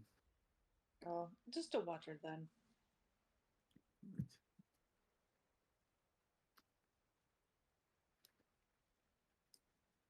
Irina will go, would it be bad if I had some wine? Is that okay? Yeah. Go for it, Tots. Appreciate it. I'll have some wine, sir. Oh, yeah, very well. Oh, by the way, my name is Erwin Martikov. Pleasure to meet Rowan. you all. Rowan steps forward to offer his hand and to introduce himself. He pauses a moment, eyes the automaton, but then gingerly shakes your hand. If you've some place I can stow it, I'll keep it out of your way. I sense it is not a presence you're used to, nor He care really for. hates that robot. It's no offense to me. It's just an Uh, object. Apologies, sir. Don't worry about it. Just keep it with you.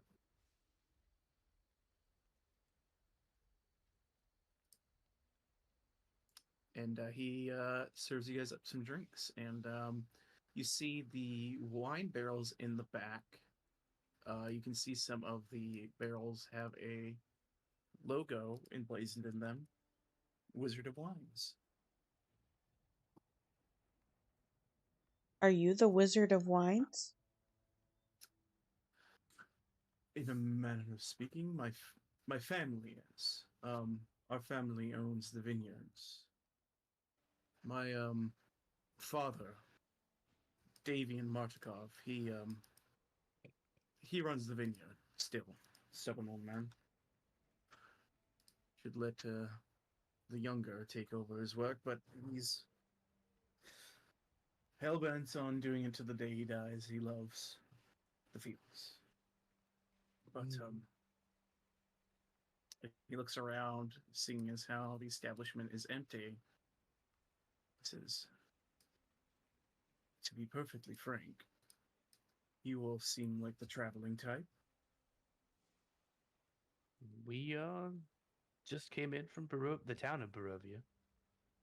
Yes, Well, on the road. he nods and he'll say to you, oh, let me just make sure that's right.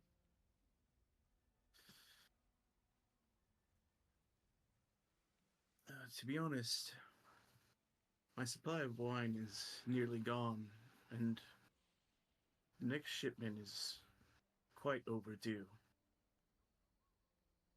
Like everything in this place. Yes, if you find yourself heading in that direction, it's westward of this town. you can check in on my father, Davian. I'm sure we could reward you with something fitting. Well, We have many great wines and many great heirlooms, things like that. I'm sure we could part with something. Rowan looks around at the other guys, and he's just like, "Well, I suppose, uh, yes, no. We if once we finish our business now, we may be able to look into it."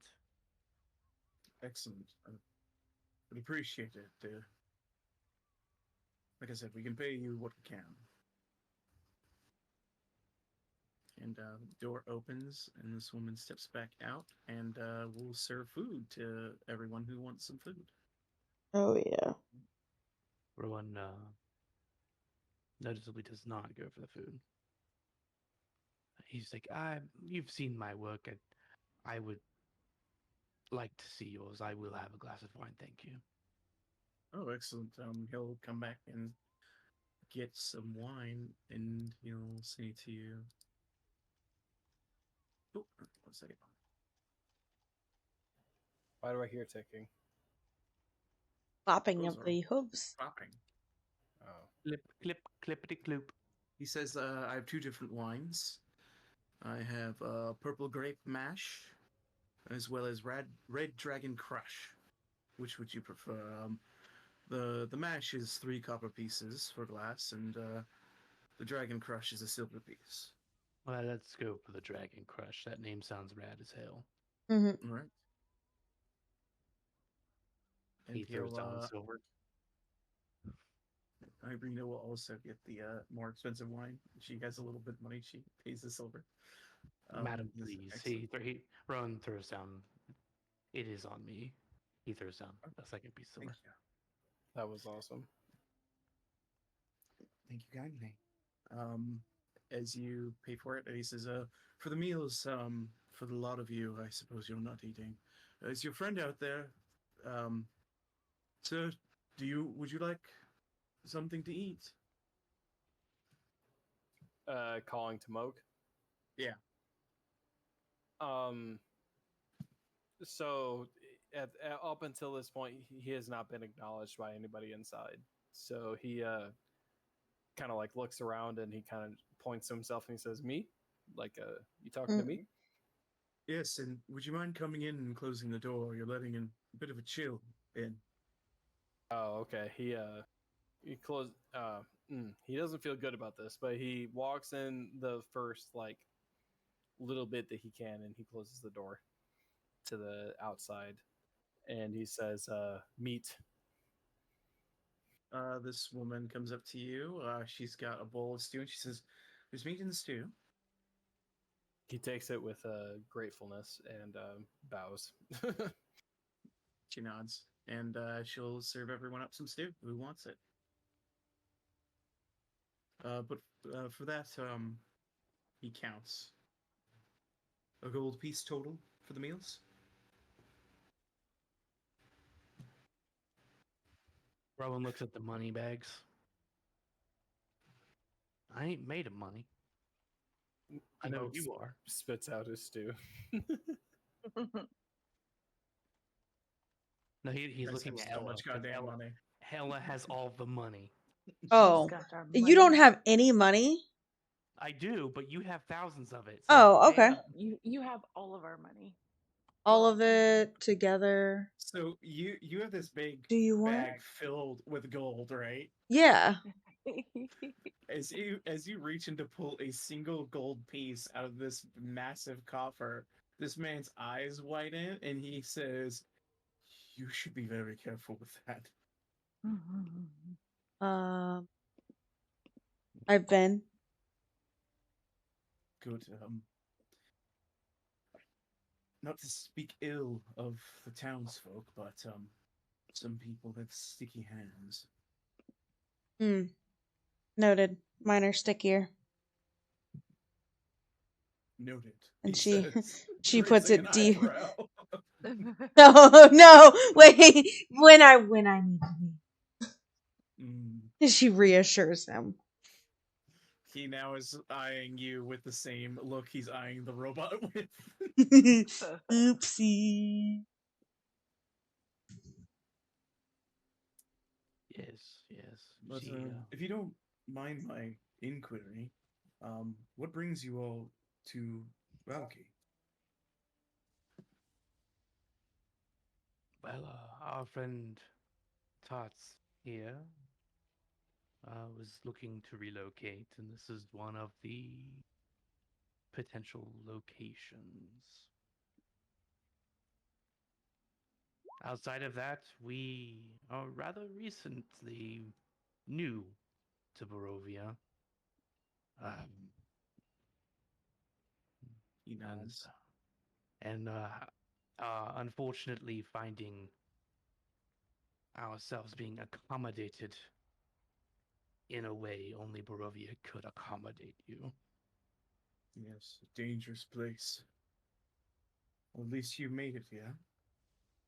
That being said, especially coming all the way from Barovia, um, if you're looking for a safe place, ma'am, he looks over to Irina, and he says, the safest place in town would be St. Angel's Church. Father Lucian could probably take you in.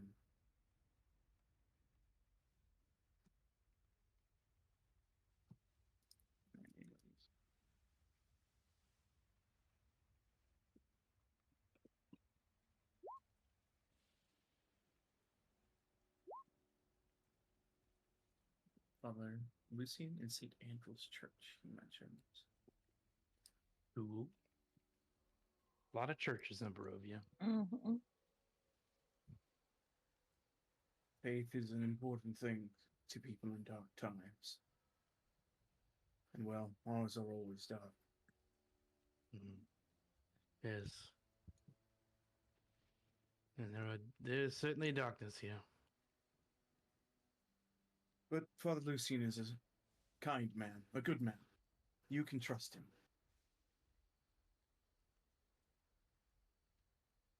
Well, I suppose we shall let Tots make a decision on that. I do not see anything wrong with meeting a man of the cloth. After all, Father Donovich was a good man. True.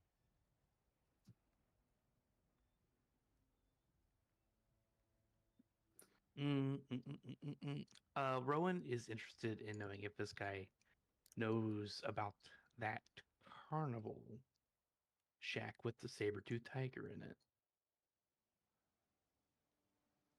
All right, you ask him about that? Yeah, I'm like, hey, what's up with that saber-tooth tiger? Do you know about that? The saber-tooth what? You know that thing that says Oh, Rictavio's Carnival of Wonders on it? yes, Rictavio. Yes, he's staying here. He's asleep upstairs. Oh, nice. So he's the guy that owns that giant cat. That's cool. Yes, he's an entertainer. If you had come a bit earlier, he was regaling people with various tales and just playing some songs. Hmm. I see. Do you know what happened to him? He's just upstairs sleeping. Oh, which room is he in? I cannot tell you that, ma'am. Oh, I get it. Okay, Probably one I'll of the just. locked ones, I would assume. I will go knock on all the doors. Bro, just does the turn around and the squinty eyes. I'm like, what? On the prowl again? Didn't I'm you not just mean like get some, that. Nat? Wow. I just want to talk to him about his kitty cat. That thing might be Italian, but I'm sure. Look, a 17 was not good enough for her. She needs a nat 20. A nat 20. It's the only thing that Needs a- will suffice. She needs a performer. She needs that performance. 2 minutes, make it 2 hours. That was not enough for her. Let's be honest, 2 hours wouldn't be enough. Yeah, she could just, get that revivify spell and just keep going and going. We need to have level You up a little more. But he says, I'm sure if you want to meet Octavio, he'll be here in the morning if you wish to stay. Well, we do intend to stay for the night if you have rooms. We are guests in town of Vanessa Voles, and by extension, Madame Waxa. I see. Well, welcome. And he'll count your number. One. How many guys do you guys have? It's 6 of us. 6. Robot I doesn't assume- count. He just answers. I would say, as I long as he's assume not there's other counting rooms, the robot. I do have a room with 4 beds and another with 2 that's available, so I could accommodate 6.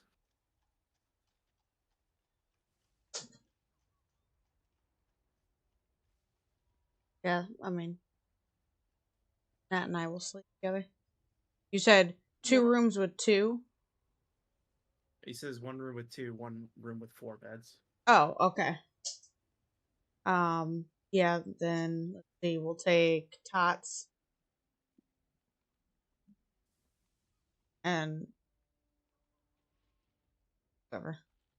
As you're having this discussion, Moog walks outside to find a place to sleep.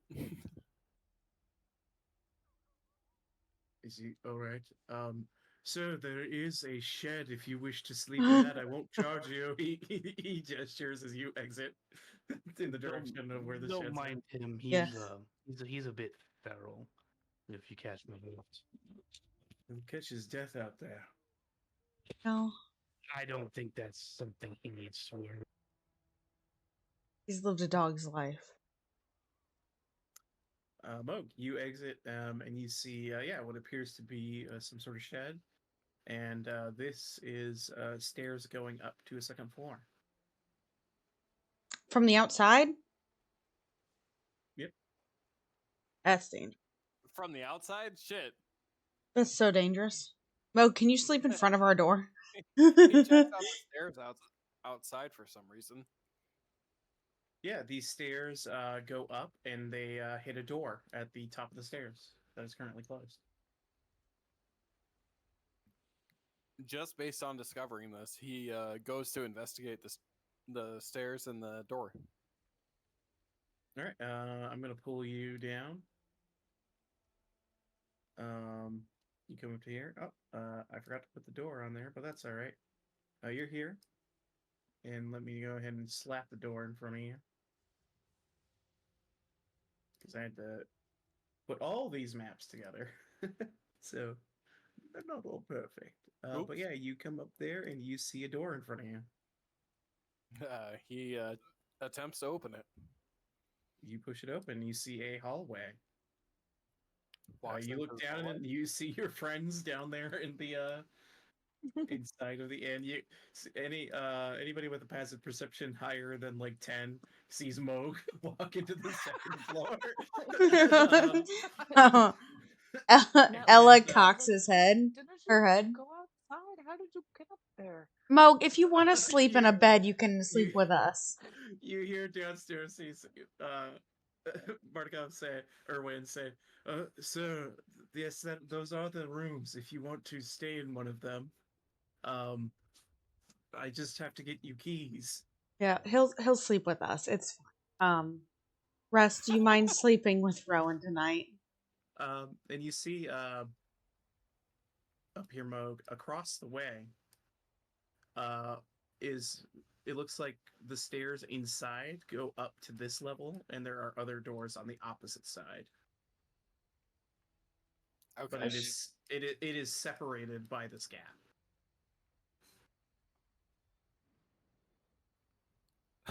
All right. Your hiccups. Hiccups are really bad. if this is just spare rooms that clearly other people are residing in, Moog is going to retreat back to the outside. Okay. And I'll pull you back up. Actually, I'll leave you on this map because that's where you're gonna sleep. Is outside. Literally around a corner or under a bush, something like that. He might even turn into a mouse just to find better, more comfortable. It'll last for an cover. hour, is the thing, and then you'll turn back to a Dude. person. So Yeah, and he'll be asleep, and then he'll wake up like under a So- rock or something, or He's just under- like Yes. under a box. there's a human with just like a small rock on top of his body because he grew under it in the evening. Yeah, exactly what I'm thinking of. Oh my Alright, god. We'll set you off over here so you're kind of close to the stairs because I imagine that's what you're looking for. But the rest of you, Erwin just kind of like, he kind of like does that where you grab the back of your neck like yeesh for a second there, and he's like, anyway, Okay. for the 2 rooms, 5 silver I'm so sorry. for the evening. No worries. Did Cappy give you the hiccups? I did. Just the I one. was Did like, it oh spread? no. The internet hiccups. Like, oh no. Oh my god. Okay, 5 silver. There you go. All right. What is he it? Takes the 5s. 10. Oh, 10 for. I gotta convert. Ugh. 10 silver to a gold. Okay. He takes the money and he hands you 2 keys. One says 2, the other one says 3. Dibs on 2. I got an even Cool. number 2 thing. 2 is the for the 2, and 3 Oh. will get you the room with the 4. Oh, this is bad luck 1 for is me. occupied. He gives a nod over to Natari. It's occupied. It's occupied. That's the one, Nat. Noted. But yes, like your friend did, you'll just have to step outside and take the stairs outside to the 2nd floor. You're. Whoa. That seems so unsafe. This is like a motel. He looks at you and says, it's safer for my family. Which is more important to me than the safety of guests, no offense. Wow, he just said that. Okay. Robot's in the way. Is Robot staying here? Take it with you. No, we don't have beds for that. Have it stand menacingly outside of your room. I love that, actually. Hey, Rowan. Do you mind if the robot stands outside our bedroom door? I would feel a lot safer outside mine. No, You don't mind? Cool. no, it doesn't obey anyone but me. So That's why I But- said I asked you. Otherwise, what?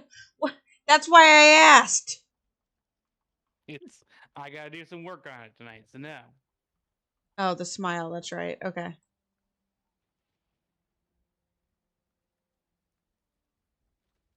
You guys, are you guys all heading up to rest for the evening? Yeah. All right. Let me gather you all. Marina, you, and you. So you guys out to here. You see Moog already nestled up over here. No. You can hear him like snoring. And you guys can head up the stairs, and you see, what can I grab you there? You see, the door here is 1. 2 is the door on the far end, and 3 is the door at the very, very end. But I'll unlock those 2 for you.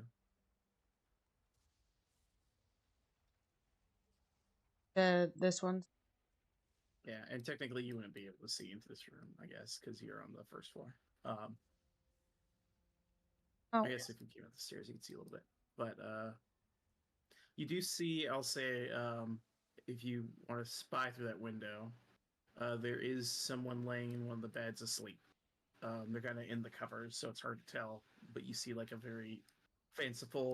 little fanciful hat resting on a table. I got stuck coming up the stairs because. Oh, there you go. Right. Oh, what is? Oh, okay. I see. Talking about you Yeah. can oversee. Okay.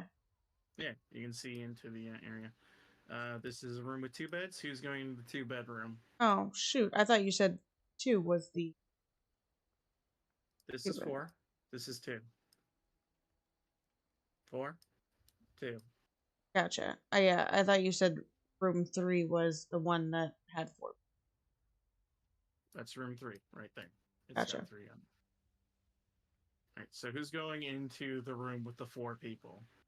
The girls and I think Rowan and what's it? Irina. Russ. Rowan and Russ are going in the other one. Oh, my bad. All right, Rowan, you and your lad, and Natari, you guys are in here.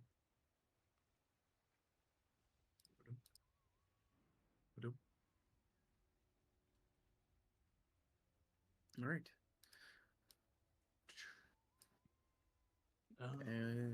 Right. So you guys go to rest for the evening.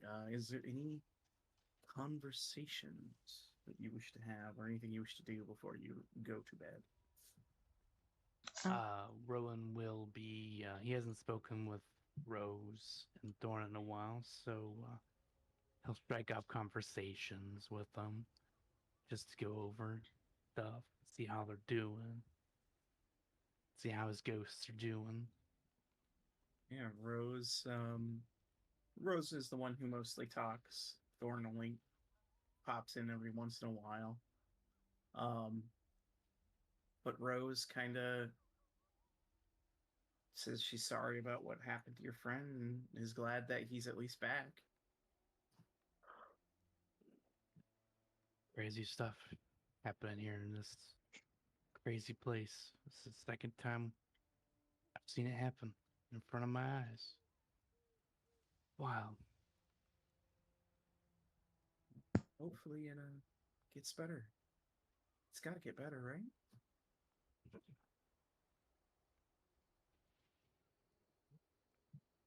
Maybe.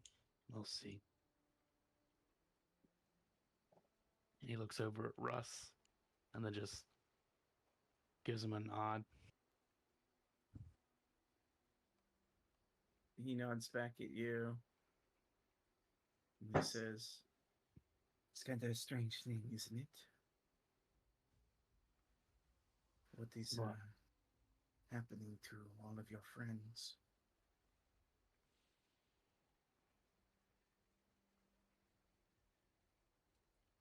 Strange. I wonder. Lucky? Curse? Who knows? I But they're wonder. here. Yes, they're here. I'm here. You are here. Why weren't my friends brought back? What did they do wrong? Well, there's still one we have yet to find. I grow less hopeful every day.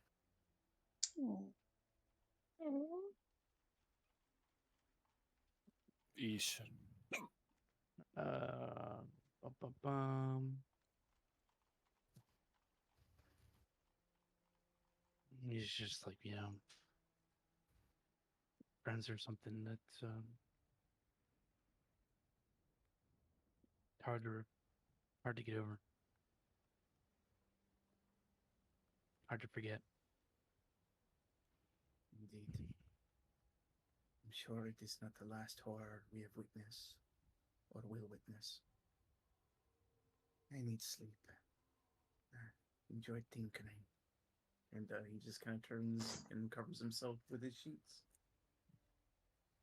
He turns back around, lets Russ get to what he's doing, then he starts to talk with Rosenthorn. I'm guessing I don't have to speak audibly, do I?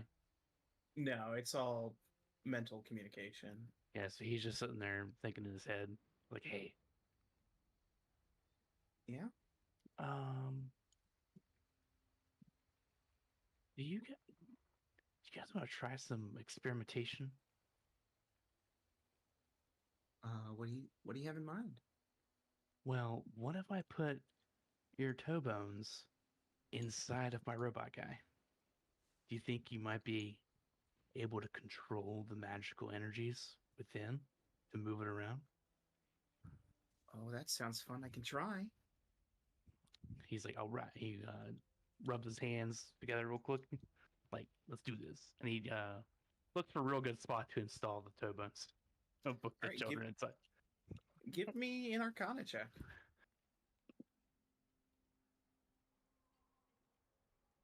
Oh, that was almost an 18. Yeah. You kind of fiddle with it for the evening, trying to find a good way, because it's hard. Like, the thing that makes a golem or an arcane construct move is in no way spiritual. So Right. trying to like tie a spiritual essence to an arcane device like this is not something you've ever done. This is like this. You're going softly into an area of necromancy that you're not practiced in. Um, Yes. just out of general curiosity. So you take some good notes on it, but you're not able to get it to work. But you feel like if you spend more time working on it, you could probably make this happen. One day, kids, we'll get you some robot bodies. I was hoping to stomp around and tell people not to touch me. Well, listen, make a mental note. We'll get her done. Get her done. Moog sleeps soundly outside of this while this conversation happens. Um, What else is there? Yeah, during the course of this, he's like, "Do you guys think you could possess a body?" well, yeah, definitely. Try do me, do me, do me, do me. Triggered. Are you sure? Yeah, just for like 5 minutes or something. Do it. All right. You because you don't resist it, I assume the Nope. possession. You feel your body taken over, and you. It's a strange sensation. You're like a passenger in your own body. You can see through your own eyes, but you don't control your movement. And you see you're just kind of like moving around, like moving your arms around, and you just hear coming out of your mouth Rose's voice for just a moment. Uh, or it sounds like Rose's voice to you, but it is your actual own voice. Mm. And it's just going, you're kind of weak. And she's like Yeah. trying to like, she's like picking stuff up and it's still heavy, like it was when she was a child alive. She's like, oh, I thought it'd be Yeah. a little cooler, but anyway, she lets it go and lets you back into your body. That's a trippy sensation. Wow. Yeah. I wonder. I wonder if you could take over a corpse. I mean, Once again, I necromancy. don't think I can. I think they have to be alive. We'll figure it out. But if you're unconscious, I could probably still move your body. You know what? If I ever do get knocked unconscious, do that and run. You got it. We'll run right away. And just make sure that, you yell just say run, and everyone should run too. Because if I go down, ugh, I do not want to stay down. Well, we definitely don't want you to die because you're carrying us around. Also, remember, if you're controlling me, you can walk on ceilings. Oh, wait. Can I do it one real quick? Yes. One more second. She possesses you for like another 30 seconds, walks up over around the ceiling. It's like, you hear it's you giggling as you go Oh around my and god. come back to your Oh my bed. god. And then she lets your body go and goes, "That was fun." Yeah, it's something I figured out I could do a couple years ago. Russ opens his eyes just briefly and goes, "Why are you giggling?" Oh, sorry, man. I didn't mean to bother you. I'm just talking with the kids. Oh, I understand playing. Hey, Yeah, I'm sorry, he man. tries to go. It's all right. Goes tries to get back to sleep. Um, He wrapped up his conversation with Keith. He says, "All right, time to get some rest. Well, we don't want to wake up Russ anymore." all right, and yeah, that's how you spend your evening. Um, the three ladies. I crawled in bed, pulled up the blankets, and then like I took this bed specifically so I could just stare at the wall until I fall asleep. Oh, before that, I'll also say I send Meg out to knock on their door and stand in front of the doorway if they want them, Oh. because I'm done with my tinkering. The robot peeks in. It looks at you. It gives a nod, and then it walks back out and closes the door. Excellent. I'm looking at the wall. Nat noticed it. She nodded. Yeah.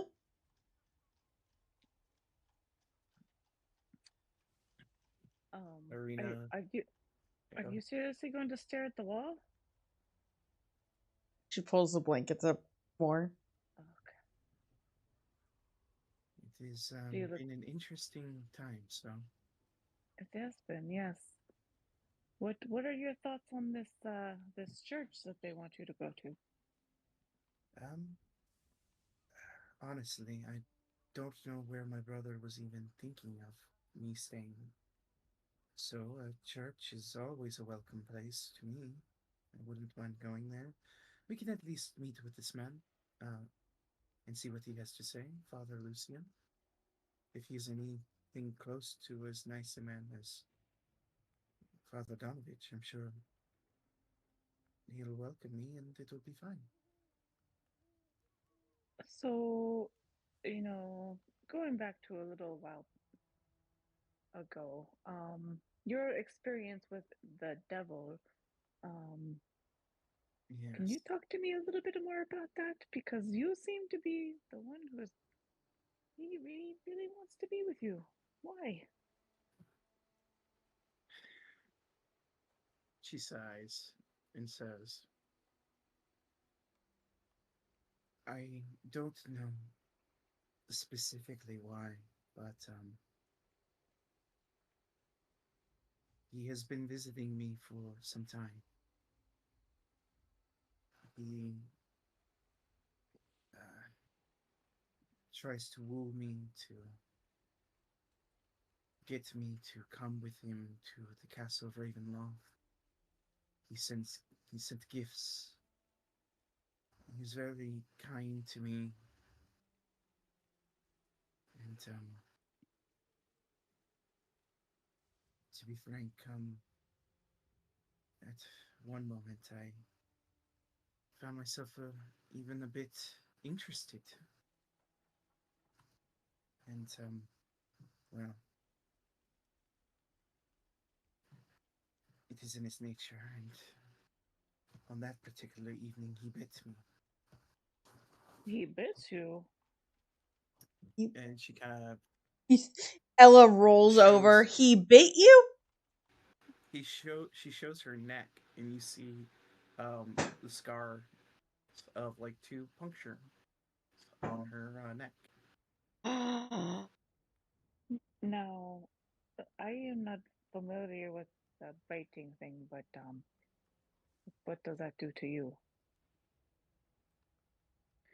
I was concerned at first because I did not want to be a vampire, but he told me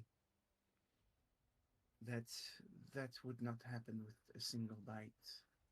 But if I wanted to be with him and wanted immortality, he could make me like him. And how does one do that?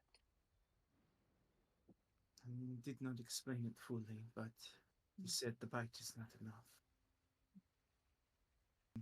he was not particular about what exactly it all involves. So, Has he bit you since then? Or just that one time? no, I told my brother of it, and of course he became irate, and he wanted to get me out of Barovia. It wasn't too long ago, so I have not seen him since that day. Has he ever called you by any name other than your own?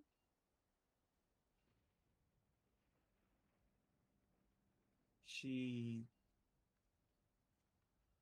thinks for a second, says, he never did, but he also never really said my name that I recall.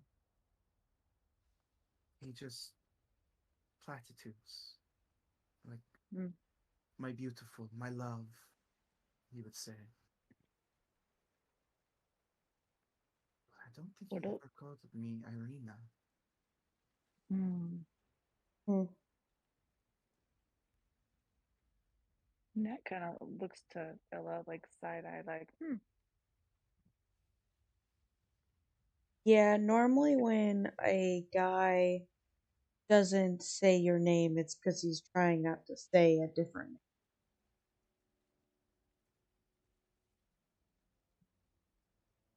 I honestly don't know. Again, how long that's has he why been visiting you for?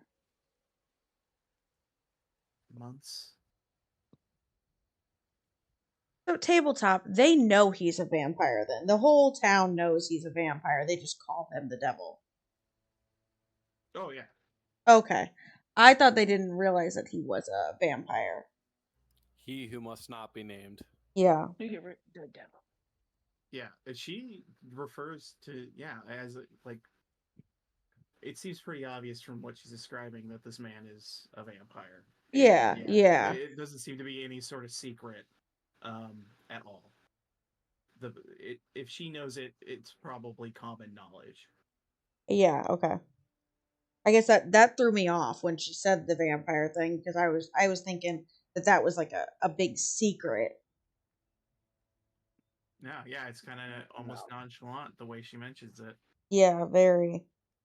So, have you ever met anyone in his castle before? No, outside of Rahadin, no. None of his Rahadin would wives? come. They never came by. I don't think they were aware of me. Yeah, my bad, sorry. So, Yes, about that, you say I need to be careful. And she gives a bit of a weak smile. yeah, You should. Ella finally smiles ever since Moog's death. And she like gives her like a weak smile back. She's like, I I guess with the way that she was talking, it was assumed all of his love interests are aware because we know he has 3 tabletop, right? Like we know, or we only know of the 2 You because they said when 3. you spoke to Ludmilla, she mentioned 4 people in total, 3 Yeah. wives and a male consort. Okay. So, so you do know that he has multiple wives and still interested in him? He is a handsome and persuasive man. That is all I can say. She leans over and smacks Nat. Well, I guess we got to keep you away from I do have some willpower. Thank you very much. him. Draw the line at vampires, huh? I do not want to be bitten, okay? So, Tots. Willpower means nothing to a vampire lord, just saying. The so, Rizzler? Don't the care. Oh, I'm gonna Rizzler. riz that guy up so much. I want to know that, if he shows up we're going through all of this to get you safe. Are you going to run away with him? I don't want to be with him. No, I. That is why I've come with you. It's why I agreed with my brother. He's a dangerous man, and I Sounds know like that. it. It was a moment of weakness, nothing else. Because we want to protect you, but I do have to watch out for my family. I Of hope course, that I you would do. understand. I understand completely. To be perfectly honest with you, it has been kind of you to take me this far. I would not fault you if after um, you reach the church you go on your way. It is fine. You have done what you promised, my brother. You have taken me to Valaki. Nat leans forward and she puts her hand kind of on top of uh, Tot's hands, and she's like, "No, no, no! Don't take it that way. When we accept you as family, you are our family. You are part of our family now." Give me a persuasion check. Okay.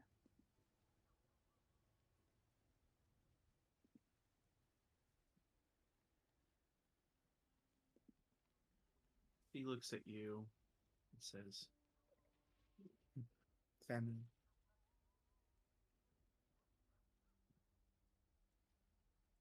I suppose being adopted into two families isn't a bad thing. We know It she was is not a adopted? bad thing. Knowledge bomb. What? Yep. It- No, Nat stops and she's like, The "You know, lore. I am adopted too, but we did not know that you were adopted. Do you Yes, have a Helga like I do, or please tell us your story?" Ismark is not my brother by blood. No.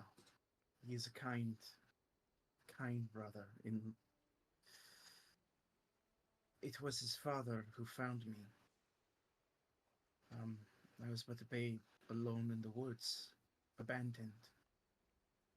His father took me in and raised me with his young boy Ismark. Um, I believe Ismark was 5 at the time. Oh, Moog's here. Hello. He woke up and started. He got lonely. it's like, Sorry. Moog, you know your transformations only last an hour. He hasn't transformed. He's just been a dude. Oh, I thought you said you were turning into a mouse. Oh, yeah, that's true. Yeah. Oh, The it looks robot like walks in, everybody's looks coming at in right Moog, now. nods, walks out, closes the door. You're all wet. Could you at least have shook off in the hallway? Well, I was raised by Koryan Indirovich, who is Ismark's father by blood. Ismark was about 5 when they found me. He gave me the name Irina Kolyana. As far as I'm concerned, Koryan is my father. Ismark is my brother. It might not be blood, but they've cared for me my whole life.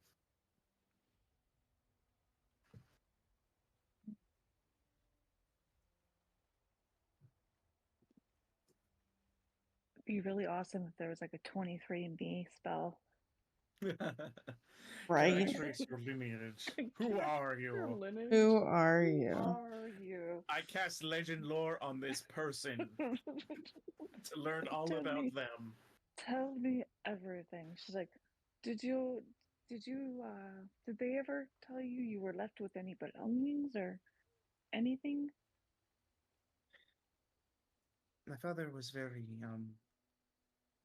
quiet about it all. He didn't tell me much about it until then he found me in the woods. Said it Which was woods? strange to see the Svalachwals. Okay. Said it was strange to see a weeping child in the woods.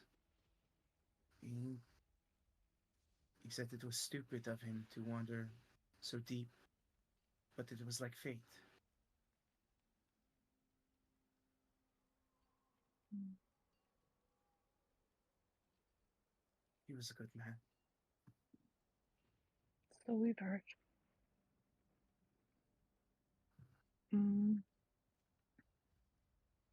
And as far as your lineage, like, has anything ever kind of uh, any magical abilities or any oddities or anything that might, you know, link you towards anything?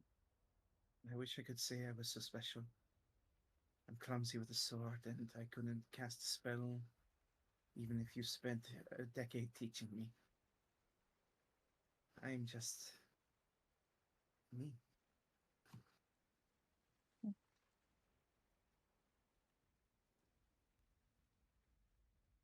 Well, we all have our special talents. And maybe fighting isn't one, and maybe you can't spellcast, but who knows? Maybe you can dance and sing. I don't know. Well, in this town, they apparently have festivals all the time, so maybe I'll be dancing and singing more than I would like.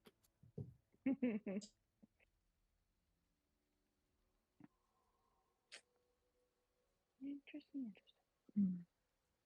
Learned so much about you. Love these girl sleepovers. Gonna miss you when you're gone.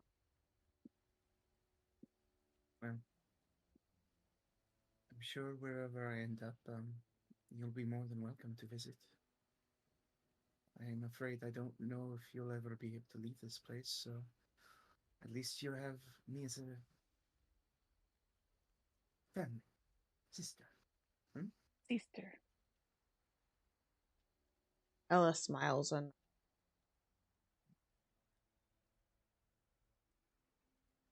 We should get some rest, I think. I agree. Natari yawns and lays down. She's like, it's been good getting to know you. Indeed. And here, she throws an extra blanket onto Moog, who is still wet, and goes, just so you don't get a cold. or say, did Moog just come in and just like plop down and go back to bed? Just be careful. Sometimes he likes to sleep Moog at your feet. apologizes for interrupting again. Moog, you're fine. You don't have to apologize. We kept that bed for you. Alright. And you guys, unless there's anything else you wish to speak to Irina about. I don't think so. Alright. The evening begins, and several things will happen. First of all, as you all slumber, Rowan, Yeah. I need you to roll a d10 for me. Oh, nice. Your voice got so deep there, Toast. Yeah. Why didn't that Oh, roll? nice. Oh, yeah. Oh yeah. It was just so crazy. Please reduce your maximum hit points by 6. Oh my god. Did you eat a pie? No. He did not. Oh. He's just cursed. Rowan, as you sleep, you have a dream. You find yourself in a similar space, cramped floor of a windmill. You see 3 haggard women that you recognize tearing into the bodies of all of your friends, Moog, Ella, Natari, Irina, and Russ, gleefully cackling, and you feel a smile break across your face, and a thought that they deserved it.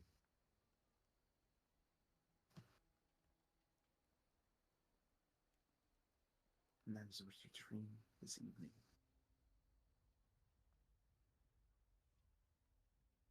Tommy.